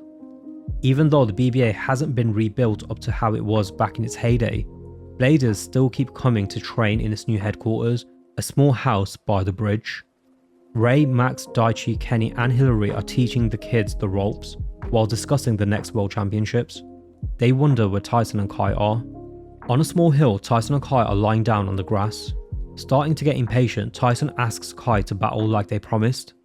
Tyson and Kai's teammates along with a bunch of other bladers as well as DJs circle around them to watch their battle. The series ends with Tyson and Kai calling out their bit beasts, with the final frame showing Dragoon and Dranzer appearing in the sky. In the original Japanese version, we get a proper send-off for pretty much every character who appeared across the series. The White Tiger X is seen in the forest with their coach Tao, welcoming Mistel as he comes to visit them and brings a gift for everyone. Ming Ming holds a concert watched by her #1 fan Kenny, as well as Crusher and Monica, who's since made a full recovery. Brooklyn is seen actually training, and then he moves on to his favourite pastime. We see him resting with some animals, while Garland watches from the window of a mansion, presumably his family's. Garland's next shown to be practicing his form with his hair down. The Blitzkrieg boys walk by a crowd of cheering fans in Russia, reunited with their old member, Ian, who was missing this season, but in the manga, it's shown he had battled Kai for the last position but lost and returned to Russia, so that would explain why he wasn't around. Hero seen in a remote village teaching some kids. We next catch up with some characters from V-Force. The Saint Shields are shown posing in a field. Former members of Team Psychic, Kane, Selima, Jim and Goki are seen coming out of a plane. F Dynasty is seen having a 2-on-2 battle against King and Queen. We also get some callbacks to Season 1 characters. Matilda and Aaron are seen taking on Robert and Oliver. Rick is seen battling Carlos in an alley. Johnny and Enrique from the Majestics and Miguel and Claude from Barthez Battalion have an unexplained issue with the Dark Bladers in a corridor. The All-Stars and Judy greet Steven in a hospital where he's being treated for an injured foot. We also get to catch up with another character from V-Force, Zio. He's seen with a violin in his hands looking through a window with his burning Cerberus Beyblade near him. Gramps, Hillary, Miss Kincaid, Taro and Kenny are seen at Kenny's parents' restaurant. In both versions, the series ends with an image of Tyson, Kai, Ray, Max, Daichi and Kenny. And that marks the end of Beyblade G-Revolution, as well as the end of an era, as the original series was concluded with this season. This was one of the longer videos I've done, so thanks for watching up to this point. If you enjoyed this sort of content and would like to see more, please consider supporting the channel by liking the video and subscribing. This season was bittersweet for me, and I imagine it was the same for many of you growing up watching the original series. On the animation and Bay Battle choreography fronts, G-Revolution really sets itself apart from the previous 2 seasons.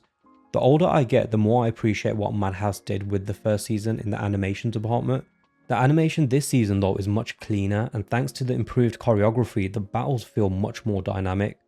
When watching as a child, this wasn't as apparent to me, since my focus was on the Bit Beasts, especially in the previous season during the Team Psychic arc in V-Force. But again, this is one of the benefits of doing away with the Bit Beasts. Much more effort was put into the battles and how they played out without the Bit Beasts stealing the show.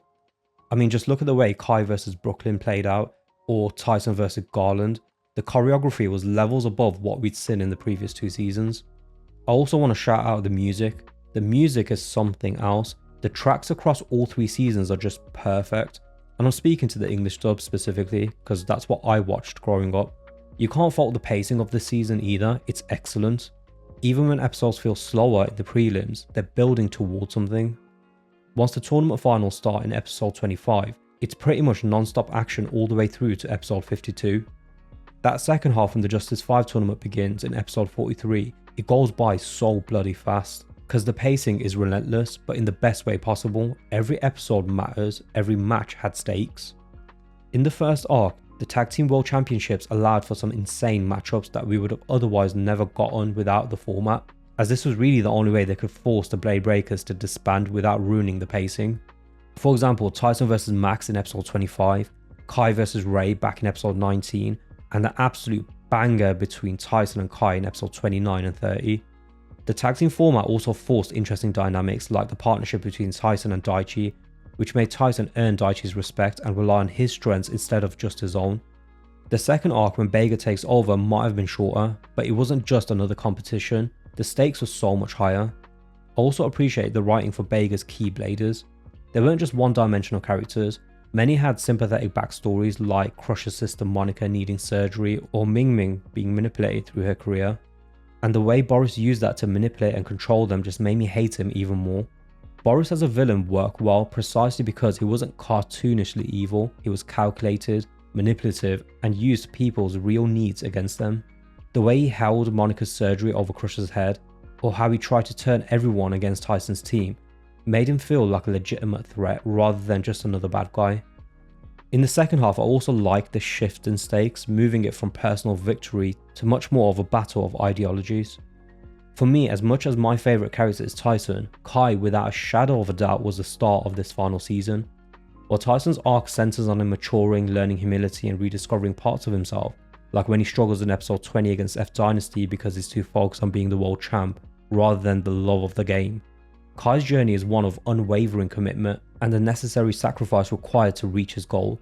Is his goal selfish? Yeah, sure it is, but it's one that he shares with the rest of them. They all want that top spot. The difference with Kai is that he takes this commitment to another level compared to the others.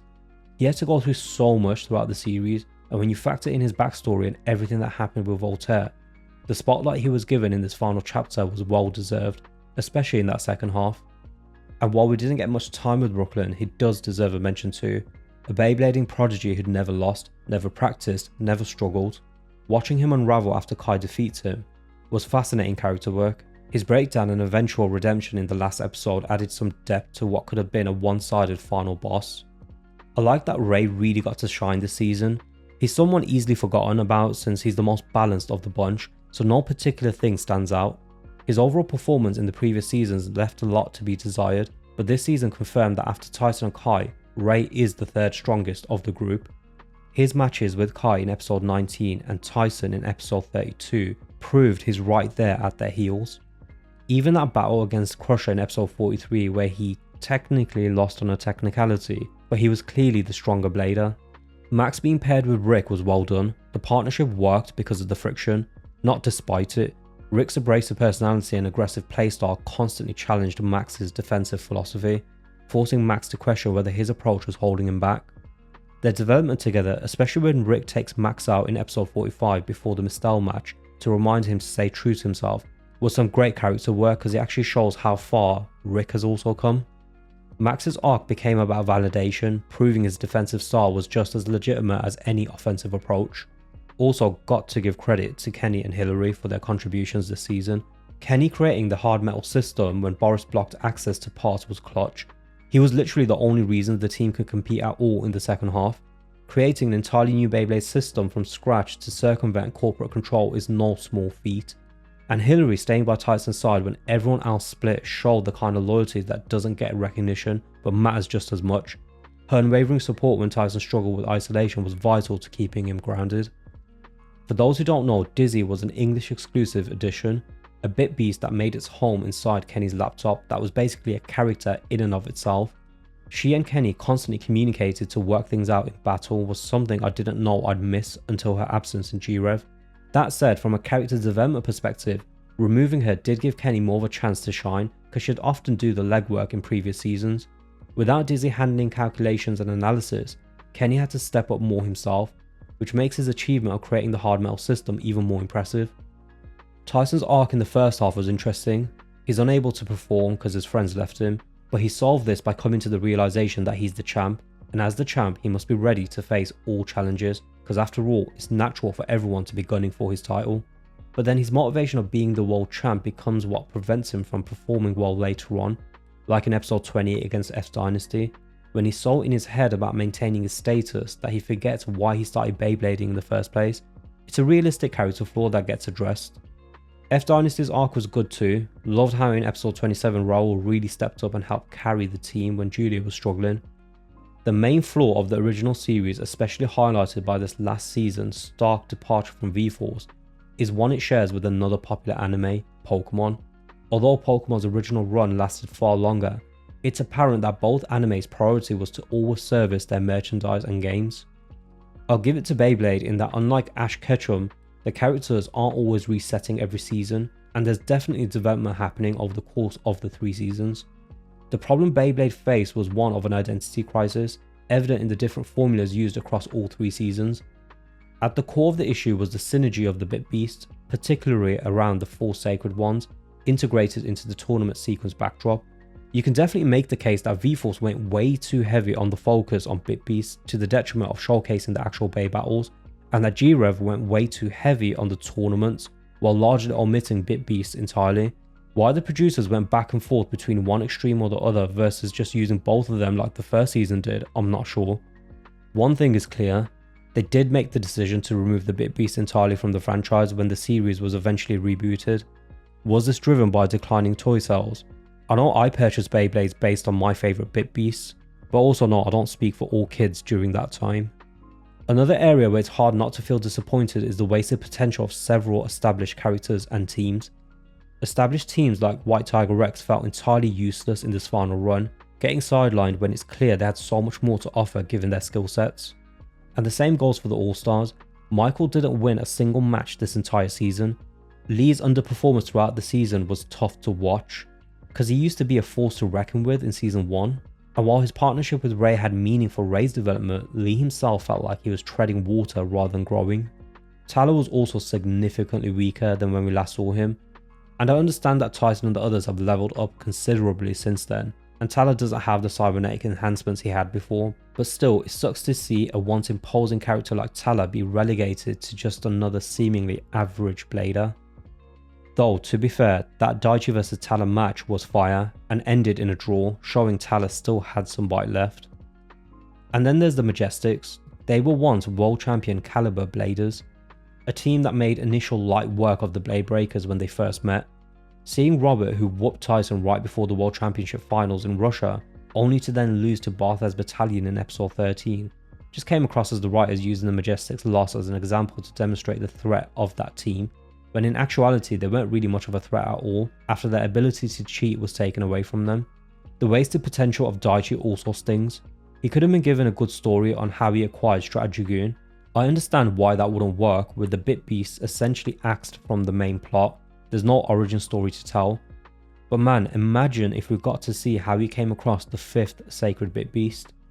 Then there's Kai. Considering his backstory in the manga, them not giving him any moments with Max's father was a missed opportunity to bring even more depth to his character, especially given how Kai's father shared the same passion as Taro. In the manga, these relationships are explored more, and it would have added another layer to Kai's journey, showing him connecting with parental figures who actually care, contrasting his relationship with his grandfather. And this moves us to my biggest gripe, which, by the way, you can also make a strong argument that it's the season's biggest strength, and that's the removal of the Bit Beasts. The removal of the Bit Beasts from the story, especially considering the previous season's heavy narrative focus on them, was just bizarre. This is more of a critique of the original Japanese version, the fact that the Bit Beasts were quietly retired without explanation. It just comes across as though they weren't able to figure out a way to get rid of them smoothly, because just removing them entirely from the screen wouldn't work, when you consider the toy line was still being sold with the Bit Beast chips included, and they were also on the box art. So in the end, it looks like they settled on showing the Bit Beasts during special moves while removing them from the main story. It's just jarring overall. Considering the original series' popularity, it's so odd to remove something so central to the IP. Also, even though the toy line's popularity was on a downtrend, it wasn't because of the Bit Beasts. If anything, the Bit Beasts were the big sell for so many, including myself, so removing them just doesn't make any sense. They could have just left the Bit Beasts in without making them the focus of the narrative instead of omitting them entirely. And here's when it gets really jarring, especially watching as an adult. Brooklyn literally sends everyone to an alternate dimension in episodes 51 and 52. Like, he creates an entire world inside his mind, transforms into an archangel with dark wings, and traps everyone there. If Bit Beast was still properly integrated into the story, this would have made perfect sense. Zeus is supposed to be a stylized rendition of the Greek god Zeus, but appears in the anime as a chimera, and with that kind of mythological power, creating alternate dimensions tracks. But when Bit Beasts aren't supposed to be a thing anymore, it just feels out of place. As a kid watching the dub, I took no issues with it because the dub did such a great job making the Bit Beasts feel present, but rewatching it now as an adult, it's bizarre seeing these reality warping powers when the season spent so much time downplaying the mythological elements. However, the English dub did do a fantastic job adjusting the translation so Western audiences weren't left confused. The producers did their best to integrate the Bit Beasts through dialogue as best they could. They left references to Bit Beasts in dialogue where they would have otherwise been omitted in the original script. I'll be honest, on my first watch, kid me had no idea the Bit Beasts were removed, since they were often referenced by name and shown during special moves. The English dub is fantastic for this reason. They saved what could have been a confusing mess for Western audiences and did a good job capturing a nice balance in making it appear like the Bit Beasts were still part of the story without having any arcs directly focusing on them. I can't lie, the prelims of the Tag Team World Championships were weak compared to the final leg and the second arc. Episodes 1 to 15 dragged a bit, with some forgettable matches. Lee up to episode 15 was starting to really get on my nerves with how badly he was underperforming and whining all the time. This is the same guy who pushed Tyson in season 1, so seeing him regress so much was quite frustrating to watch. Daichi losing to Ming Ming in episode 43 and only ever beating a shadow of himself Tala And then bearing in mind when they had a rematch it was a draw. And yes, I know technically it was only a draw because, let's be honest, Daichi would have won that if he hadn't been stalling for time. The point is that when you consider in terms of the spotlight Daichi was given, there wasn't much at all. And then when you consider Kenny gave Tyler just as much trouble, it's not really saying much. There's also the shame of there being no more seasons with the OG cast after G-Revolution. There was so much more stories to tell with the original squad, especially given the nearly 10 seasons of Beyblade Burst that followed. We deserved at least one more season to see where everyone ended up. Maybe see Tyson and Kai's promised rematch play out fully instead of that open-ended finale. So those are my main critiques, but I'll be honest, you ask me what I think about Beyblade's original run and I'll instantly tell you that it's a legendary anime. While nostalgia is a large driver for this, I recently rewatched G-Rev to produce this video and I still enjoyed it as much as I did when I first watched it over 2 decades ago. To this day, anyone looking for an anime recommendation, especially folks new to watching anime, the Beyblade original series is one of my first picks to shout out. It's got heart, incredible battles, memorable characters, and a soundtrack that still slaps. G-Revolution might not be perfect, but it's a damn fine conclusion to one of the best anime trilogies out there. If you enjoyed this video and would like to see more content like this, please consider supporting the channel by liking the video and subscribing. Comment below if there's any more seasons of Beyblade that you'd like me to cover. On that note, that's it for this one. This is Ray, signing off. Peace.